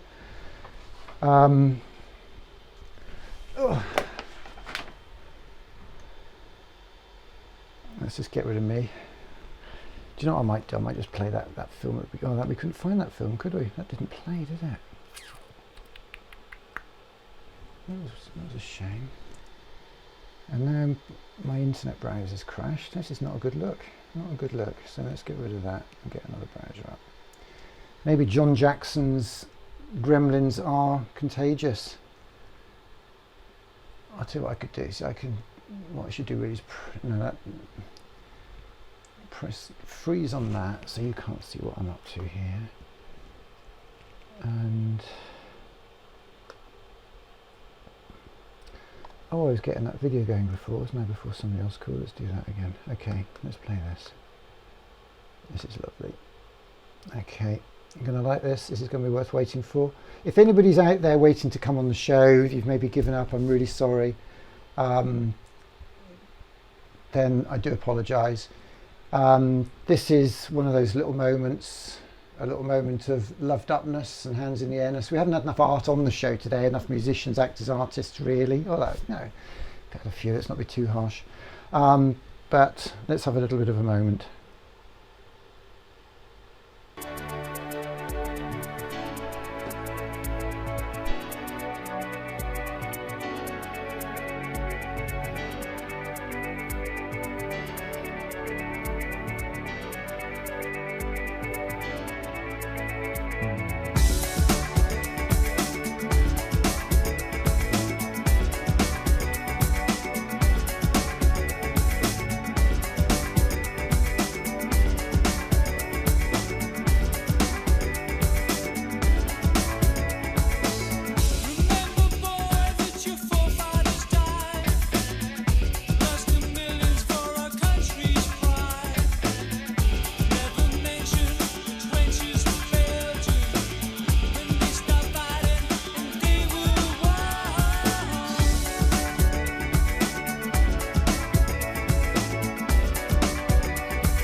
whole block came on.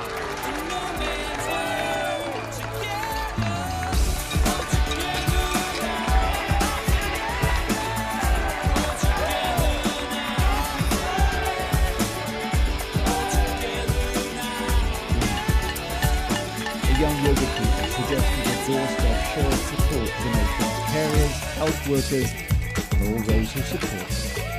The result, some of it had to be done before bedtime, and what is a time of isolation and feeling street after street after street, a national moment of thanks and togetherness.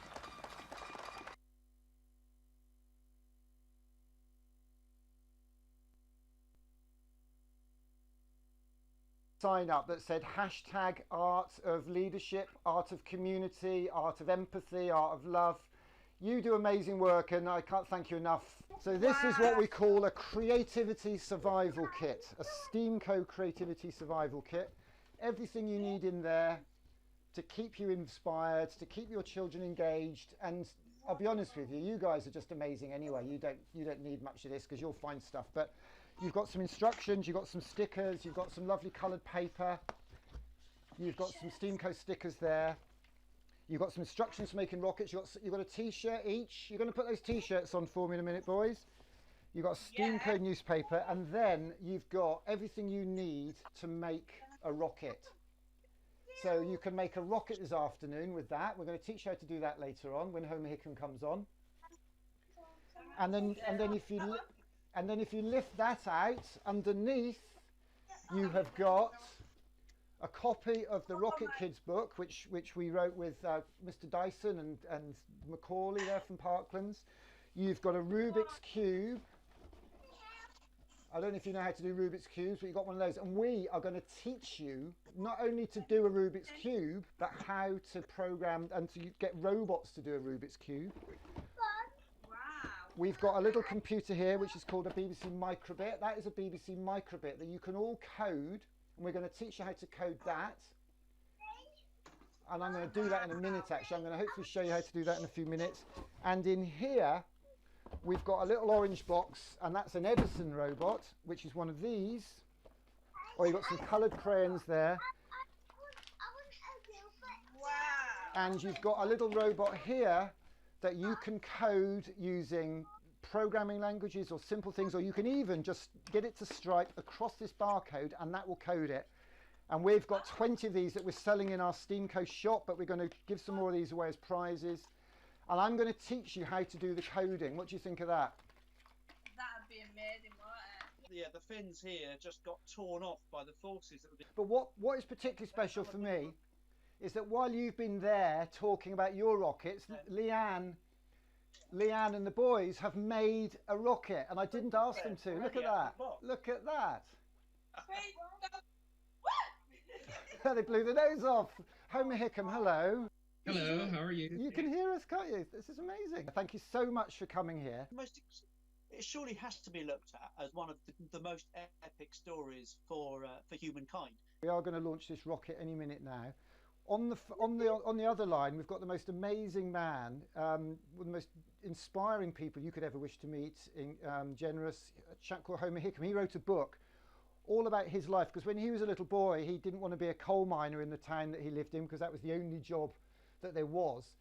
And he saw a little dot in the sky one day, which actually, if you look in the sky at the moment, you might be lucky to see 5 or 6 dots in a row, which are Elon Musk's new satellites. Because Homer Hickam, when he was a boy, he saw these dots, and it was a satellite. It was the world's first satellite, and it inspired him to go and learn to make rockets. And he learned to make rockets. He made one that went 6 miles high in the sky a year or so later, and he got a job working for NASA, and they're the people who make the rockets and went to the moon. 20 seconds and counting. T-minus 15 seconds. Guidance is internal. 12, 11, 10, 9. Ignition sequence 7, 6, 5, 4, 3, 2, 1. Whoa! Can you see that? Oh, wow. Can you see it? Whoa.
very special to connect there with another family on the Seacroft estate, care of and thanks to Chris Dyson, the head teacher there, Brave School leader, community leader, whatever you want to call them, people doing incredible work in our school communities.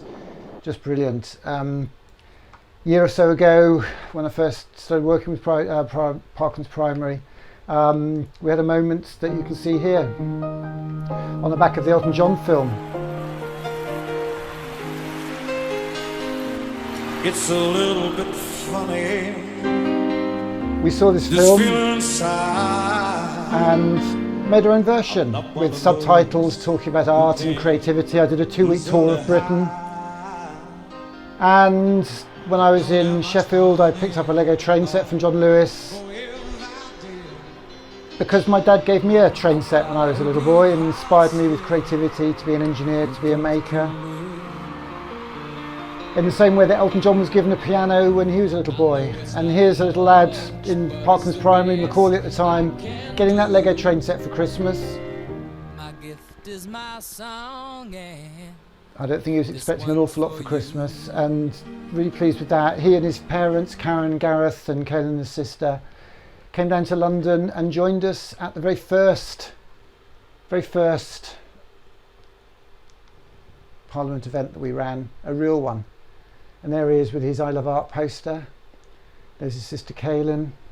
There they are at the Science Museum with locomotion behind them, actually Puffing Billy I think that is. Let's not get too technical. There is the Lego train set he took down to Parliament so other children can play, so he's sharing his toys, which is great. Bubbly Maths, Caroline there, did some bubbly art, sculpture, math sculpture.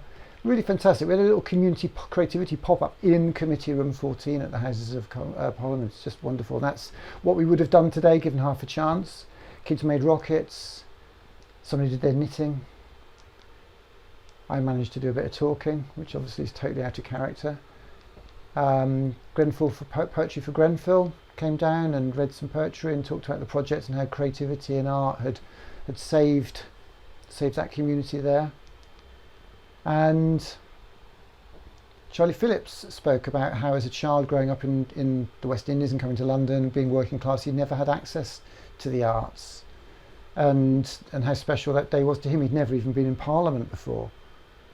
Showed us some of his photography, which I'm sure you recognise. He was the photographer, if you like, almost the official photographer to the Windrush generation. And humbled to think we invited him into Parliament. We did these posters, and that's what this UK Art Takeover is all about. A celebration of creativity across the country, nearly 30 days of activity and events going on all across the country. And we've done a lot of work in Yorkshire with different organisations, different people. And I think I might have a Yorkshire teacher, actually, another Yorkshire teacher lined up. We're waiting for John Jackson to come back. He's got to get his iPhone. Maybe he's got to read his smartphone manual. But it looks as if I have actually got another ultimate utter legend here, and that is, where are we? Yeah, let's put him in that one there. Let's make that a bit bigger.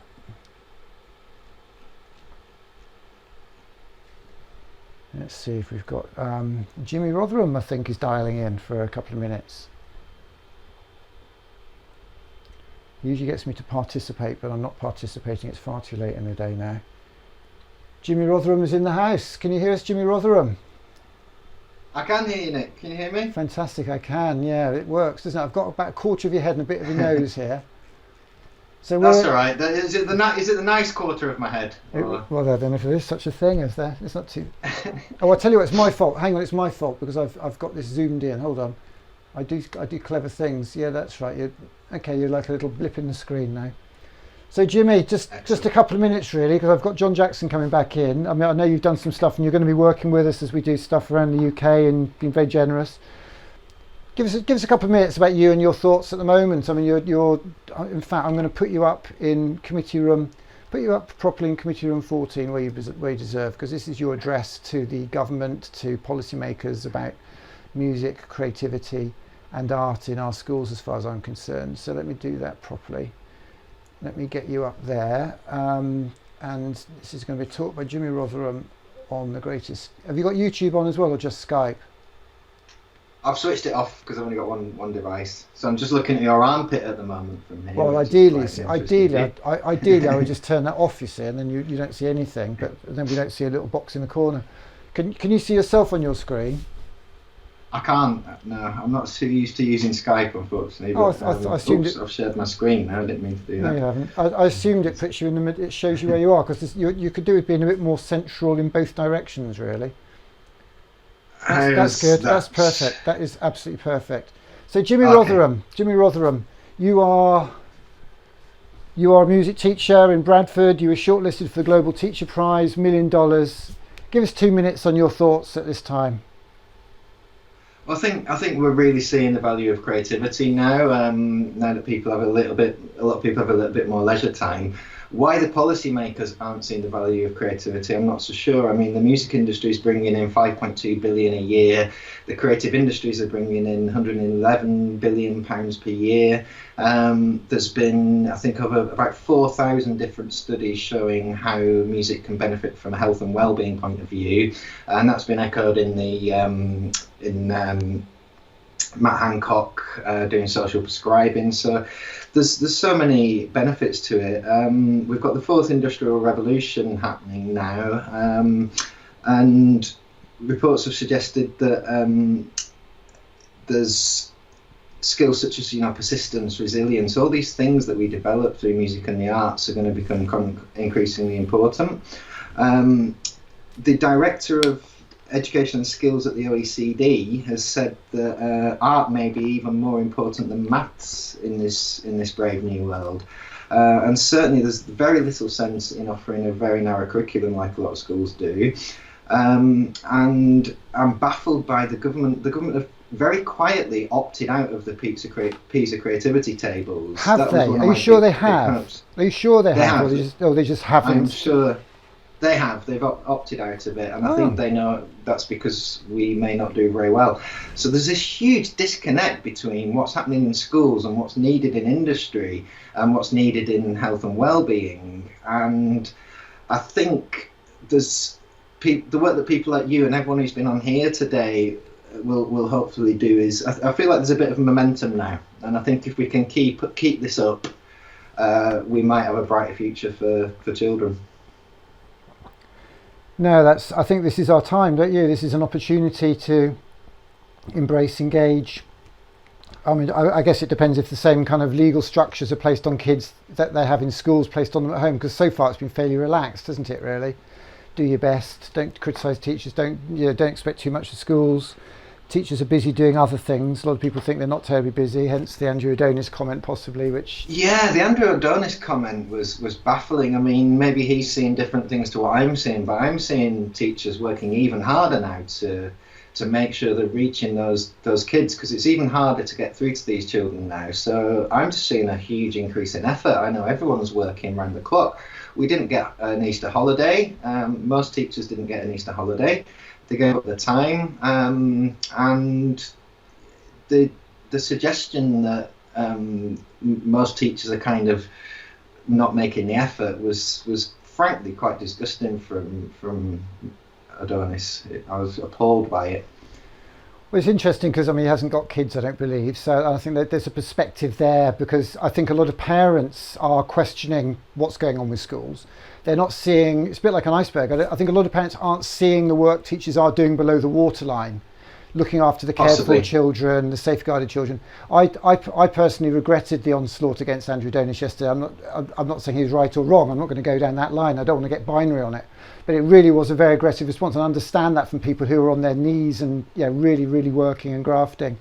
I have heard of one or two schools who appear to be doing very little, but actually when you scratch the surface of that, they've got families that don't have a lot of access to these, middle-class devices like laptops and iPads and things like that. I'd say that there's always an answer and there's always an explanation. I don't mean that glibly, There's always good reason. And I just think that if you've got 80% of parents in a school who aren't socially challenged, who have the tech, and they're waiting for school to use it, they are going to be frustrated, not anti those other 20%, but they're going to be frustrated if their kids are playing up, they're bored, they're distracted, they're not learning. And that's the challenge. And the biggest challenge in all this for me is that 20% or whatever that percentage is, that is the information underclass, because they could just get left standing. And I think what tends to be the response from maybe the slightly more middle class families is they don't want to be left behind. They don't want to tread on the heads of the 20%. And I'm not saying there's any easy answers, but I sometimes I hate to see the education profession round on somebody who's generally on their side for airing something they may have picked up, or that is actually a mass. Let's just say that the majority, 80% of UK parents would agree with him. The teacher community came down on him. Is that true? I don't know. I don't want people putting me in a binary box or even challenging this, because challenging teachers is not good for your health.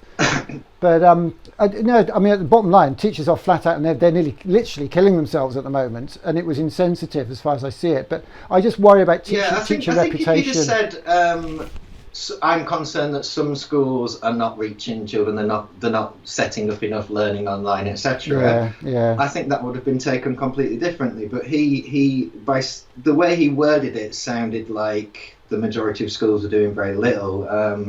And when you look at what our school are doing, we've got an incredible amount of engagement from the children online. We've been sending packs out to the poorest communities. We've been providing them with laptops, iPads, everything they need. And you look at the sort of work Chris Dyson's been doing with kind of fronting up their own money to cater for those gaps that the government are not providing absolutely. for. And you look at all that work that people like that are doing, and you can understand why people are so upset by Andrew Adonis's comments. And I think the other thing is a complete lack of apology or humility following them as well. Well, there's that. There's an arrogance there if that's the case, and I haven't looked into it. And also the send them to Ofsted. Suddenly like sending the attack dogs in. It was fairly insensitive, wasn't it? There's no doubt about it. And I don't know. I mean, it's such a shame to see. I mean, I get the impression he's a damn good bloke generally. And we all say stupid things occasionally. I know, but it's such a. You need a bit of humility to recognise when you've said you're something absolutely that's really offensive to lots of hardworking people. Well, if he was education minister, you think he'd be used to being cautious and respectful of a profession that's had a hammering at the best of times, let alone at the moment. Jimmy, I'm going to let you crack on, mate. We've got a load to do. We're going to have a festival at the end of May. We're hoping to see if we've applied for an Arts Council grant. I'd hope to have heard by now, so hopefully we'll hear in the next week and get back to you and get some stuff sorted out. But I think we're on a roll. Did you see the Glastonbury stuff earlier? Smashing it. Did you see Tony? I missed that, unfortunately. I saw a bit of Ed Finch, and I've not seen much else, unfortunately. I'll try and catch up with it over the weekend. Yeah, don't worry. I'll send out an email on the weekend with a link to all the key bits. But basically, in a nutshell, we had Tony Cordy on, who runs the kids' field at Glastonbury. So he's got 1,000 artists in a field running creative activities, music workshops for kids. What an amazing guy he was. Really, really cool, really creative, really inspiring, really engaged, really, just brilliant. So when you meet people like that, I've spoken to him a couple of times on the phone, but when you actually have a chat in this situation and you think, well, maybe we can do something, and he's prepared, he said he'll have a chat with us and help us put some ideas together for the festival at the end of the month. It would just be great, wouldn't it? Really good. Fantastic. But I think one of my happiest... Well, thanks for having me on, Nick, and do keep up the amazing work. I think you're doing a great job in bringing everyone together and giving voices to people that might not necessarily have a voice as well. So thanks for all that work. Thanks, Jimmy. We do all appreciate it. I'll just take you back now to that moment on Camp Festival when we were on main stage, when you did your Chic and Nile Rodgers medley. That's one of the happiest moments of my life, I think. It was wonderful. In fact, I'm going to dig that out. Yeah. You take care, mate. Nice one. Bye-bye. Brilliant stuff. Thanks, Nick. Bye, everyone. Wow, Jimmy Rotherham there, utter legend. Gosh, we're just incredible, just amazing, amazing people. And this is how art connects, if you like. I'm going to find you that Nile Rodgers thing. This will spam my copyright out, but I don't care because Nile Rodgers has done some stuff for us, which we're going to show over the festival. I could have done it today, but we'll do it over the festival weekend, I think. If get in touch with Mercuriades, who's his collaborator, and we'll see if we can make that happen. We're aiming high. We're trying to tell our kids to aim higher than high. And what else could we do but be ambitious for ourselves, for our children, for our families, for our communities. But this film for me just says it all. When you aim high, you have to think of one thing. And that's not it, because we haven't got any audio, because I need to press that. So let's rewind and do it again. Might not work, but here's the thing. The guy who invented the ship also invented the shipwreck. And either you're in or you're out. Either you want to play this game or you don't. Art doesn't work because we did something conventional and predictable, and here it is industrialized, right? Art works because we connect. So the festival that we will be organising in 2022 is a festival of creativity in its broadest sense. So what we're looking for is events that will help to bring people together and show the value of art. An event like this is absolutely overdue. Being from a working class families where we've never had access to the arts.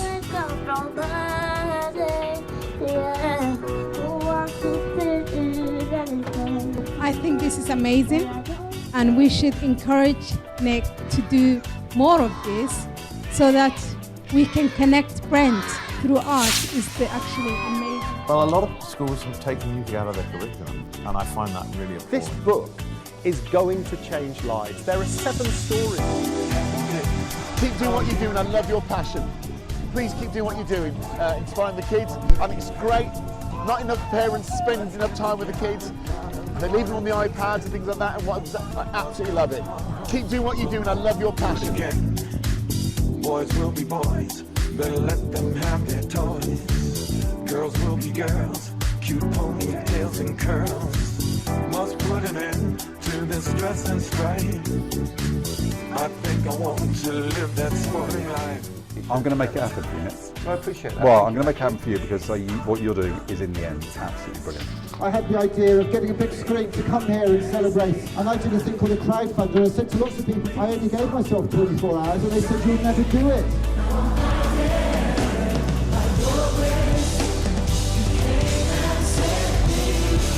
One time for the Lord. Art and creativity is absolutely everything, you know, to secure the jobs for the future. Niall, what does collaboration mean to you? For me, collaboration is everything. So my whole life is a collaboration. Niall Rogers there, inspiring, connecting and inspiring our year, Collaborate 20. I'm trying to get John Jackson back on, so I'm going to keep dropping videos, actually, sort of VJ mode. So let me take myself out of there, put that there like that. That's frozen, so I can put another one up. Yeah, this will do it. Let's do this one. Okay.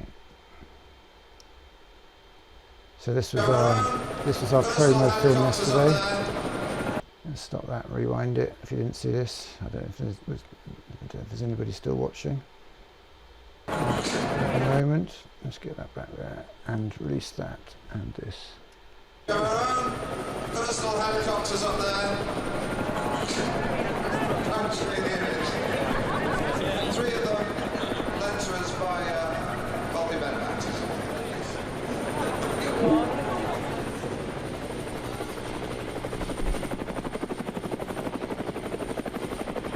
Wow, I can't believe, wow. I just can't believe, look at that, what a beautiful sight. I can't believe how many people turned up to do that this morning for us. That's just fantastic. Here I am, up on top of Big Ben. We've been told we can't say Parliament because we're not in Parliament. We can't say virtual Parliament because we're not in a virtual Parliament, because government are in a virtual Parliament. So we've got to say pretend. So I've had, oh God, it's windy up here. My God, we've got to get this pretend sign up. We've got to get this pretend sign up. We've got to get this pretend sign. Oh my goodness. Oh, hello. Oh my goodness. This is full on. This is full on. This is full on. I got a phone call there. I can't be taking that now. Oh my goodness. I'm going to pause that there actually, because the funny thing is that I was doing my promo this morning, and my phone went off. So I had my son standing there passing me bits and taking ladders off me and pressing buttons rather reluctantly, because obviously he was right in the middle of a brilliant PlayStation game of some sort. And my mobile phone went, and you just can't make this stuff up, really. It was really quite funny. And then I cut to committee room 14. Here we are. And you'll never guess who was on the phone, but this character here, who's obviously having a bit of a fancy dress day in his retirement home down there on the Essex coast. John Jackson, can you hear me, John Jackson? John Jackson can hear you, Nick. Fantastic. Well, we have the technology. Welcome, welcome. Did you realise you phoned me just as I was on top of Big Ben earlier? Did you realise that? I absolutely didn't, but good to see that you're keeping yourself busy, Nick. Mate, I tell you, this is an interesting exercise because it shows what you can do technically. It shows what can be done logistically, but also how much easier it could be if I had a virtual team and I'd made that happen. But, you know, the Arts Council grant, you guys have been very, very generous, and obviously it's been fantastic, but you've been busy. But what do you think of what you've seen? Have you caught much of today? Seen any bits and pieces? Or? It's been fabulous, Nick. Really? I've been listening in. I've been doing board papers, which is one of the things that unfortunately CEOs have to do occasionally. But I've been listening to the conversations. I've been, struck by, the enthusiasm, the sort of get-go, the positivity. There's been some fantastic presentations. I've loved all of it, really, that I've been able to listen to. And I've got something for you, Nick. Oh, go on then. I've kept it for you. I've kept it for you. Go on, worldwide exclusive. Come on then, I'm all ears. I'm thinking there's a can of beer in the fridge that's waiting for me on the back of this. Okay, well, one of the things we want to do in the world, right, is we want to incubate, accelerate and scale creativity, okay? So John Jackson and LGFL, we are 100% behind you and backing you. And part of my day job is I'm building one of the world's biggest and fastest networks to get kids from school into the cloud. I've got the second biggest creative cloud in the world. People are using all that great stuff from Adobe. But one of the challenges that COVID's brought up is devices. And, the lack of devices for disadvantaged children, the costs of those devices. Okay? So, how do I, as a small charity, smash the market? Okay? How do I change the game in this country forever? Okay? So I'm going to tell you, because I like you, Nick, I want to give you an exclusive. LGFL has gone out for 1 million devices. Wow. 1 million devices. The biggest ever procurement of Chrome and Windows ever. Wow. And next week, we're doing the same with Apple. Wow. We're going for 1 million iPads. And you know what that'll bring, Nick? You know what it's going to do? That's going to bring the price down, because we're going to bring economies of scale to this market. And we're going to be able to, through this market intervention, at a time of national emergency, fundamentally reshape education forever. We're going to put the tools in the hands of the kids so they can do all this brilliant creative stuff that everyone's really been so passionate about today. And I've been dying to tell you about this today. Amazing. I've been dying to tell you, give you, Nick, world exclusive that LGFL is doing and delivering a huge, huge transformation in this market. There you go. That's fantastic, because as I was just saying with Jimmy, the concern we've got is that 20%. Let's just, and I'm only going to say 20% because of the Pareto rule. 80-20 is the way it all goes. Don't drink in front of me, because it's killing me to watch other people having a good time. It's just a Coke. Oh, whatever. That's more than I've got. I can't get a cup of tea out of my two boys. But it's whatever that 20% is that is the information underclass. And I know that Martha Lane Fox spoke at a Beamer event last night about this. We have to close that gap for lots of reasons, not only because of those guys, but because it's holding everybody back. It's actually holding the country back, because we have to do the right thing by those 20. Vic Goddard is doing all his home learning on paper-based materials because he hasn't got tech for his 20, 30, 40, 50%, which is the right thing to do in a community setting. But they're going to be disadvantaged as a community against the country if they're not careful. And what you're doing is closing that gap with technology and tools and creativity, which is what we call art. the art of John Jackson, the art of LGFL today is closing the gap as far as I'm concerned. Absolutely. Nick, there's one thing we do as creatives. We innovate. We do it differently. We do it left field. And, what we're doing here is exactly what you're describing. We are bringing technology, affordable technology, to the masses in a way that's never been done before. You tell me, ever has anybody had the kahunas to go out and say, you know what, market, we might buy 1 million devices over the next 2 years, so give us a price for doing it. Wow. Guess what? The market's responded and said, you know what, LGFL, we like this. We want to do it. Well, I'll tell you what, John. This is crazy. At the moment, there aren't many businesses that return an order down for $1 million or anything over the next 2 years. It's called paying forward. And you've got pubs in East London letting you buy beers now in September and pay now and all this sort of stuff. That is just wonderful. And this is a collaboration with the Department of Education, Gavin Williamson's team, I presume, is it? Are they involved in this, or is it just your initiative? Nick, sometimes you've just, you just got to get it done, mate. And well, that's your style. I've learnt in life that, if you're going to be successful, you just need to go for it.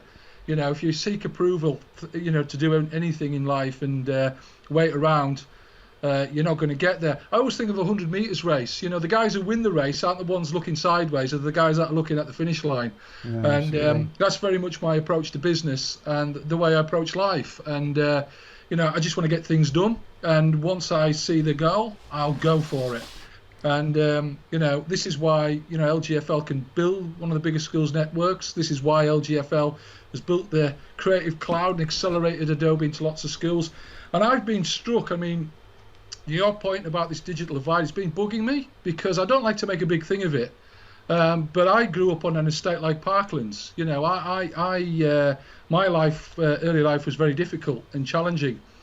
And it's not something I like to talk about much because I don't want to seem like I'm self-centered. But it mattered to me that when I was reading these things that there were children who could be left behind in this, and I was absolutely determined that if there's anything I could do about this, by God, I was going to do it. And sod it, let's go for 1 million devices and let's buy 1 million iPads and let's just go for it.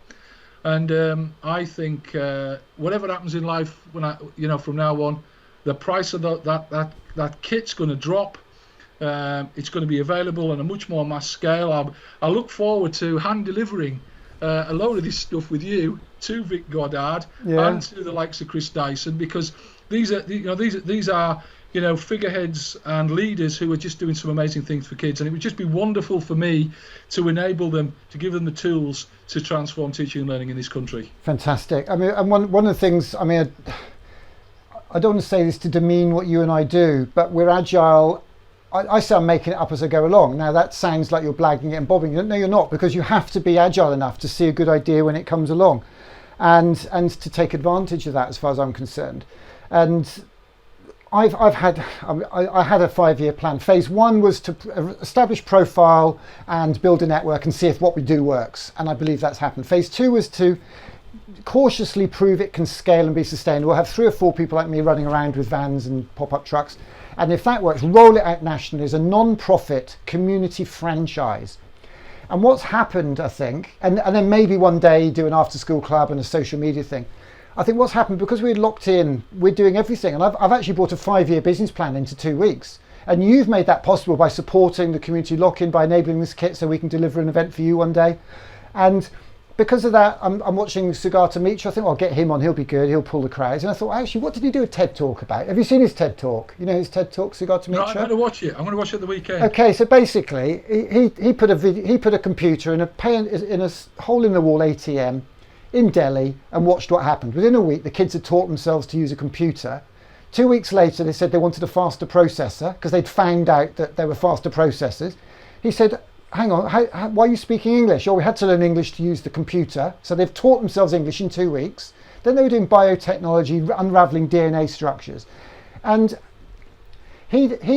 but these kids have got nothing. And the thing about Delhi in India, massive place, there's an exponential decay between the quality of teaching the further you go away from the city. Because nobody wants to teach in a rubbish little village in the middle of nowhere, because they want to be in the city going to nightclubs. So he's built a school in the cloud for $1 million from the TED Talks people, where grannies in West Brom and Newcastle and Bristol sit on Skype mentoring kids in Delhi. And if you were ever sat in front of your gran and you were showing her Excel and how good you are at your pivot tables, you'd say, look at this, gran, look, you can put that there, and it shows my my annual return, I keeps the shareholders happy. And she'll say, well, you know what she'd say? She'd say, John, that is amazing, you're so clever, keep doing that great job, wouldn't she? And you'd think, great, Gran, she wouldn't have a clue what you were talking about, but she'd keep you going. And that's what Granny Cloud is. It's grannies in the Western world mentoring kids in the Delhi suburbs and the ghettos in the country. And I've realised what we need to do is not just build a Rocket Kids club to flog a few microbits and put some videos up, but to connect kids on the Seacroft estate. And the kids we're working with don't need connecting with anybody because they've got super mums, but there are kids there who do, and Redruth and Northumbria and Bristol and Central London. We need to connect those with cool, creative people in the country, in the world. I'm sure you would do a little session for kids on how to use spreadsheets or something like that, or how to make paper aeroplanes, and they look at that and then they go off and make, what an amazing opportunity to use technology to create not a school in the cloud as Sugata's done, but an after school art club in the cloud. And that's what we're going to do. We're going to build that, and you've made that possible, because I'd have my head in my hands if you hadn't supported this, John Jackson. So thank you very much. And yeah. Nick, I heard Action Jackson talking earlier. It made me smile, because my nickname in my old job was, guess what, Action Jackson. I hadn't put two and two together. Two Action Jacksons in your network now, which is quite amusing at one level. But look, you're an incredible guy. I love what you do. The passion that you have, the energy that you bring, the innovation that you bring. You've set off more rockets than Cape Canaveral, as far as I can tell. I think we have. So that must give you some kind of award for that. But in all seriousness, you're absolutely brilliant to work with, Nick. And one of the things I'm going to reflect on this weekend is that if LGFL has indeed succeeded in transforming this market in a way that frees up, cash and money, then there must be ways that we can promote the arts as part of this. It should be, it's a very important thing. And remember this, not a lot of people know this. I'm a historian, right? My degree is actually in history. I'm a guy who loves history. My dad's a sculptor, he's an artist. I'm a creative. I just didn't realise it for the first 50 years of my life, because I spent most of it focused on other things, but I love it. And, I'm a big believer in the arts. And if there's ways that I can find to support the brilliant work that you do and the team do, and all the other people I've been on this call today, you've got my absolute commitment to help you where I can, whenever I can, provided you can get hold of me, of course, because you can be, as I know. Quite tricky. That is always the challenge, isn't it? That is always a challenge. I've got someone I want you to meet, but they're calling in on the same line, so I'm going to get him to come in on line 2, because this guy's super. I don't even know if you know him, actually. No, the thing we need now is, you helped us out of a hole when that virus kicked in, lockdown came in. We said, we're not locking us down, we're going to lock us in. We community lock in, we set this up. And we had the event, which obviously we've pushed back because of all your other commitments. And I know you're committed to going ahead with something, but what we need really is for this month, we need to get some of these other partners around. I mean, I'm going to be showing people how to do Adobe Premiere, Rush, Post, Illustrator, Photoshop. We're going to do classes, learn that with the kids, learn that together. So if we can get Adobe, if we can get Microsoft, Google. I mean, I know Google have just had a big push on their Google Meet product. You've got Microsoft Teams. I mean, what I'm doing here is brilliant, and I'm going to say I think it's brilliant at that top level. Nobody's delivering a video conference like we're doing now. Nobody. I saw the Adobe conference, it wasn't like this. Now, okay, this is a bit rough around the edges because I'm juggling it on my own, but they're not doing these productions. But nobody's got the kit because they can't go into the office and get their stuff. So we're vision mixing in, and I see it as a pyramid with a really brilliant production at the top, which is what we're in here. But then below that, we need that conferencing functionality. So we should be collaborating with Microsoft on Teams. We should be collaborating with Google and their Meet product, and we should be delivering and demonstrating to schools what they can do in this environment. Because schools have got TV stations and green screens. They've got more green screens in their schools than we've got anywhere else on eBay, and that's where they all went, I think. So, there's a lot to be done. So if you can help us connect with those organisations, because through the Googles, because they're connected into the ad agencies, the creative industries, Microsoft are connected into a lot of the research and tech stuff, Adobe. I mean, we could unleash Darren Henley went to Sunderland a few years ago. I'm going to pull this one up. I'm going to play you a little video because I know you like a banging tune. Darren Henley is the CEO of the Arts Council, and he went after Brexit. He went up to Sunderland. Let's see if I can find you this. Oh, like a DJ, so jiggling, joggling around here. That's no good, is it? Okay, so let's find it on. Hang on, bear with me a second. I can always find it on all my videos. I have little links. Hang on. So if you're out there, Colin, we need you to come in on number 2, channel number 2, Colin. I know you're trying to get through. So let me find this banging video for John. Now, what people don't know about John Jackson is I made a little film with him the other week, which is on the cutting room, which is still on the cutting room floor at the moment for a rainy day. So if he ever stops saying nice things about me, I'm going to get that video out. And I'm gonna put this up full screen, I think. So if I press, you've seen this kit, haven't you? I showed you how all this kit works, so I'm not going to bore you with that. So I'm going to get rid of me, and I'm going to get rid of you. And you've got YouTube on there at the moment, John, haven't you? I have indeed, Nick, yeah. What if? So this is an absolute banger, and I've just talked over the spoiler. Okay, so let's go. This is just 90 seconds. Let's ask, what if? Let's start a creativity revolution. Name that tune, John Jackson. All right, so I recognise this. Come on. Come on. What is it?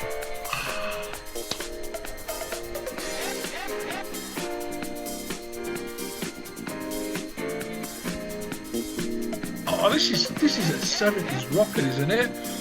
Ooh, clap your hands, clap your hands. I love art because I think you get to express your creativity. I love art because I get to be creative. I love art because it's creative. I love art because it's creative and you can just use your imagination.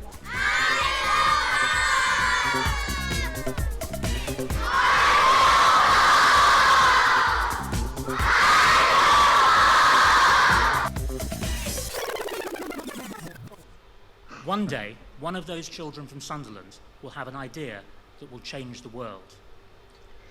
John Jackson, you know what? We've got the best job in the world, don't you think?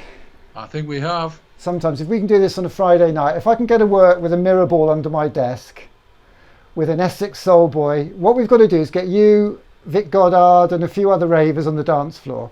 But we've been DJing here. We've got a smoke machine and mirror balls and decks. Can you imagine doing a party where people Skype in with a green screen behind them, and we can put them on the dance floor at Studio 54 in New York, or Wigan Casino, or wherever, or Caister for. Nick, I've decided I'm going to buy one of those green screens. I'm going to have it in the next 2 weeks. We're going to do something cool with that. Do it. Get one from Argos. You can get one from Argos. Elgato. They've in Argos. So John Jackson, I'm trying to get Colin up to see. Let me just see if I can get Colin on. Where's Colin gone? Come on, Colin. He's here. Don't worry, Colin. I was playing music. I've run out of computers. Right, Colin's coming on now. Colin Tucker. So where should we put him? Oh, right. Oh, he's calling me. He's calling me, calling him. This is if you're on the telly, you don't. Oh, here he is. I'll just get rid of all that random noise for a moment. Oh, it should be different. Oh, there he is. Okay, let's get you over there. Colin Tucker, how are you? Lovely to see you. I'm very well, thank you. How are you? Oh, you're a bit loud there. I've turned you down a bit. Don't worry, it's my fault. I'm very, very well. So, Colin, do you know John Jackson by any chance? I think we've had a few Twitter exchanges. Well, that's the story of his life. Yeah. What goes on Twitter stays on Twitter, guys. Keep it clean.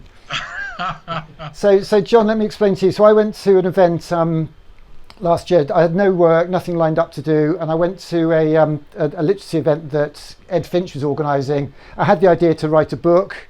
I launched it. I did a talk all about it. I launched this little book, which was since published, called The Rocket Kid Stories. 9 short stories for kids to read with their parents. That's a spin-off after the assembly we do. And at that event, that literacy event, I met an amazing teacher up in Momaker Farm, who I threw the book to, and I went to did a day with him. And there's another teacher there who's Colin, who's an amazing guy, and he runs a school just near here in Amersham. And he came to Camp Bestival with us last summer making rockets. It's about it, isn't it, Colin? Yeah. But the cool thing he does, John, is he spends all his time using Adobe Spark and Adobe Post and all those tools. So he's your #1 power user of all the suite of products in the Creative Cloud in LGFL. Are you an LGFL school, Colin, out of interest? That's what I need to know. Of course. Oh, you are? That's good. That would have been a bit of a... Yeah, absolutely. Should check that, shouldn't I? So and I think as well, what's great is the fact that they've, that functionality is part of the package as well to LGFL schools. So, you've got a set number of licenses, haven't you, that you can then actually sort of use it within class, which previously was never the case.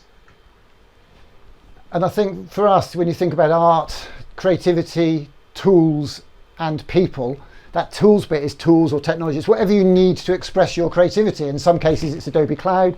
Some cases, it's a toilet roll tube and you make little castles or little robots or rockets, and it's that tool. And I think Jimmy Rotherham was on earlier. The OECD have come out and said they think art is going to be more important than maths and a lot of these academic subjects as we come out of this, because those are the skills kids are really going to need to survive, let alone thrive, Yeah. What do you think, John? Sorry, go on, Colin. No, go on, John. John, what are your thoughts about these tools enabling creativity like this? Oh, it's just, I tell you what, I've been astounded by some of the things I've seen over the last sort of 3 months or so. It's just been amazing. I mean, you put the right tools into the kids' hands and they just do things like, wow, where did that come from? They were just wired for creativity. And the great thing about the Adobe suite is that it does have all these fantastic things in it that you can harness in all sorts of ways. It is inspiring, it is amazing, and I think we are fundamentally changing the way we're doing teaching and learning through these tools. It really is brilliant. It really is. Colin, you were lined up. You were lined up to do a little sort of 2-minute chat, weren't you? Do you want to do that? Should we just give you the screen for a moment? Oh, please no.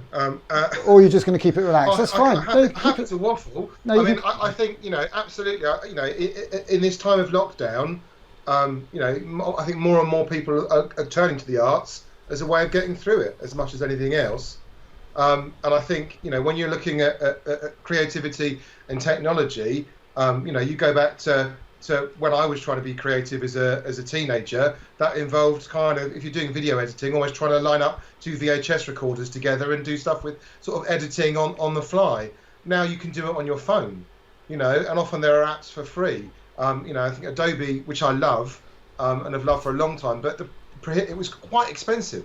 So actually then it was relatively niche in terms of who could use it. Whereas now, I think with using platforms like that, there's a wealth of resources, and I think that's where it does show you don't have to be a computer animator or a graphic designer to be able to pick something up and very, very quickly throw something together.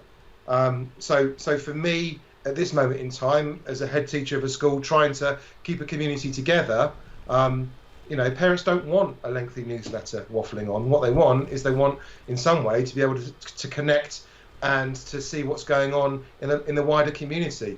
So we're using Adobe Premiere Pro, a bit of After Effects as well, because I can't stop myself, to collate the video clips that the children are sending in, and then putting that together in like a weekly news report. But it's not about the school as such, it's more about what the children have been doing outside of school, and celebrating if they've learnt to ride a bike, if they can do their shoelaces, if they can walk on their hands, and they couldn't do that before.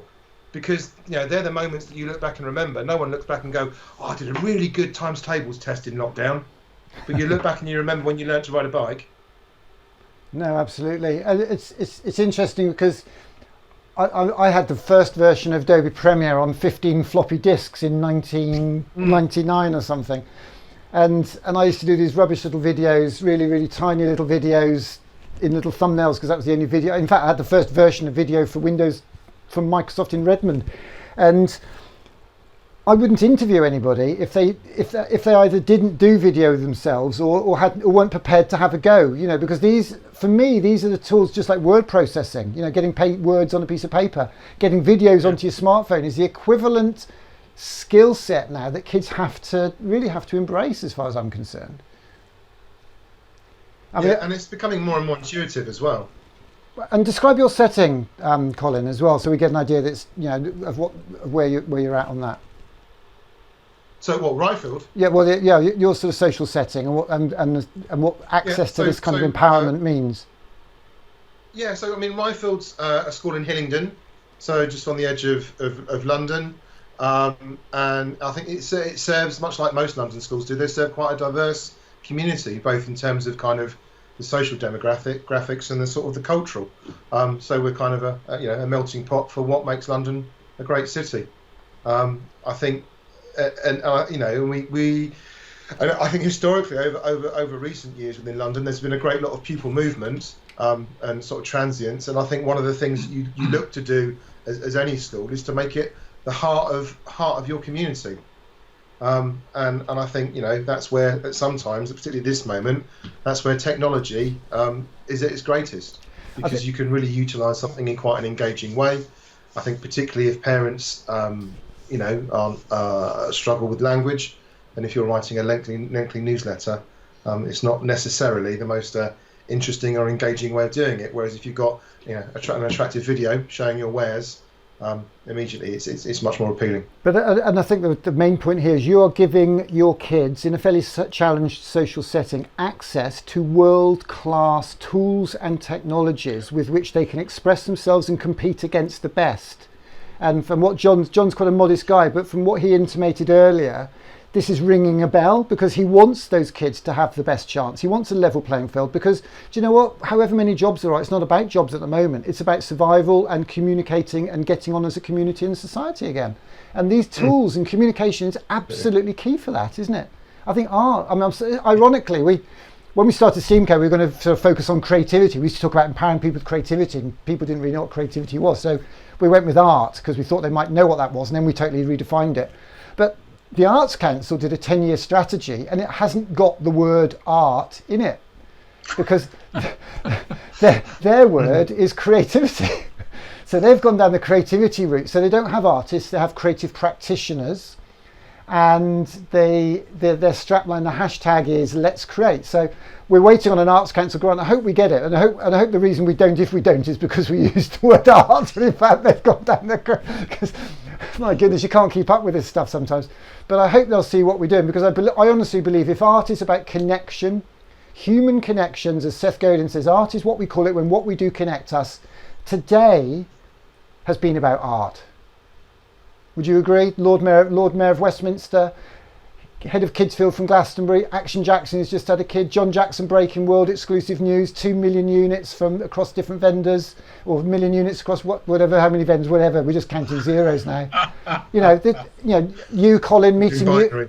The fact that I went to an event that Ed said, yeah, put some brochures on the table, and they said, why don't you have 5 minutes? So I took 10, and I launched a book, and I went boom, boom, boom. I was on BBC Leicester with Mo Maker School. I mean, it's just an amazing daisy chain, isn't it? And you came to Camp Bestival. Tell John about Camp Bestival, Colin. Sell Camp Bestival to him for next summer. And the clean bits, please. Are you trying to recruit him as free labour, or just experience? John Jackson's got a festival wardrobe, 9 to 5, Monday to Friday. He's got look at him now. He's got the festival wardrobe. He's got the festival haircut. And he needs to be coming to Camp Bestival to see how we roll. And he just had to spoil it with his hat, didn't he? Suddenly he's back in Essex. I'm joking. Tell him about the vibe of Camp Bestival. Yeah, sell Camp Bestival to John Jackson. He's very corporate, as you can see.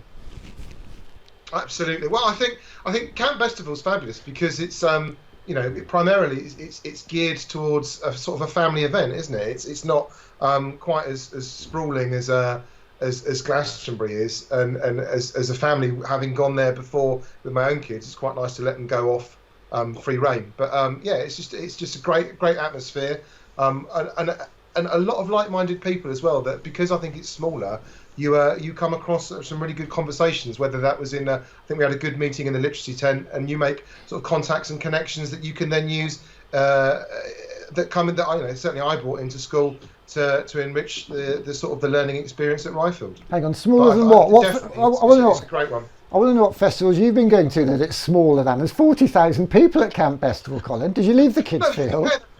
Did you get? There's a main stage there. You got up there, did you? You know, there's a main stage. You left the kids' field, did you?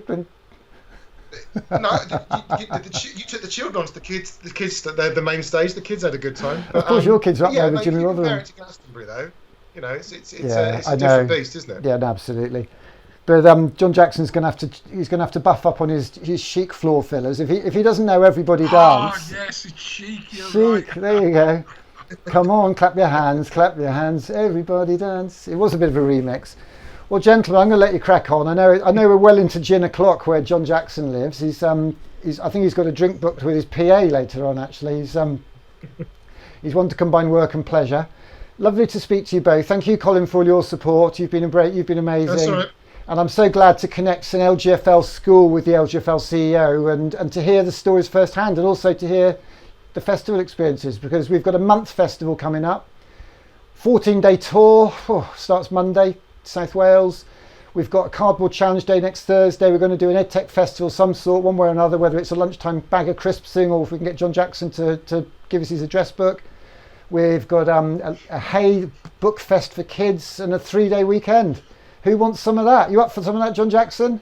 Absolutely. Book some annual leave, brother. And one love to Chris Dyson as well for all the connections. Take care. Have a lovely weekend. Thank you so much for your support. Take care. Cheers, guys. You take care. Bye-bye. See you, Colin. Wow. Where do we go from there? I don't. Let me have a look at my clipboard. Who's left? Look at this. That's it. God, that's the first time I've actually had a list printed off of you to guess it. So this is progress on the admin front.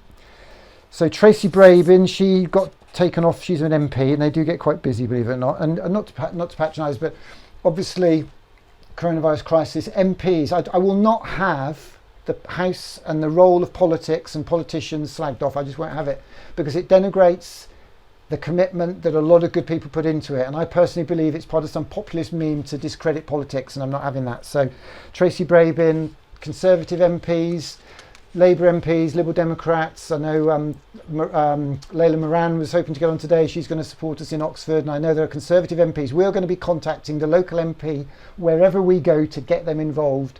But Friday is constituency day, and I know that Tulip Sadiq, just up the road in Brent, who we hope to do some stuff with, a lot of crises, very, very challenged communities who need their MPs batting for them. My big regret is that we haven't heard from Peter Stewart at the Eden Project, but we can come back to him another day. It's the thought that counts. Sigata Micha got stuck in Calcutta, but we'll do him over the weekend and we'll get that online. Patrick Otley O'Connor and his hurricane tortoise. I don't know if he's still out there. I think he's going to a family meal now. And I'm not going to look at Twitter and look at his family meal because I'm cooking tonight. Believe it or not. Yeah, 3 hours sleep and I've got to cook tonight because my wife's going out with her friends on Zoom or wherever they go out on these days.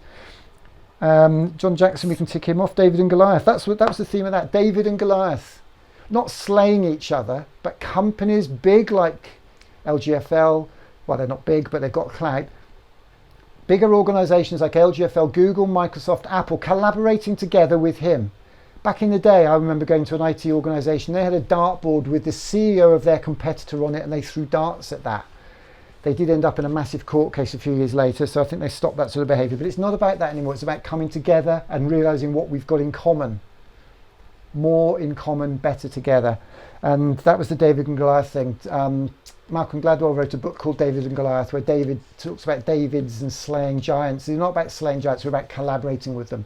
And today we're issuing a call to organisations like Google, Microsoft, Apple, Barclays, Ford, all these organisations, Sainsbury's, the Co-op, whatever, to collaborate with us. Not to go for an exclusive, we want to be the only bank, we want to be the only IT player, we want to be the only food manufacturer, the only auto brand. We will come together because we believe that now is the time for art. We believe that the greatest gift you can give a child is their art, some of your time, and some stories that bring it all to life. And I hope you would agree that's what we've tried to do today. I can cross off Colin Tucker, we've had him. Patrick, oh poor old Patrick, Patrick's got a hurricane tortoise that can headbutt a football, and it's had 2 million views. He's the head teacher, executive head teacher of North Liverpool Academy of the Northern Schools Trust, who are good friends of ours, and he's got a football head-butting tortoise. Dr. John Patterson, I didn't get confirmation from him, but he was amazing the other day, and we know where he lives, and he's there. We had Ed. My goodness, we've done this. We've absolutely nailed it. What do I go out with? What do I go out with? I'll tell you what I go out with. I go out with the one man who's made all this possible as far as I'm concerned. I'm going to press the freeze button, which is when I go like that, which means I can turn my laptop off and go and find the film that I want to play to you, because this is a film about a very special man in a very special community who we collaborated with when we were there with LGFL, and this is a film that we made to celebrate him and his creativity. One of the most generous, one of the most loving, one of the most professional, passionate, hard-working, you name it. He is this.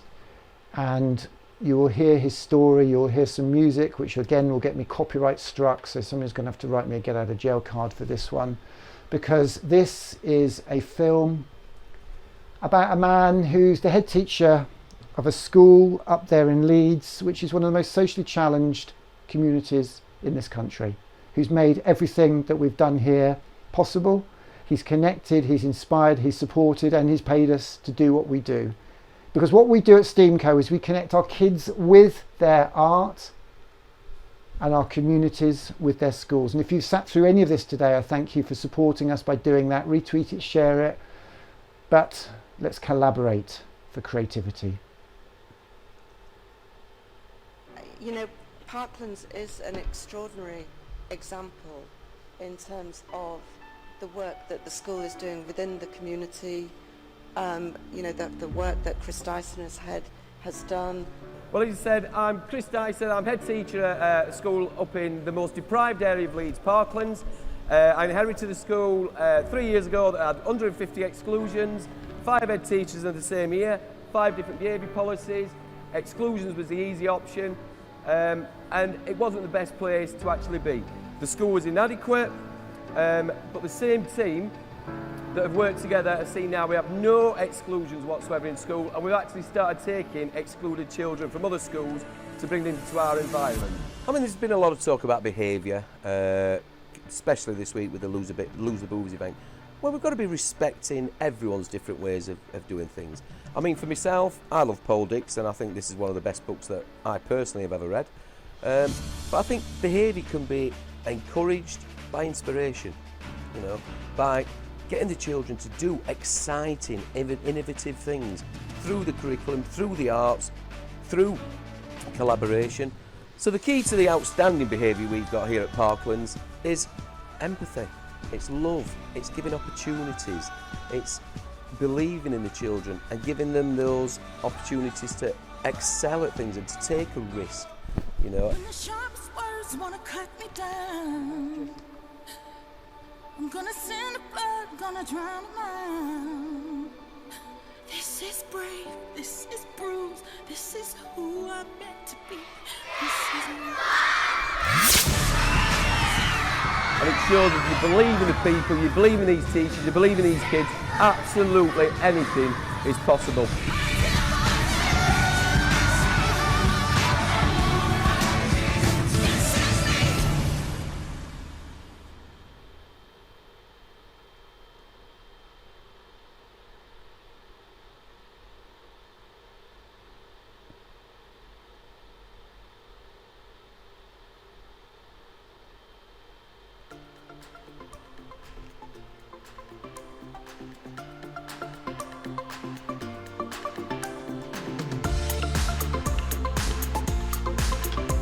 I don't care if the robots do the dirty, the dangerous, the boring jobs.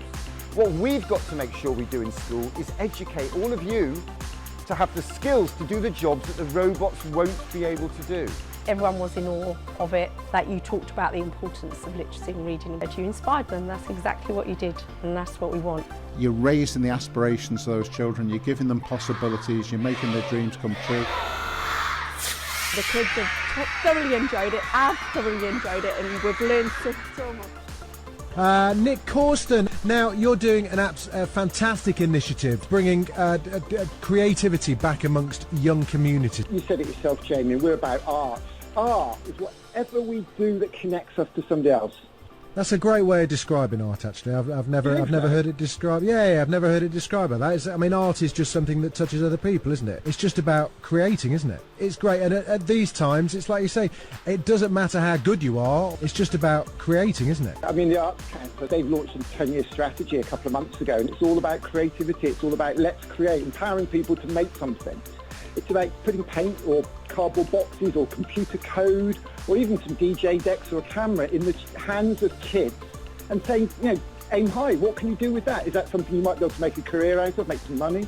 Is it something you might be able to make the world a better place with? Is it something that might help you in your learning? And that's what it's all about. But it's not just the kids. We've got to connect communities with those kids to inspire them. Do you know what I mean? Well, fair play to you. Congrats. It looks really, really good fun, mate. And listen, Nick, good luck with it. Hi, I'm Nick Corsten. Like many parents, I'm worried about the future and the skills my kids are going to need, not just to survive, but to thrive.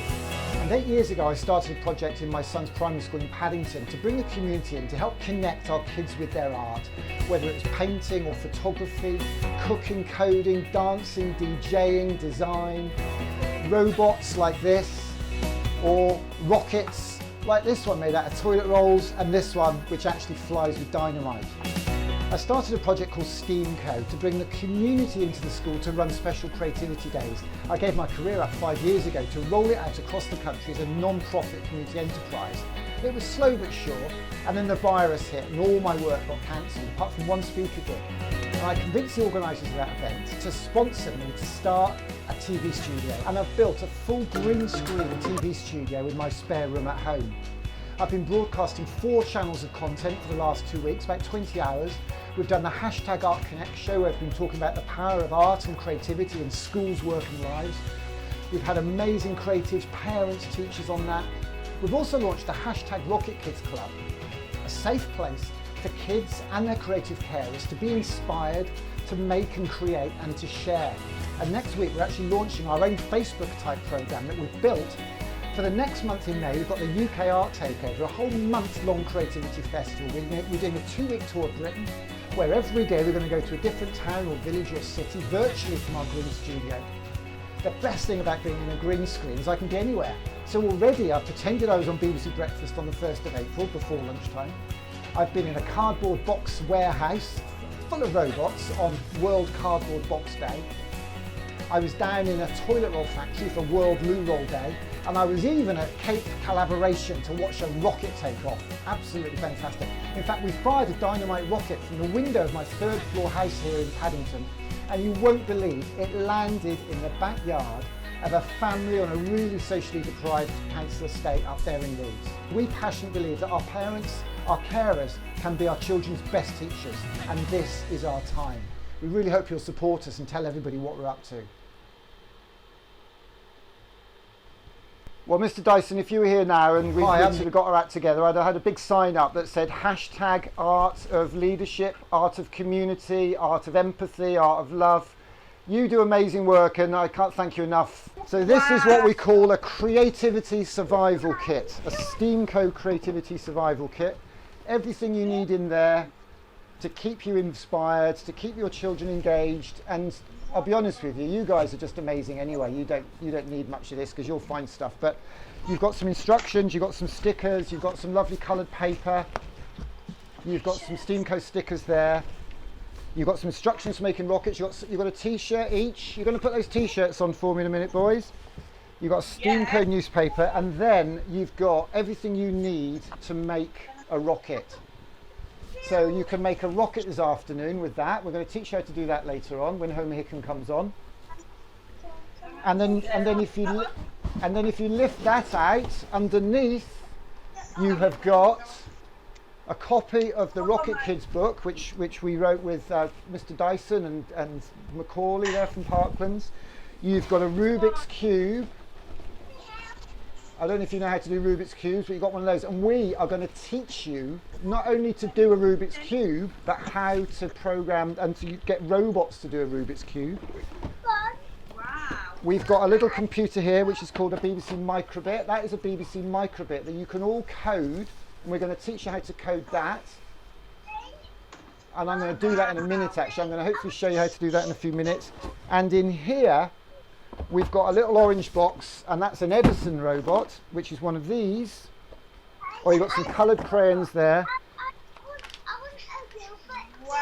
And you've got a little robot here that you can code using programming languages or simple things, or you can even just get it to stripe across this barcode and that will code it. And we've got 20 of these that we're selling in our Steamco shop, but we're going to give some more of these away as prizes. And I'm going to teach you how to do the coding. What do you think of that? That'd be amazing, wouldn't it? Yeah, the fins here just got torn off by the forces. But what is particularly special for me is that while you've been there talking about your rockets, Leanne and the boys have made a rocket, and I didn't ask them to. Look at that. Look at that. They blew the nose off. Homer Hickam, hello. Hello, how are you? You can hear us, can't you? This is amazing. Thank you so much for coming here. It surely has to be looked at as one of the most epic stories for humankind. We are going to launch this rocket any minute now. On the other line, we've got the most amazing man, one of the most inspiring people you could ever wish to meet, generous, a chap called Homer Hickam. He wrote a book all about his life, because when he was a little boy, he didn't want to be a coal miner in the town that he lived in, because that was the only job that there was. And he saw a little dot in the sky one day, which actually, if you look in the sky at the moment, you might be lucky to see 5 or 6 dots in a row, which are Elon Musk's new satellites. Because Homer Hickam, when he was a boy, he saw these dots, and it was a satellite. It was the world's first satellite, and it inspired him to go and learn to make rockets. And he learned to make rockets. He made one that went 6 miles high in the sky a year or so later, and he got a job working for NASA, and they're the people who make the rockets and went to the moon. 20 seconds and counting. T-minus 15 seconds. Guidance is internal. 12, 11, 10, 9. Ignition 8, sequence 7, start. 6, 5, 4, 3, 2, 1. Whoa! Can you see that? Oh, wow! Can you see it? Whoa! I know.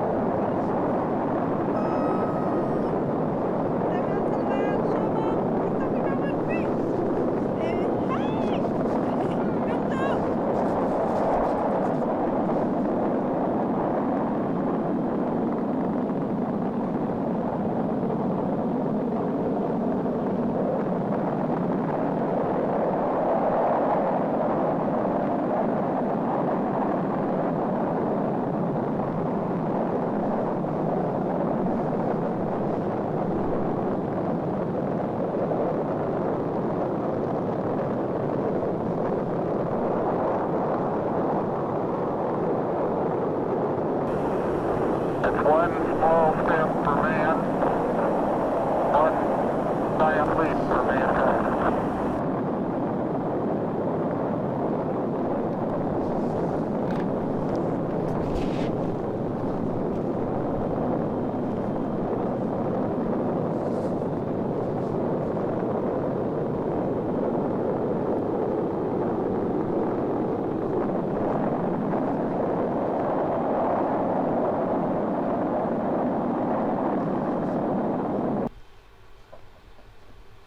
Well, that's what I call a rat where I come from. That's 5 hours.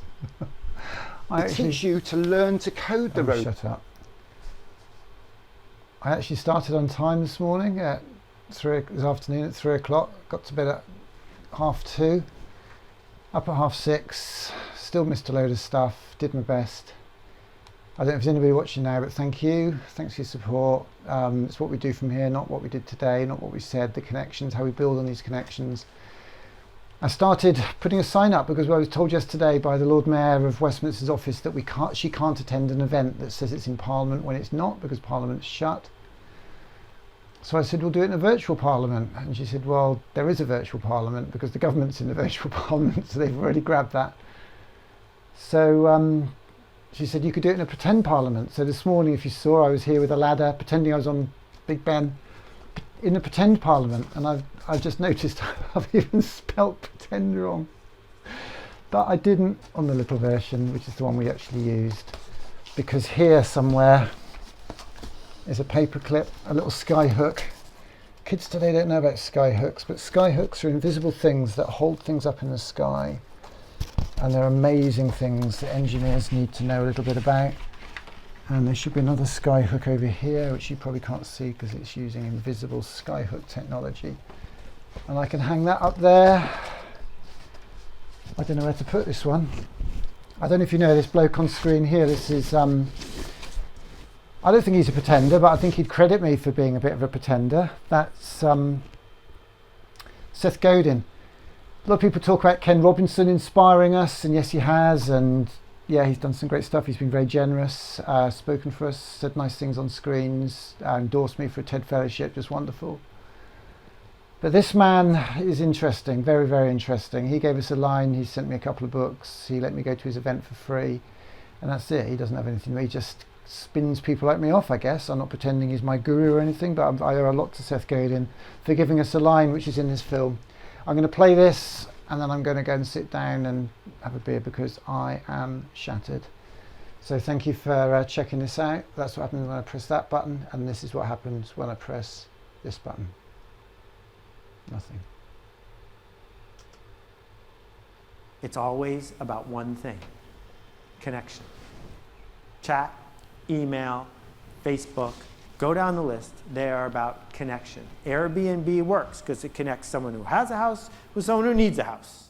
Connection. We are leaving the industrial economy and entering the connection economy. You don't have to like it, but it's true. Art is what we call it when someone does something that might connect us to someone else. We can agree that Jackson Pollock was an artist, right? He was jeered and ridiculed when he started, in some quarters he still is. But there's also no question that people gasp when they see his work and they go out of their way to see his work and his work touches them. But did you know that Jackson Pollock had a brother? His brother's name was Charles. Charles Pollock was a painter, not an artist. He painted just like his teacher, Thomas Hart Benton. No one's ever heard of Charles Pollock because we don't need someone to paint like someone else. But it doesn't have anything to do with paint. Marcel Duchamp nearly caused a riot in 1917 when he put an upside-down urinal into an art exhibit. He called it a ready-made. The second person to install a urinal in an art exhibit was a plumber. And that's the decision you're going to make. Are you going to be a plumber, or are you going to do something that might not work? And it happens all the time. It might not work, but here's the thing. The guy who invented the ship also invented the shipwreck. And either you're in or you're out. Either you want to play this game or you don't. Art doesn't work because we did something conventional and predictable, and here it is industrialized, right? Art works because we connected. I hope you'll think about it as you consider whether you want to get off the plane, whether you're willing to lead, whether you care enough to make art, whether you're willing to connect. And it's this: are you going to matter? I hope you will. Thanks for your attention.